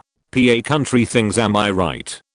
Very dangerous if you get too drunk, etc. There's 2 ways to get to the falls. Taking the shortcut across the train track bridges, or through the woods on the trail path things, and then follow the tracks out, avoiding the bridges. I'm sure you can see where this is going. Point in early May 2020, my boyfriend, his best friend at the time, and I went down just to hang out and enjoy the falls. It was too cold to swim, and the water was way too high, or you would get sucked under. We got out there via bridges no problem, though it was my first time out there for real, and not just seeing pictures and videos from friends. Even though I'd never walked across a train trestle bridge before in my life and I have anxiety, but like I said, we get out there no problem. We hang out for a little and enjoy the falls with no phone service, and my phone was almost dead. Eventually it's time to go back. It's probably around 7 PM or so, wasn't really dark or anything, and mind you trains almost never go through there. We get across the first bridge, no problem. We are crossing the second bridge, and they had bent down and felt the tracks before we started crossing. My boyfriend's friend was in front of us, as I was slow and careful not to fall, and my boyfriend was with me. Also, this bridge had a curve in it, so you couldn't totally see around it. The friend had a feeling, I would assume, and bent down to feel the tracks. When he looked up, a train was coming around the corner. We bolted back, me stepping as quickly as I could, my boyfriend coaching me along, and luckily we all made it, with a split second left, and no one was hurt or died. I was shaking for nearly an hour, and we couldn't take the trails back to the car, because we would have to go back and cross the other bridge to get to where the trail is. The bridge we were on had water underneath, so there essentially was no way out. Point eventually, almost an hour later, no phone service and mine had died. We crossed the bridge and made it back safely, very luckily. The next time we went, needless to say, we took the trails. That was the scariest experience of my life and a terrifying story, and somehow lived to tell the tale. This happens when I was around 8 to 9 years old. In the winter time I often go up to my cabin so I can go snowboarding and skiing. I sometimes take trips up there with my mom. My parents have been split up since I was 4 and both of them started dating shortly after their divorce. When I was 6 my mom dated this guy, let's call him Jake, and we started going up to the cabin with him and his son, calling him Eddie, who was a year older than me. Both my mom and Jake have had a history of drinking. They weren't alcoholics I would say, but they used to get drunk in front of us and black out on the couch or just make a lot of noise until we forced ourselves to just fall asleep. I had this friend who had a cabin close to us. His name was Steve, fake name, and he would often come down to our cabin with his parents. The only kinda traumatic thing that happened at our cabin was that my mom locked us in my bedroom because we would sleep, even though it was impossible because they were playing loud music and laughing. But that wasn't close to the other thing that happened. Jake's brother was visiting us together with his daughter who was maybe 6 at that time. They had come from England, so we could spend time at my mother's cabin all together. So in the cabin there were 3 bedrooms and 1 bathroom. Me and Eddie shared a room, Jake and my mom shared a room, and Jake's brother and his daughter shared a room. Then one day we decided to drive down to Steve's parents' cabin. Steve and his little brother who was 6 years old was there, so we went up to the 2th floor to look at some random movie. So now me, Eddie, Steve and his 6 years old were upstairs chilling for a couple of hours. When me and Eddie started to get tired we went downstairs to ask my mom and Jake if we could leave. The 1 floor smelled like alcohol. I was used to the smell, so I knew they were drinking. I got into the living room and the first person I spotted was my stepdad Jake. I walked over to him and noticed he was drooling, so I pointed it out and he started laughing. I didn't realize it was because he was drunk, so I laughed along. When I asked if we could go to our own cabin and sleep he just slurred his words, so I couldn't understand anything. I asked my mom, and she said, okay, as she called an Uber. Jake's brother, Tommy, hadn't drunken anything since he was with his daughter, so he took the car since there wasn't enough space in the Uber for him and his daughter. Around 20 minutes later the Uber arrived, and there was a kind woman driving. When we stood outside and was waiting to get in, my stepdad acted super strange since he was drunk, and it creeped Eddie out, so the woman tried forcing him to sit at the front seat next to her while me, Eddie and my mom sat at the back. My mom sat in the middle because Jake was mad that Eddie didn't want to talk to him. His words were slurred and he kept reaching his hand to the back to touch Eddie while he kept asking if he was okay. Eddie wasn't. I could see it. He was scared of his own father because of the alcohol. Jake was so angry when we arrived at our cabin that he just ran up into his and my mom's shared bedroom. While we were walking out of the Uber, Tommy and his daughter arrived. They went up into their room and me and Eddie went up to ours while mom went to talk with Jake. We heard yelling and suddenly my mom came into our room and told us to run to the bathroom. Me, Eddie and my mom locked ourselves in the bathroom, and shortly after my stepdad walked out of his bedroom and started banging on the door screaming that he demanded to have his own son. He insulted my mom and tried breaking down the door. I had tears in my eyes, same did my mom. When I looked over at Eddie I could see him having a big breakdown, tears streaming down his face. Then we heard another voice. Jake's brother Tommy had heard all of the noise and went to check it out. Now there was a screaming match outside the bathroom door that I was locked in. We could hear them, and after a few minutes we could hear they started getting violent and pushing each other into the walls. Tommy was way bigger than Jake, so he was stronger. Then Tommy punched my stepdad in the face, causing him to get a black eye. Jake pushed Tommy into the wall hard, and while we were listening to their fighting my stepbrother was crying even more. Then we heard another voice. Tommy's daughter wondered where her father went and ended up seeing Tommy and Jake's fight. She started crying, so we opened the bathroom door. When we did I ended up locking eyes with my crazy stepdad for a few seconds before he tried getting to the bathroom to talk to his son. Eddie yelled that he didn't wanna talk and that he was uncomfortable with it. Jake got super angry that I even think he started treating both me and my stepbrother and my mom. When he was walking towards the bathroom Tommy barged at him and pushed him into a wall. Tommy's daughter was still crying, so my mom called her and told her to get into the bathroom while the men were fighting. She got into the bathroom and locked it and sat there for half an hour listening to the fight. Then we heard a loud noise. Tommy had pushed my stepdad into the bed so he could sleep with the alcohol, and he ended up breaking a piece of the bed in the process. He fell asleep and we could get out of the bathroom. Tommy and his daughter went to their room and locked it while me, Eddie, who was still crying, and my mom went into me and Eddie's bedroom and locked it. When we thought everything was over, we heard Jake getting up from the bed. He started screaming and banging on our door that he needed to see Eddie. My mom obviously didn't want him to, since he was a danger for us and himself. She held one finger in front of her mouth to show us we had to be quiet and told Jake that we were asleep and we could talk tomorrow. But Jake wasn't finished. He continued screaming about my mom having to call the cops since his brother Tommy was dangerous and that he should be locked up. After 30 minutes he fell asleep. Let's just say I was terrified and could sleep the rest of the night. And I was scared for life. Surprisingly, my mom didn't break up with him until about 2 years later, after she found out he cheated for the second time. Now I have a new stepdad, but I have major trust issues and I'm scared of drunk people. And I don't know what happened to Eddie. I believe this was a paranormal experience my junior year of high school. Our student council had the idea to have a fun Halloween dance. Basically just all of us. It was a small school, dressing up in fun costumes, dancing, and we had a costume contest. We actually got to rent out the Hillview Manor, which is a well-known haunted place near us. Look it up. There was a ghost hunting crew who filmed an episode there. I do not remember which ghost hunting show, tbh.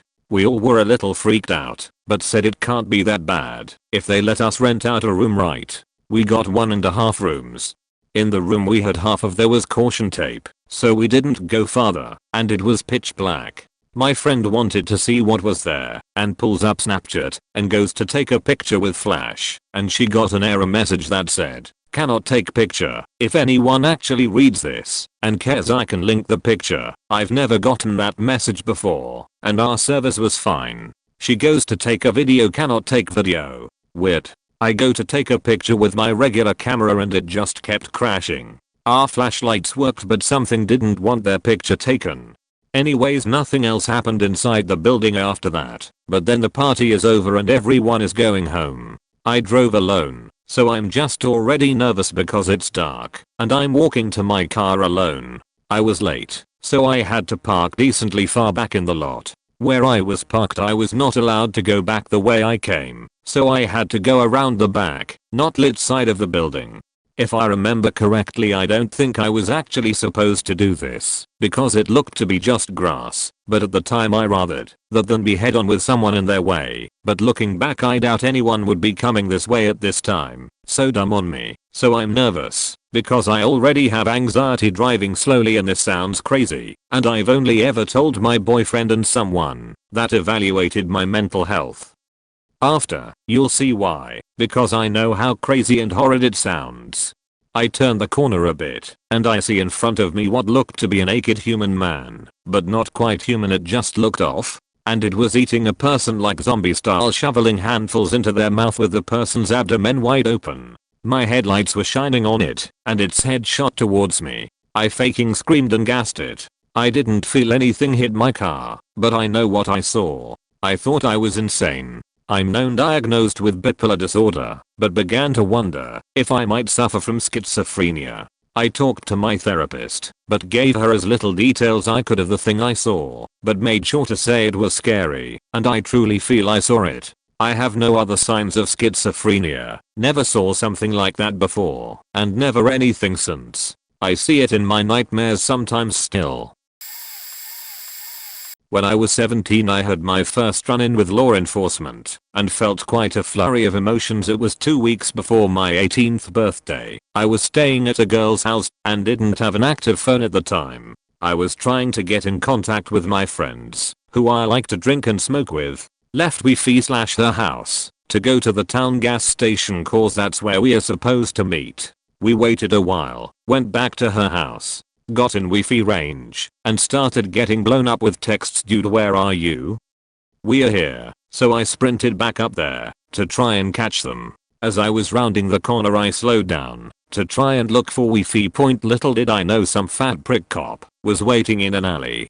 It felt more like a stick up honestly, not that I had anything valuable. Anyways, Fatso comes out of the alleyway, hand on gun, yelling stop right there. Me, shocked and haven't done anything wrong, throw my hands in the air yelling whoa whoa whoa whoa.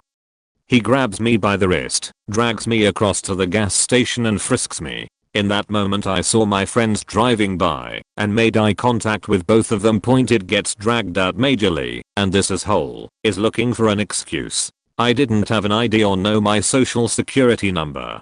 He's trying to link me to home invasions and warrants for people with different names than mine. I'm handcuffed outside in summer heat, sweat, and mosquitoes, getting bitten to hell as he calls in another cop. All I have on me is my inactive phone, a charger, and a lighter. After this interrogation goes on for literally over an hour, I'm finally allowed to call my dad, and he has to come get me at 1 AM pissed. The original cop says he cold hit me with curfew, but let me off, and I would argued that sheet for how long he had me detained. I still partied with my friends that night, and haven't had a run-in with cops since. Fuck the police.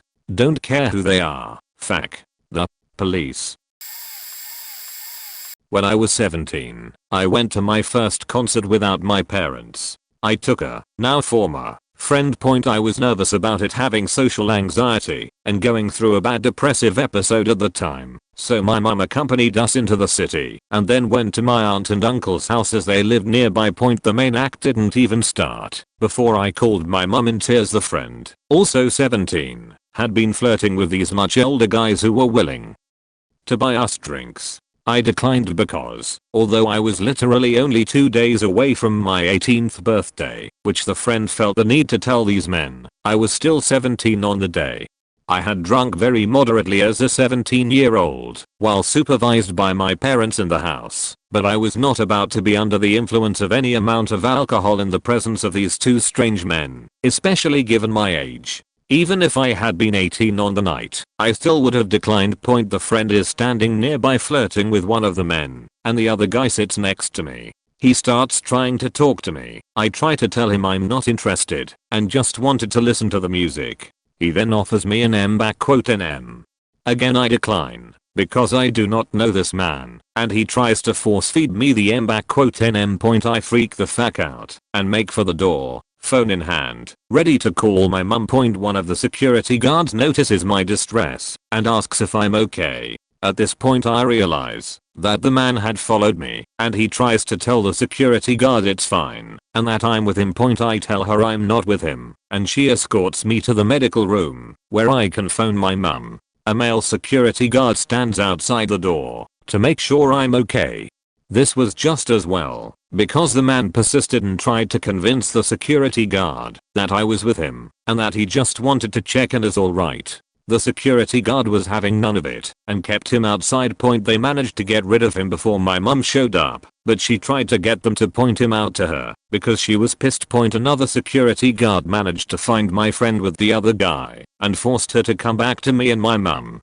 She tried to go off again with this guy, even though his friend had scared the ever-loving shit out of me like that, but was stopped by security. Only now as an adult do I realize that female security guard could very well have saved my life. In my blind panic I was ready to leave the concert hall and try and call my mum from the street. She convinced me it would be better to do that from the medical room, and that security would make sure the man stayed away from me while I did so. Who knows what might have happened had I gone onto the street with him following me. I did get to see the main act, Kelly Clarkson, as the staff were kind enough to allow me, the friend and my mum to watch the show from an empty balcony, but the experience is tainted because of what happened. I was furious with my friend because she just acted like she didn't give a shit and kept trying to go back to the other guy. Like what the fuck? Hence why she is a former friend. To this day, 14 years later, that is still the scariest experience I have had. I was asked to pick up my roommate from a party being held at a fraternity house. This house was a good ways away from the university, and it was around 11 PM, so it was dark and unknown territory. I pull up to a stop sign around a corner from the house. It was a neighborhood and there were no street lights at all. My only source of light was my headlights. I turned the corner and there are two figures standing in the road. Both males and one was both shirtless and shoeless. I didn't know if they were part of the party or not a party person, and was about to roll down my window a little to tell them I was here for my roommate. I wasn't able to take my hands off the wheel before the shirtless guy suddenly bolted towards my car. I gunned it into reverse, got past the stop sign, and put it into drive to turn back onto the highway. All the while this guy was still running after my car. When I got to a safe place I called my roommate to tell her what happened. She, rightly so, was both pissed and worried. Worried for me cause I was having a panic attack, and pissed because she knew those two guys who ran at my car. I got to listen on the phone while she yelled at them. After a while I was able to head back and pick her up. Met the shirtless guy who felt bad and wanted to hug me, gave him a fist bump instead, and stayed in my car. Roommate bought me food and I down at a drink. When we got back to our room point had nightmares about it for weeks, mainly about what would have happened if they caught me and weren't acquainted with my roommate. I'm going a total different direction that usual way, but here we go. It all started October 2017. When I suddenly felt like I needed to go and get myself checked out with a gynecologist because something just wasn't right. First I went in for the normal womanly exam, and then afterward I went in for an ultrasound I would say late November. So after I had the ultrasound I was told I needed to have a D&C. When I had the on December 7th it turned out to be abnormal, very abnormal. My doctor even believed it was cancer. So I went to see a gynecologic oncologist. Next thing I knew I was scheduled for a total hysterectomy on February 1st 2018. After surgery some tissue was sent off to pathology, and by the grace of God I did not have uterine cancer or any other kind of cancer down there. But I believe that was the scariest time in my whole entire life. I know that's not exactly what you asked for, but I'm so grateful that I caught this problem before it went from pre-uterine cancer to uterine cancer. So ladies, it is very important to see your gynecologist once a year.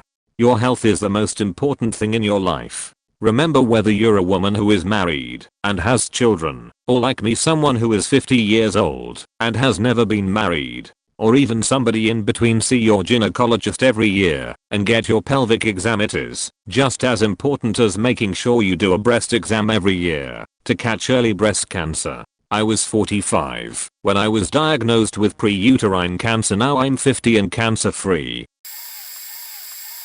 Kinda long, but it's the craziest / scariest experience I've ever had, so here goes. Back when I was 17, I had this friend, also 17. Let's call her Julie. One day in the middle of July, Julie saw an open invite to a party on Snapchat for this random girl that she didn't know. She asked me if I wanted to go and I agreed. On the day of the party we put the address in the GPS, and it was a 3-hour drive. She just said fuck it, and we started to drive. About 2 hours and we were passing through this really touristy beach town in our state, Cape Cod, Massachusetts, which we live nowhere close to. After driving through we were soon driving through a ghost town, rundown water park, old souvenir shop with a sign hanging off, old closed down restaurants. That's when I started to get creeped out. Then, all of a sudden, there was just trees and a dirt road. The trees were so tall I could barely see the sky. Julie's GPS started to glitch out and stop working, and when I tried to pull up Google Maps on my phone I had no service. So there we were, driving aimlessly on a dirt road in the middle of nowhere 3 hours from home. I had a horrible gut feeling to the point where I was ready to vomit, but we kept driving. Soon enough we saw a dirt road parking lot clearing and pulled in to find balloons tied to the trees. I checked my phone and I had 1 bar. I used it to text the girl saying we were here. We waited for a minute and then a girl with witchcraft symbols painted all over her body appeared. I grew up in a Catholic family, but I wasn't too religious myself. All I knew was pentagrams upside down were not good. Just to be clear, I don't care what your religion is, and I don't judge, but I already had a bad vibe and it just made it worse. We got out of the car and she gestured for us to follow her, so we did. We were walking on a tiny dirt path and ended up at a clearing with a little beach. There was about 20 other people there who also had the same symbols on their bodies. I tried to brush it off and introduce myself to a couple of them, and everything was going great until a guy came up with a bag of drugs and asked us if we wanted any. This is the part where a normal person would say no to drugs from a stranger covered in satanic symbols in the middle of nowhere, right? Wrong. Julie agreed to do DMT, a very strong psychedelic, and I tried to quietly convince her not to, but she said relax, it's gonna be okay. As she started smoking it, the hair on my arms started to stand up. I had goosebumps and chills ran up my spine. I squeezed her arm tightly, and she was so far gone she didn't really notice. Mind you, this is my ride. The girl who was having the party walked over to me and asked if I could help them make a bonfire because it was getting dark. I nodded, trying to make sure she didn't know how creeped out I was. Once the fire was lit, I realized how high they were on acid and molly. I was the only one sober on the whole beach. It was now approaching 1:30 AM and Julie's high started to wear off. I started tugging at her arm and whispering that I wanted to leave and I was getting bad vibes. She got up and told me she was good to drive. I was ready to say goodbye when they brought out a birthday cake and started singing to the girl. Julie told me we had to stay for cake cause it's be rude not to. I didn't even know this was a birthday party. The cake had more symbols on it, and I didn't even care cause now it was 2 AM and Julie was still eating cake. I chose not to eat it. I nervously laughed and told everyone me and Julie should get going cause we had a long drive. They kept insisting I sit back down around the fire with them, and the party was just getting started. Julie then caught on how anxious I was and got up and agreed to get going. We said thank you and goodbye and started to walk away when the girl ran up to us and kept insisting we stay to the point where she was begging. I told her no cause we had a long drive and she followed us to Julie's car. We jumped in and locked the doors and she started tapping on the window to please come back and enjoy the party. It was 2:30 AM by now. We started to drive away and she started to chase the faking car and eventually gave up and stopped. The GPS was still not working and my phone had no service, so we drove aimlessly until we got to the ghost town. Her GPS started to work and so did my phone. It was 3:33. I shit you not, it was the witching hour. I was about to piss myself. We didn't get back to her house until around 5:30 to 6 AM. My mom thought we were getting ice cream. Me and Julie are no longer friends. I'm late, but I think when my mother called me at 3 AM while I was miles away at university, I answered blearily and asked what was wrong. No reply. Just that staticky silence you hear on the phone when no one is answering. I repeated my question, getting worried, and I hear this tiny whisper, "He's in my room right now. He's sitting on the chair in the dark," and I'm scared. This is when I realized my stepfather was a lot more dangerous than I realized before I left home, and I was hours away with no car and no way to get to her. I had that horrible cold sweat, even though my body suddenly felt red hot at the same time. I kept asking her to talk to me, but she just ended up hanging up after I could hear her breathing get shakier and shakier. I was so scared for her I kept calling and calling, and she wouldn't pick up. I know, have my suspicions. That was the night he did something inhuman to her, because the next day she told me it was all fine. I was mad that it was supposedly nothing. Years later she admitted what he had done, but didn't tell me if it was indeed that night. The other time also included them. I was 15, and in my room in the attic. The room next to mine was an office and they started arguing in there. First quietly and then angrier and angrier, until I heard a scuffle, things breaking and noises of pain from both of them. He was huge compared to my mother, and again I was terrified. I swung open my door and ran down the stairs so fast I missed half the steps. I had my eyes closed because I didn't want to see what was happening. I ran down the next flight and screamed I'm leaving as they were following me, begging me to come back. I ran straight out the front door and up the street.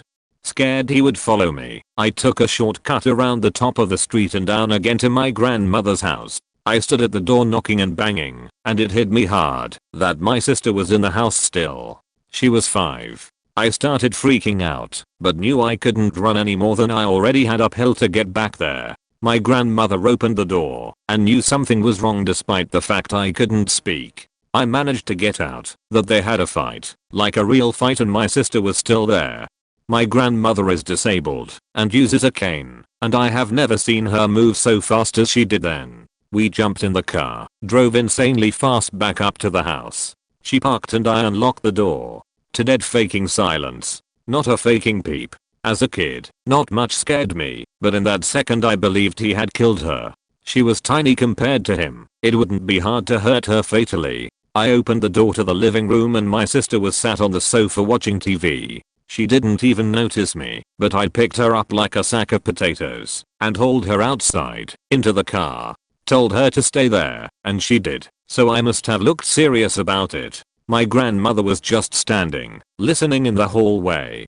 We got to the back room, turned the doorknob, and heard my mother telling us to go away. That we had to leave, and she was okay. My grandmother said no, but my mother yelled, "She never does that." So we stopped still and just stared at each other like what the fuck. She insisted she was okay, we should go, and she will come down to the house in an hour. We colorfully called out some threats of bodily harm to my stepfather if he had indeed hurt her, and left. The fight was explained later. From what I gathered, he was standing over her, shaking her etc.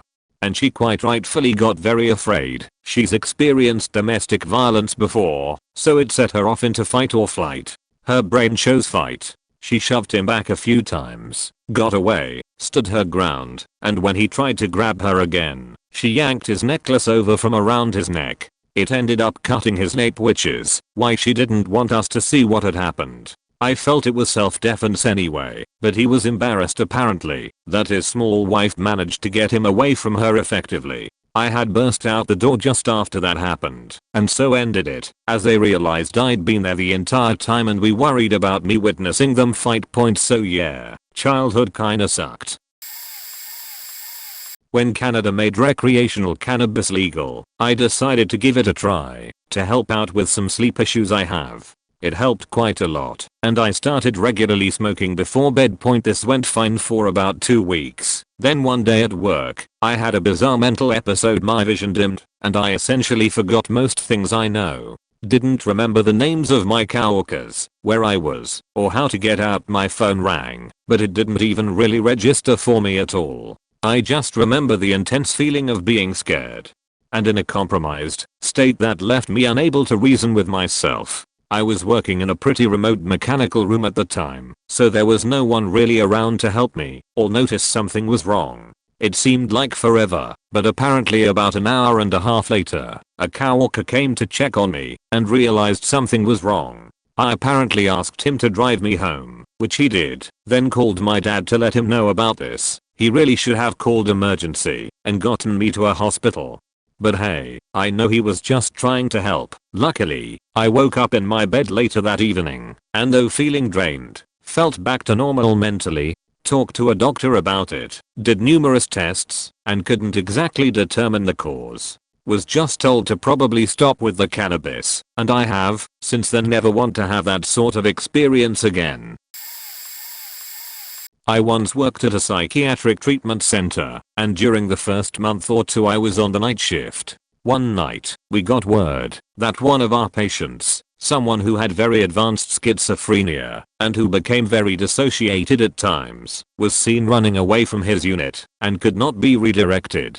A grid search was initiated throughout the entire campus, an all hands on deck situation. Me and another counselor went to go check out one of the disused buildings near one of the campus exits. It was a big ward that was mostly used for storage, as it was not up to code. Regardless, we checked it inside and out, but could not find the patient. At one point, I went to stand in one of the rooms to check my phone, and I heard a bunch of shuffling and got a sort of ominous feeling, but thought it was probably just a raccoon or something. As we were out in the countryside. About a half hour later, we were informed that the patient was located near the building we had checked. After getting back to the unit and meeting the patient there, I asked him what happened, and he described hiding in that big building and watching this police officer on his cell phone from above. I told him the police did not come on campus until the search was nearly over, and he just said, well, it looked like a police officer, and I wanted to beat him up. Being the only team that checked that building, I figured he was referring to one of us, probably me. but I didn't tell him that point. I could have been in big trouble if I hung around a little longer. In the 90s, a girlfriend of mine was talking with a lady about an incident with her car. I was standing 10 feet away talking with a friend when we hear a man's voice yelling something beach. When I looked over, the lady was a man and was holding my girlfriend in the air by her neck. I took a couple of steps toward them and said, "Let's calm down." He let go of her and shoved me, so I punched him in the nose. Blood gushed out and he stumbled for a second, then swung at me. I dodged that punch, then my girlfriend screamed, "He stabbed you." I looked down and blood is pumping out of my chest in an oddly rhythmic fashion. My friend and girlfriend grabbed me and we head to the car, then to the hospital. I was walking and talking fine, then I saw the hospital bed. The last thing I remember is the floor rushing up to meet my face. Then some police were waking me up to take pictures. They asked if the guy they found in the ditch was a friend. I asked who, and they say, "Dennis Link." Dennis was a friend of mine that I hadn't seen in many months. He just happened to be driving by and saw us standing on the road and stopped to say hi. Dennis approached as we were getting in the car to go to the hospital, and the sheet bag jumped on him for no reason and stabbed him to death. It came out in court that he regularly carried a knife up his sleeve and was known to show off his knife skills, and the wart on the ass of humanity never pushed me to begin with, just went straight to stabbing. 2 stories from when I lived at home after graduating college. For context, I went to a pretty urban school where I was always aware of my surroundings versus growing up in the suburbs where I always felt safe. It was late and I had just gotten home from the bar. I was tipsy, laying on the couch messaging some friends, and heard a knock at the door. I opened the door without thinking, and a man I had danced with briefly was standing there. I had seen him in the parking lot when I was leaving, and maybe waved or said bye, something very nondescript, because we had no relationship. I do not even remember what he said. I was so shocked. I just backed away further into my house, shook my head frantically, and said no, before closing and locking the door. My mom and her boyfriend were sound asleep upstairs. I have never gone out alone in my hometown since that night. It freaked me out so badly. One of my best friends introduced me to one of his work colleagues. We got dinner and drinks. Then she, friend of friend, convinced a guy she was seeing to join us at my house to hot tub and keep hanging out. As the night wore on, I felt her dislike for me grow, but didn't really think anything of it because I was trying so hard to be a good hostess, and my friend was the one who always had strong reactions to bad vibes. So I figured, if he wasn't worried, I had nothing to be worried about either. She became more erratic and confrontational as the night wore on, until my friend, the guy, and I were all like, "Guess it's time to call it a night, heh." So we drove her guy home first, and she begged him to let her stay over, which he smartly declined. Then, she tried to convince us to do something else, and we both agreed we were too tired, but she wouldn't tell us where to take her. She finally settled on a place that was not her home, but some other man's house, who ultimately did not let her in. We weren't just going to leave a woman in a random neighborhood in the middle of the night, so we convinced her to get back in the car and let me drive her home. Somehow, through all of this, her multiple rejections became my fault, and when we finally got to, maybe, her house, she attacked me from the backseat with her keys. My friend and I had to physically drag her out of my car, jump back in, and drive away, like she was still going to get us. We stayed up shaking all night from the shock of it all, and I did file a police report the next day. We found out she was on probation for various other offenses. I'm not sure I learned anything from this other than to stand up for myself a little better. I can't say I've been better at vetting hot tub friends, but at least I have not been physically attacked since. My mom was asleep for the at-home portion of this story too, and when I told her what happened the next day, she didn't think I should do anything about it. Love her, but I'm glad I didn't listen to her, or I would probably be a lot more traumatized.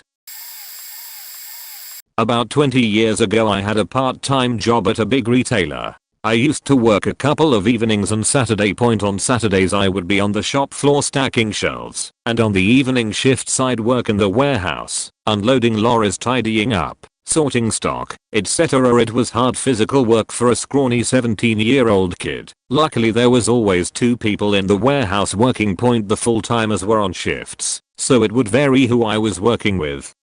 I got on with all the team, so I didn't really care. I used to come in, work hard, knock off at 10 PM, and get the bus home. One evening, we were ahead. Loads of the deliverers came at the same time, so had to work through my break, but got all the jobs done. It was about 9:30 PM, and I sat on the loading bay, legs hanging over the edge, kicking my feet, contemplating what I was going to do at the weekend. The other guy on shift was ex-army, big guy, proper general's tash, had an air about him that he expected his orders to be followed type. He always had a gleam in his eyes, like he had seen some shit and wasn't all there in the head. Mental health wasn't a thing back then, especially for men. You suck that shit in and hold it there. You do not talk about your feelings. But he was nice enough, and I get along with most people. So there I was sitting looking out at the pitch darkness of the backyard when he comes and sits next to me making small talk. Phew, tough night type of thing. Then he turns to me and says, "Do you know what I've always wanted to do by 1985? Cut someone up with a chainsaw." Sheet, what do I do? It's fucking dark. He's twice the size of me and 3 times as white. No idea what to say, so I slowly stand up and say, "Fancy a cup of tea?"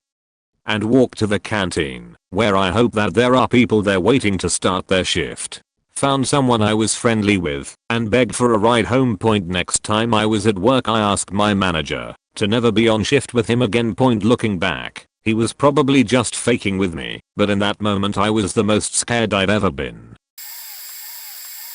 I have 2 scary events that changed me. It's been 15 years, but back then I was in a mostly emotionally abusive relationship. We had gone on a cruise together, and the last day of the cruise my ex used my cell phone to call home. He then went through my phone and saw a "Happy holidays to you and your family" message from an old boyfriend. He completely flipped his attitude at this point and proceeded to leave me to go have his own fun for the night. I don't remember the night, which I'm thankful for at this point. On the 8+ hour drive home the next day he was incredibly off, out of his mind. He screamed at me the entire drive. When we stopped for gas he ripped the gas cover off the car. He hammer-fisted me in my legs, mostly, for hours. He was an ex-UFC fighter, so it really hurt. When we were about an hour from home I realized he had only gotten angrier as we drove. I had a Glock at home and was terrified he was going to kill me. I called his best friend from my phone screaming and begging him to get there before us. I begged him to break in if he had to, but he needed to get rid of the gun. Thankfully, he did and was there when we arrived. He talked my ex down and was able to get my ex to leave with him. Driving 80+ mph with a psycho with no way to escape was incredibly traumatizing too. 5 or so years ago I was sitting at work. It was 3 in the afternoon, so my day was almost over. Suddenly, I had extreme pain in my right arm and a blazing fever. I made it home in tears because I felt so bad. Had this awful feeling of impending doom. I just knew I needed to go to the hospital. A friend drove me, and I have never been admitted that quickly. Still dumbfounds me how fast I was receiving test and in a bed. They announced a sepsis alert to the staff and named my room number. It ended up being SIRS, sepsis without an outlying obvious infection. I'm still paranoid about my health to this day. I can't get over how quick it hit me and how close I came to dying. In college I lived with 3 other roommates in the downtown area just on the border of the bad area. I always felt safe there, but just 2 blocks away things could get dicey. Our house was on the 2nd floor with another rental below us, and it was always the party house. By party I mean 15 to 20 friends who worked together and danced and listened to music and had some beers. No drugs or anything illegal. One night in particular, in the middle of my first alcohol hiatus, for no reason, I just occasionally went months without drinking. I noticed my friend went downstairs to smoke a cigarette. It was dark out, and I was about 10 steps down to the street when I finally saw my friend slowly moving his hand next to his "fine get out of here" movement. Instinctively, I called 911 and put my phone down on the step. That's when I saw a guy who was completely out of his mind on drugs, later to find out speed, holding a gun to my friend's head. I gasped and the guy saw me standing on the steps, and he swung the gun toward me and shot. I could literally feel the breeze of the bullet, that's how close it was. When the gunshot went off, my friend yelled, and the guy spun the gun back to him and shot him in front of me. My friend was leaned up against my car and the people upstairs had finally made their way down to us, and multiple men held him down and kicked the gun out of his hands. Luckily, the cops showed up around the same time, apparently using GPS to track my call and or being near and hearing the gunshots. I know people claim this all the time, but I really did replay some of my favorite memories in my head when that first gunshot went off. I'll stick with the most recent one. I went on a weekend trip with a group of friends to visit a mutual friend slash cousin of one of my friends. We were checking out the cousin's new digs out in the country and booked a boat to spend some time on the local river. There were 5 of us, including the cousin, the husband of the cousin, husband, tall friend and short friend. The husband was the captain for this particular voyage, and let's just say he didn't know what the fuck he was doing, and we were all pretty hungover slash drunk from the night before. Before we disembarked, we learned there were a couple good spots on the river to park the boat and hang out. Now for those of you unfamiliar with rivers, they have a current. When the current is fast enough, it'll sweep you away real easy. To avoid this, you should only park and hop off your boat in shallow enough water that is less than a foot or 2. Captain Dingus meanwhile parked us in a spot where the water was about 3 to 4 feet deep. To make matters worse, cousin brought her dog along. So cousin and dog, with a life preserver, hop off the boat, where it's about 4 feet deep. Not surprisingly, they immediately begin to lose ground and drift downstream. I'm meanwhile hungover as shit and standing on the other side of the boat trying to get the anchor to hold.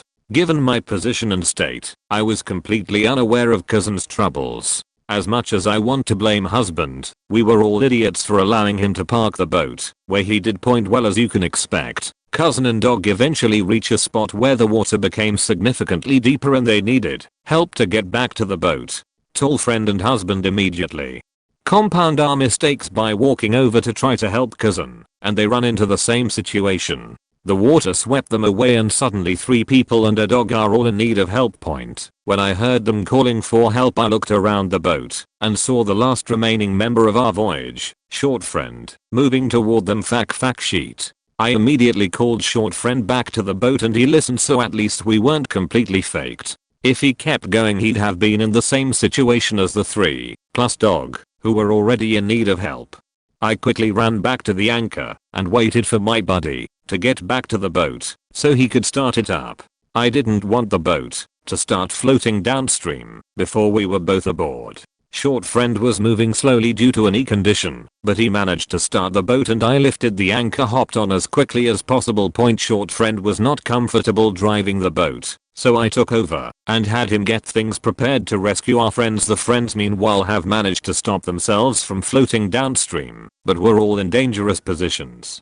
Cousin and dog were standing on slash floating next to a full tree. If the current were stronger, they could have been swept under and drowned. Tall friend and husband had been swept further downstream where the river was narrower and were clinging to some brush. They couldn't climb out due to some high walls slash low water line, and if the current were less friendly, they too could have been swept under and drowned the brush and drowned. Fortunately, cousin was seemingly well positioned on the tree, so we opted to rescue the husband slash friend first as they were in the more precarious position. The problem with the spot where they stopped, as I said, is that the river was narrower. There was a faster current and fallen trees slash brush on either side of the shore. I managed to pull up alongside tall friend and husband, but had to keep the motor running or the boat would quickly drift back into some fallen trees. Despite the obstacles, I was able to get the boat close enough to tall friend and husband so that short friend could throw them a line. Thank God short friend came back to the boat. I can't imagine pulling off this rescue by myself. Unfortunately, when they reached the boat, the only spot for them to climb on was right next to the goddamn running motor. I'm sure it was terrifying for them, but we managed to get them back on without any motor issues. We then proceeded to rescue cousin and dog by pulling them to a shallower part of the water. I then parked the boat in a proper spot and we all hopped off and recovered. At the end, other than the harrow ringtail, everyone was safe, healthy and accounted for. and as an added bonus, all the adrenaline completely cured my hangover. During the summer there are large fires that usually sweep the forest floor. Last year, the fires were much bigger and dangerously close to my grandmother's house. The town had to evacuate. My dad and I went up there to help her pack up and leave the house. Now, the fire was close. Not enough to see of course, but the smoke was incredibly heavy. We had to wear N95s to just breathe properly. Law enforcement forbade any hiking in the nearby trails. They were like level 3 already. Keep that in mind. No reason anyone would be out in the woods. While my dad and grandma talked, I decided to head to the river and abandoned bridge to take some pictures in case the bridge burned down. It has been a place I've loved since I was a kid. Remember, I'm wearing an N95 and the air quality is in the dark red as well as level 3. The bridge was down a long dirt path, maybe 15 minutes from my grandma's house, and marked the beginning of the woods and mountains. From the woods, I heard someone. Their voices just sounded off. I don't have the words. Just off. They called out, "Hey you," a few seconds passed then. Help. The voice was just offsetting. Human but not human. I grabbed my phone and stopped my video before walking past the bridge. No one. Most of the people who lived on the street had evacuated already. Anyone who stayed were old people who were either too stubborn to leave their homes or disabled and waiting for their families to get them. No one should be out there. I noticed it was dead silent. Only the sound of the river. Might be from the smoke and fire, but it added an airiness. I got a bad feeling that I was unsafe. I booked it. Ran to the house. But before I started off I looked back at the woods. At the foot of the woods was this thing. It was tall, humanoid and just off. I didn't get a good look since it was smoky, but definitely taller than any human can be. I didn't get a good look. Honestly, I'm glad I didn't. I just ran. I told my dad about it, and he didn't believe me. I have only gone back once since then. I no longer feel safe. I feel like I'm being watched. My other family all think I'm crazy, and it could have been a homeless person needing help. And I don't know. All I know is whatever was out there on that day, I'm sure glad I didn't see it. I was going for a walk last summer in August. I worked earlier that day and I wanted to go for a walk. I was trying to get 10k steps in every day because I was attempting to lose weight. I walked around my old high school and I figured I would be alright. I know multiple people that live nearby. It's well lit. Now, I never wore my AirPods in, but that day I decided to. I was gonna listen to a podcast and have it at a low volume. At 9:07 p.m., I felt that someone was walking behind me. I actually didn't realize what time it was until a man about my age, 20, asked me what time it was. I took my phone out, glanced down and I said 9:07. He then pulled out a gun from his pocket and directed it towards my chest. The two other dudes were behind him with guns. They then moved over to my left side. The original man asked me to drop all of my things and I dropped my phone and my earbuds. I was as calm as possible and braced myself. I just stopped breathing. I was sure this was going to be it, and I would die. My family wouldn't know what happened to me, and my fate was to end right in front of my high school. I didn't have anything else on me, and to prove to him, I patted myself down. I didn't want them touching me. He then said fine, and started to turn around. The two other men followed, but then picked up my phone, because I don't want you to call the police. He told me to walk calmly in the opposite direction they were going to walk, and held the gun out. As soon as I got to the corner, I ran to the main street, and ran back home about 0.4 miles away. I ran home, to my friend's house, and told my friend I needed his phone. I needed to tell my parents, and then I was finally able to break down. My friend was there and heard. His sister came to my side, and offered to take me to the police station. But my friend's mom was there, and blamed me, because I was out at night. I didn't like her after that. The police station was closed, so I just waited until the morning to file a report. I was scrutinized by the female cop for not calling 911 immediately, which how it was stolen, as stated in the report I gave her. So that was my scariest experience. And I realized, you are never really in the moment, until you are facing death. I live in a fairly safe neighborhood and city, so my family would leave the doors unlocked during the night. However, this night I was coming home later than usual. Therefore, I made sure the back gate was unlocked, so I can sneak into my room without my dad finding out. Staying out that late was very unusual for me, because I like to be home at a certain time point. However, one night I came home around 3 AM. Luckily, I texted my sister if she was awake and she replied, yes. As I was walking to the back gate, I suddenly see eyes staring back at me. I stopped and called out my sister's name, Ryan. The person did not say anything. Suddenly it dawned on me that it wasn't my sister, because the person did not respond. My heart sank. I bolted to the front door and into my room. I informed Ryan there was someone outside the gate. We go towards the door by the gate and see the door knob try to open. We both screamed. We inform my dad, but I guess the person ran away. Ends up we find out that my older sister had a stalker that claimed to live in the neighborhood.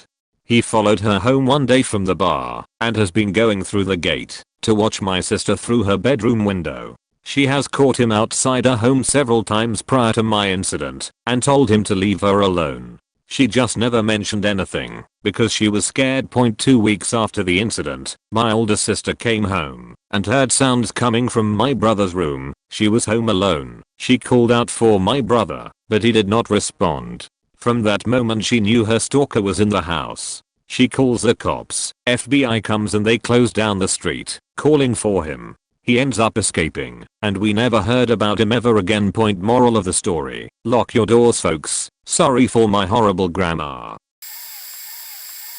Me and my friends were faking about in a McDonald's, like any London half-teen, and when one of my friends, gang associated, started an argument with a older kid, 17 to 18, I just left the building to go to the movies until there was some people standing outside. Rumor had it someone was fighting, and I was like, of course it's in Max's, and went in.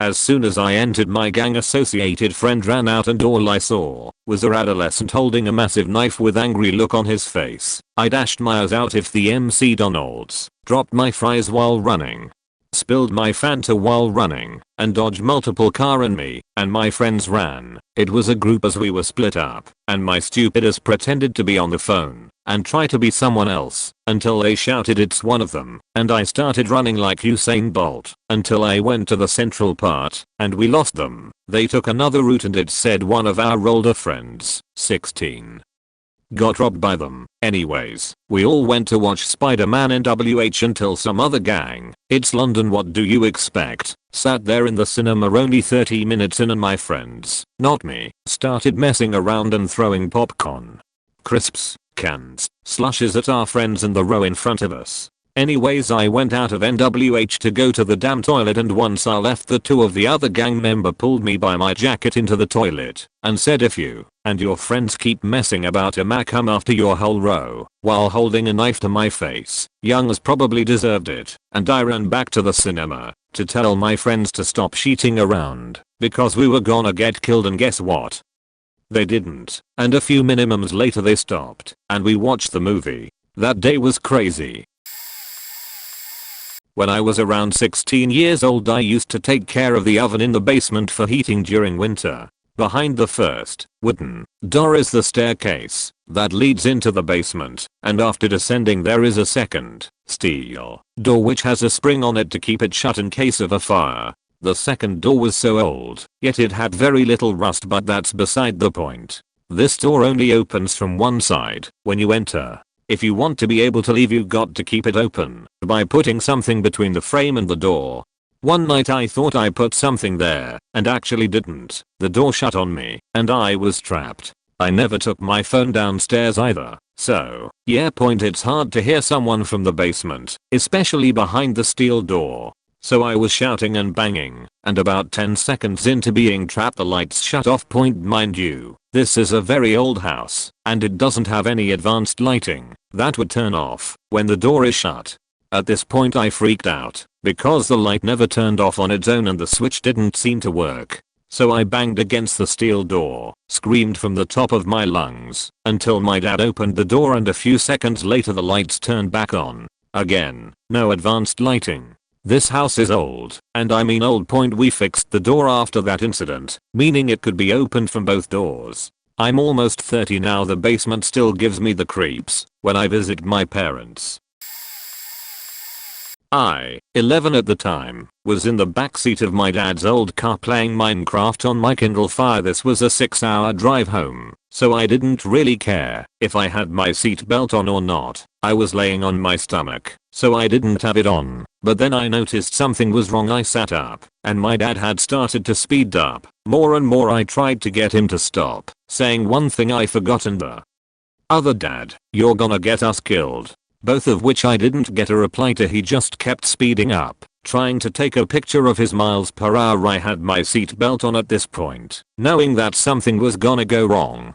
Very wrong. I saw a car in front of us and yelled "car," and since we were going so fast, the only thing my dad could do was turn the wheel to the right. This sent us off the road, past the ditch, and into the nearby woods. I remember screaming as my vision went black and white until I passed out. I woke up upside down, covered in blood, and the whole inside of the car was covered in blood too. But it wasn't my blood, it was my dad's. His car had a feature that automatically called 911, or OnStar in this case, if the airbag was deployed. So I heard the operator say hello, and I had to talk to them from there, answering the questions they asked. Mind, I was 11, so I was scared out of my mind, and said so every 10 seconds lol. Soon enough my dad woke up and firmly said stop talking about me, but that didn't stop me. He got out of the car and had me do so as well. So we were sitting on the side of the road. Well, here I remember dad apologizing to me so many times, but I couldn't forgive him, and still can't. Not too long after, a police car showed up, and the officer also started asking questions, which I had to answer. Since my dad didn't remember anything, another police car showed up, and then an ambulance, which took us to the nearby hospital. They had an X-ray done on me. I was miraculously perfectly fine. My dad had to get stitches and stuff, but he made a full recovery. 2. TLDR, dad commits Sonic and drives car at an insane speed, drives off the road, and nearly gets himself and me killed. It still hasn't fully clicked that I, little old lavender, am a lifesaver. From then on I started putting my seatbelt on as soon as I got in a car, and occasionally I will gasp and or grab onto something if the car does something that scares me. Don't understand why people sometimes get mad at me for it though. It's not like I can control it. Sorry for formatting. This is still hard to write after all these years. I was staying one last night with him. I stayed that night because there was a huge blizzard and I didn't want to drive home during it. This man rapped me and used hard drugs. He didn't have a driver's license, but I had a car, so he would use me to have access to beer, and if I didn't help, his mom would drive him and enable him to get drunk and not get the help he needed. He also started to get into guns. He was trading his stuff for guns, handguns, hunting rifles. And when he got a Glock handgun, I knew I needed to leave, and I was forcing myself by moving my stuff out slowly and without his knowledge, knowing he would be dangerous. But I was moving farther away and he wouldn't be able to get me. It got quiet, then the bedroom door opened, and in the light of the TV I saw the gun. He went on a rant threatening to kill me if I left. I sat up and was trying to not give him the chance, but he held the gun to my head threatening to kill me if I left him. I was scared, and my mind was telling me to knock him down. But common sense was telling me just listen to him, and hopefully he'll get bored and go away or pass out. When he finally went away, I went to his mom in her bedroom and told her what happened, and she didn't believe me. I got on my shoes, and in my nightgown I went to the nearest house and begged for help. I got inside, and this middle-aged couple got me a blanket and some cocoa and called the police, who told me it wasn't a crime and he would use his car to get my car out of their driveway. I stayed the night there. The couple was incredibly nice. They let me sleep in their house, and in the morning sent me off with a good breakfast and telling me they would pray for me. I was staying one last night with him. I stayed that night because there was a huge blizzard and I didn't want to drive home during it. This man rapped me, used hard drugs. He didn't have a driver's license, but I had a car, so he would use me to have access to beer, and if I didn't help, his mom would drive him and enable him to get drunk and not get the help he needed. He also started to get into guns. He was trading his stuff for guns, handguns, hunting rifles. And when he got a Glock handgun I knew I needed to leave, and I was forcing myself by moving my stuff out slowly and without his knowledge, knowing he would be dangerous, but I was moving farther away and he wouldn't be able to get me. It got quiet, then the bedroom door opened and in the light of the TV I saw the gun. He went on a rant threatening to kill me if I left. I sat up and was trying to not give him the chance, but he held the gun to my head threatening to kill me if I left him. I was scared, and my mind was telling me to knock him down. But common sense was telling me just listen to him, and hopefully he'll get bored and go away or pass out. When he finally went away I went to his mom in her bedroom and told her what happened, and she didn't believe me. I got on my shoes and in my nightgown I went to the nearest house and begged for help. I got inside and this middle-aged couple got me a blanket and some cocoa and called the police, who told me it wasn't a crime and he would use his car to get my car out of their driveway. I stayed the night there. The couple was incredibly nice. They let me sleep in their house and in the morning sent me off with a good breakfast and telling me they would pray for me. As a young adult fresh to driving, I was a little speed demon. I consistently drove at least 15 miles per hour over the speed limit, no matter where I was. One afternoon, I was heading to work. The speed limit was 45, and I was going around 60. As I approached a light, it turned yellow. I was past the point of no return, so I continued through the light, so it would have still been yellow by the time I exited the intersection. A car on the other side of the intersection decided to turn left directly in front of me, so I T-boned them. My car was completely totaled.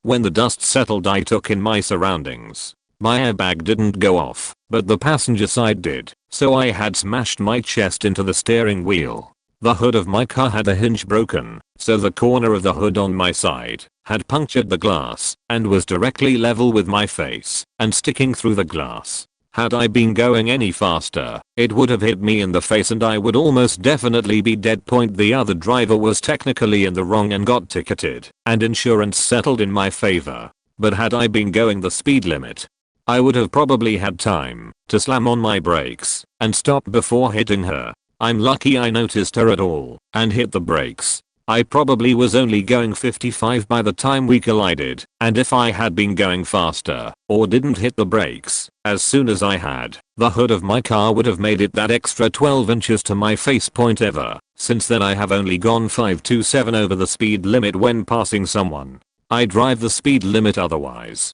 I'm lucky I got out with a bruised sternum and my life tbh. I've got one, although it wasn't scary for me, but for my mom. I was 10. My parents were both working during the summer in different cities at the coast. I was with my mom and that day she made a deal for us to go to the town where my dad was, and my mom was supposed to work there as well. So we were at a beach and my mom had to go back to work. And because it was the last day there she allowed me to stay at the beach, since I begged like crazy. Keep in mind, that is a really small place and I could always take care of myself. I knew not to speak to shady people. My mom also showed me where my slippers were before heading off, so I met some kids my age and a few years older and we played on the aqua park without paying. It was almost evening and it was closed. A guard came, yelled at us, and we all went running. I tried finding my slippers, looked at the wrong part of the beach, panicked a bit cause of the guard, and I just ran away in only my swimming trunks. Side note, I really like magicians. I was going back to my mom when I heard some funky music and I saw a bunch of kids standing around some man in front of a restaurant. He was making balloon animals and was telling us how there would be a magic act in some 10 minutes in that restaurant. The restaurant was accessed by stairs and had high stone walls surrounding it. I sat there alone with my little balloon parrot on a swing, watched the whole show, enjoyed it, went out and realized that it was now super dark, like 10 PM, and that it had been raining and thunders had been striking while I had been inside. Now just imagine my poor mother. I wasn't coming back. There is a literal storm outside. My damn slippers were still on the beach and she couldn't hear or see the magic show that was in the restaurant. Her boss had already gone home, leaving her there, telling her he would come back for her eventually. She called the police, asked some people to guard the beach in case I come back, and was walking around half crazy in search of her son. When she saw me, through the mist, she first screamed my name, then started pinching herself, since she thought she was dreaming, and then we called the police, to tell them everything was fine, and went to the beach, to tell those people that I'm fine. So this is a war story. Set the background: it's September of 2011 in Logar province. We are in an area that is heavily Taliban controlled. The Taliban had a functioning government in this area. They collect taxes, do public service, pulling people out snow drifts in the winter, giving food to hungry locals. They have a public transit service that takes people to the capital to go to the hospital. They run the school in the district. The Taliban doesn't like us for well-known reasons. I was a member of a 3-man machine gun team. We also had our squad leader who was a staff sergeant. And a dude on his 3rd deployment. His first 2 were in Iraq in hot area, with us and a dude with a 203 grenade launcher, so 5 guys in a Fry Creek bed. Wadi. Our platoon, 25 guys roughly, and 10 or so Afghan army soldiers and 4 Czech snipers had been fighting on and off with a 30 or so sized anemone element all day. We had about 300 rounds of machine gun, M240L, ammo left and about 90, so rifle rounds per man left. It was getting dark, so we were going back LTRJSS roughly 8 km away. The 5 of us were pulling security for the rest of the platoon. We lost radio contact with the forward element and couldn't see them due to terrain. About 1.5 goes by, it's now all the way dark. Our squad leader decides it's time to go back.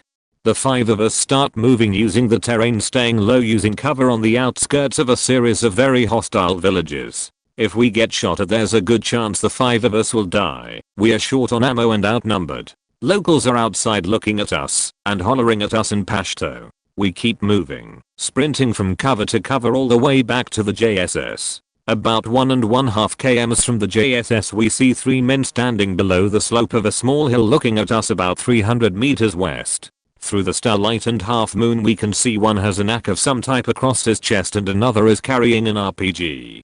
We hear them talking, and behind them a guy with a PKM, Russian machine gun, stands up then sits down. They have us from an elevated positron. If they shoot, we are faked. We are split up on 2 sides of a terraced farm filed. Me and my team leader are on the far side closest to the base, the rest of the guys on the other side. The dudes don't make a move on us. We hear something that vaguely sounds like salam peace from that distance, and the guy in front waved at us with his right hand. He and his fighters go over the hill and disappear. We make it back to base. Our LT who left us and admitted her forgot we were out there is fired shortly thereafter, and we get a good one. That was the most scared I've ever been.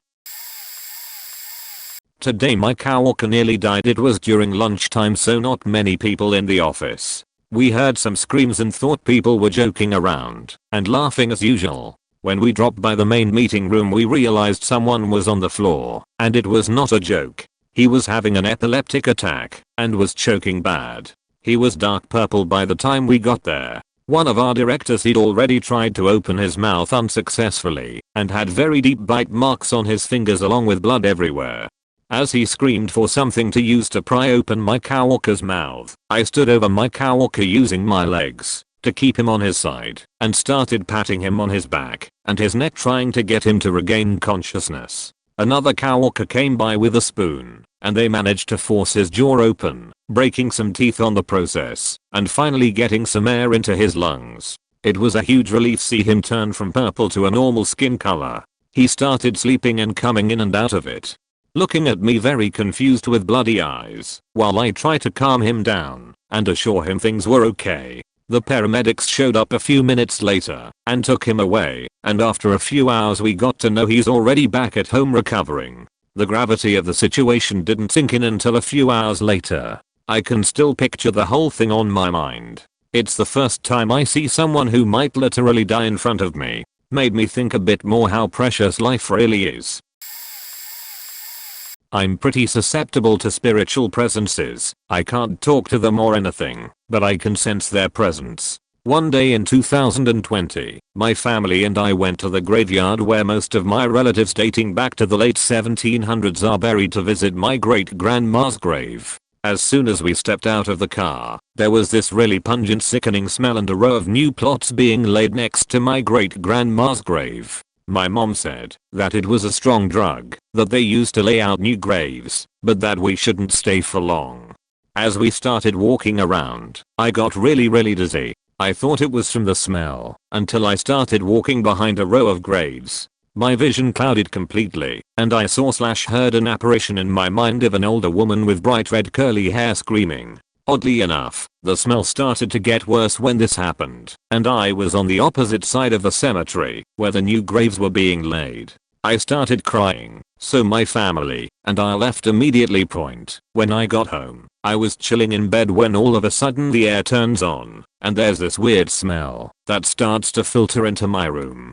The vent in my room is connected to the furnace in the basement, so I thought it was the same mildewy smell until I realized that it was more of a recent familiar smell, the funky smell from the cemetery. I thought that the smell had stuck to my clothes, so I started looking around my bed and smelling my clothes I had just changed out of to see if it was coming from that. Then, right next to my bed, I smelled it stronger than before. It wasn't coming from my vent. I moved my hand around where the smell was coming from, and it was just a pillar of freezing cold air and the funky smell concentrated in one place right next to my bed.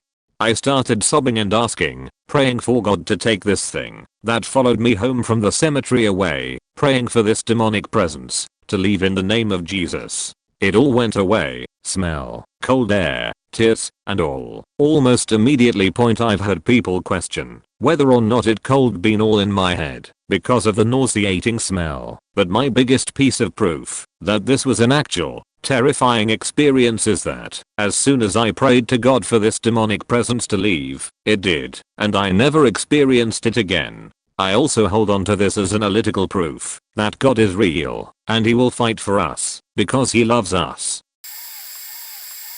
I believe I was almost abducted because I felt it deep down in my gut. In high school I didn't have any friends because of depression due to my parents divorcing and our family falling apart. I was very quiet, so no one wanted to have lunch with me. Every lunch break I would sit in the library. If the library was closed I would walk around the neighborhood where the school was. At some point the library was closed a lot, and I walked the same route for a half an hour every day for about a couple weeks. I always passed by construction sites and was watched by men very often since I was in an all-girl religious school and we had a skirt uniform. I never thought anything of it because I was quiet and assumed I was too ugly for anything to truly happen to me. Anyway, one day I was walking around the blocks as the library was closed.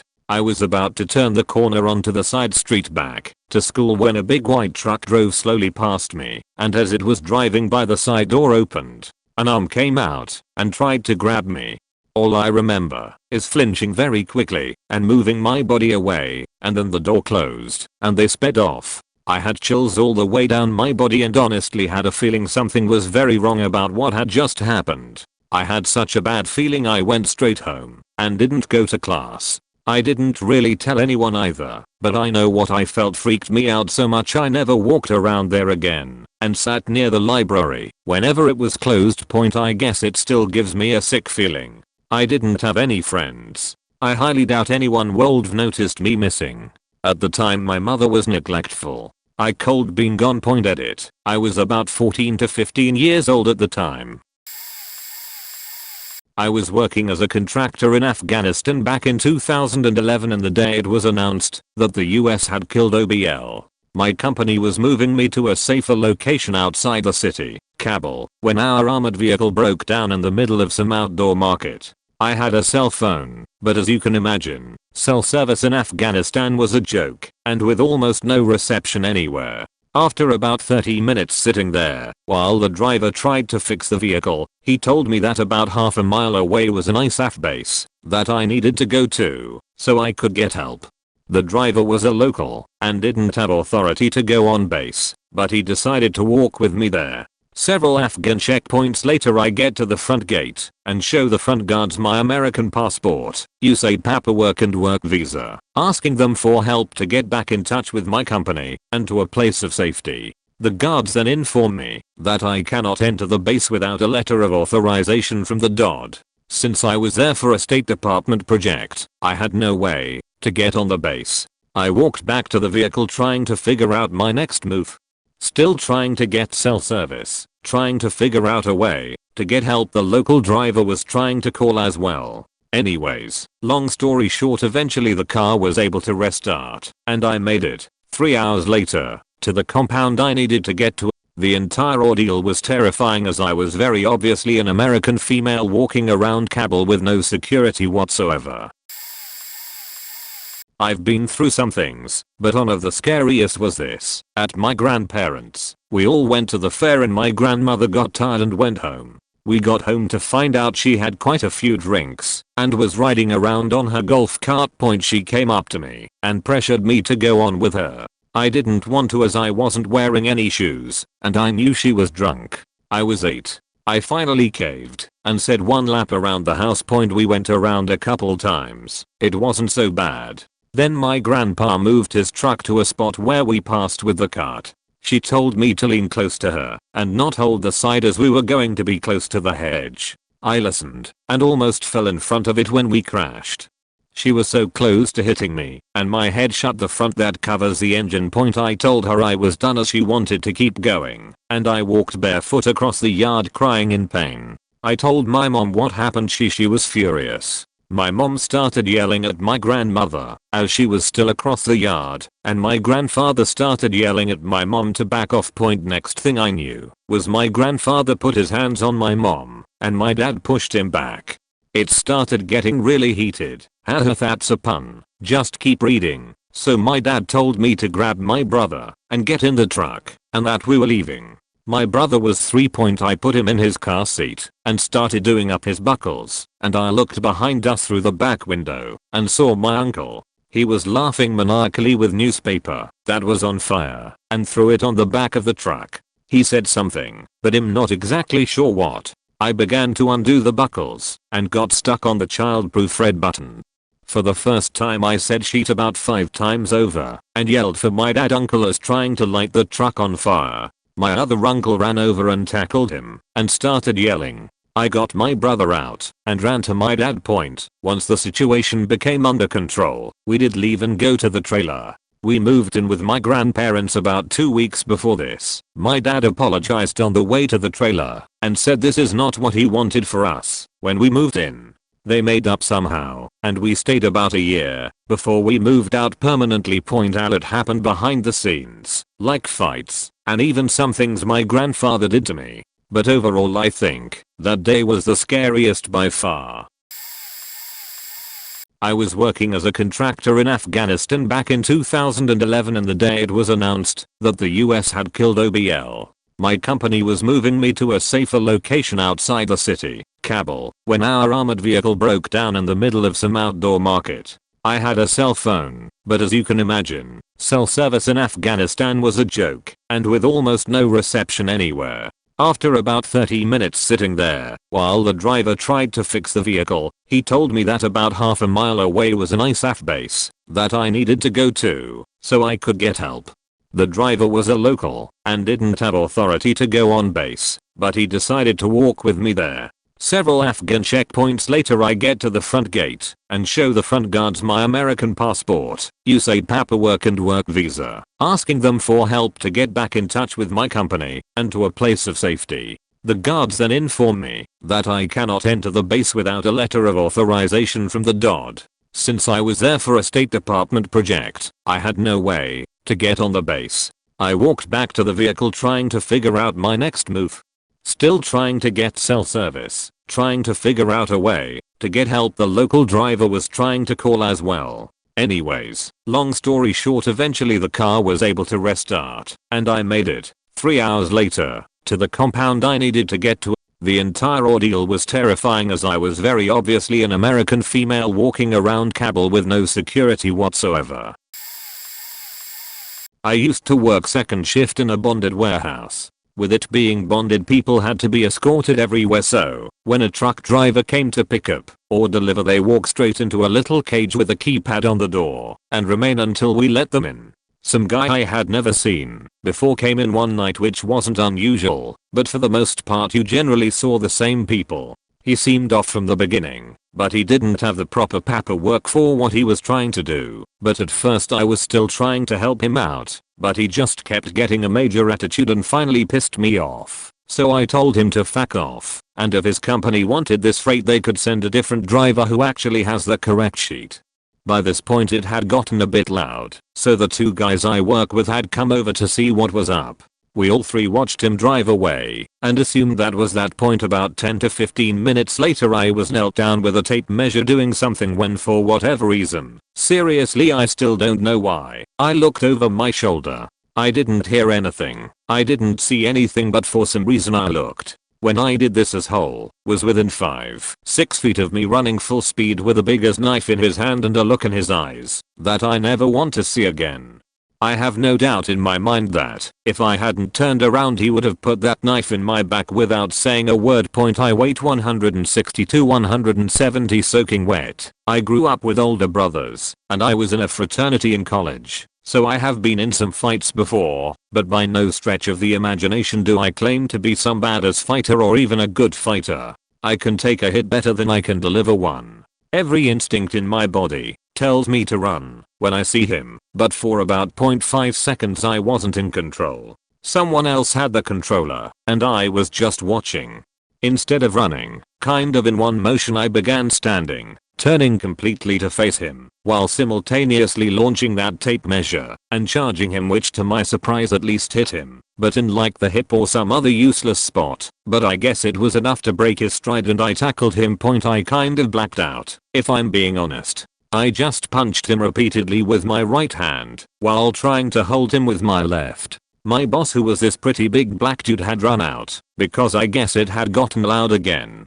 He was screaming my name and he said I didn't even acknowledge him and just kept pounding the guy until he finally grabbed me from behind and literally threw me off of the guy. He said the way I looked up at him was like I had just woken up and was confused about how I got there. He kept asking if I was okay because my hand was gushing blood, which was now going down my arm. I never answered him, but once he saw I at least wasn't going to die, he turned his attention to the guy, who I guess thought my boss had come to save him. He didn't.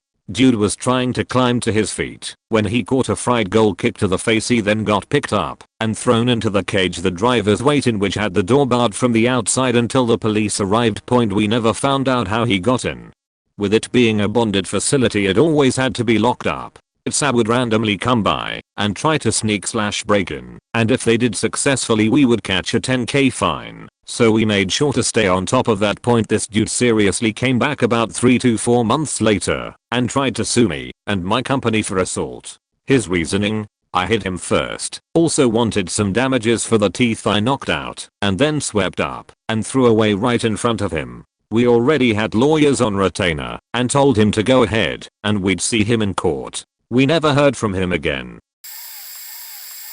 When I was about 14 I went out surfing in Santa Cruz with my one buddy. My age and two seniors. At this point in life I'd surfed soft tops in Hawaii and loved it. Went home, bought a shitty longboard, and that was it. I was terrible and had zero water safety knowledge. We pull up and it's like almost double overhead stormy, but these two seniors are going out and acting like it's NBD, so we both follow behind. These two seniors probably had no idea what they were doing either in hindsight. In Idaho this spot is called Pleasure Point, and the spot you normally get in is normally a little hairy, little cliffside switchback with ropes and various posts nailed into things for handles, but right now was a no-go with a storm surge. We decide to walk a couple blocks down to 38th to paddle like a half mile out to the spot the waves break. We paddle what feels like for 30 minutes, and I'm already completely exhausted. Suddenly this massive set 6 to 8 wave set feels like it filled the horizon and came straight toward where we'd finally gotten to.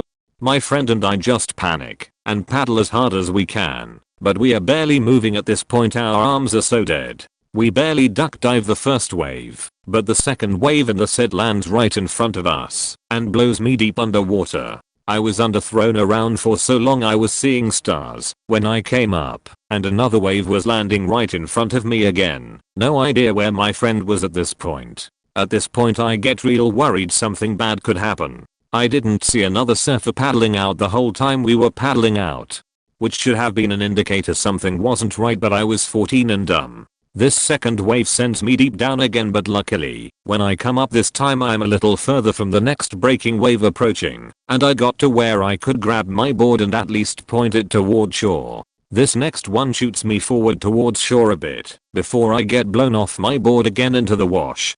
I was at least able to catch my breath now to where the next 3 to 4 waves that explode on me push me closer into shore, where I could at least stand and get to safety. I found my friend and we went in and sat on the cliff watching for the next 2 hours. We didn't know where the two seniors were or what they did, but we just waited until they walked up behind us and said to get into the car. Never went out with them again and learned a very healthy new appreciation for the ocean that day.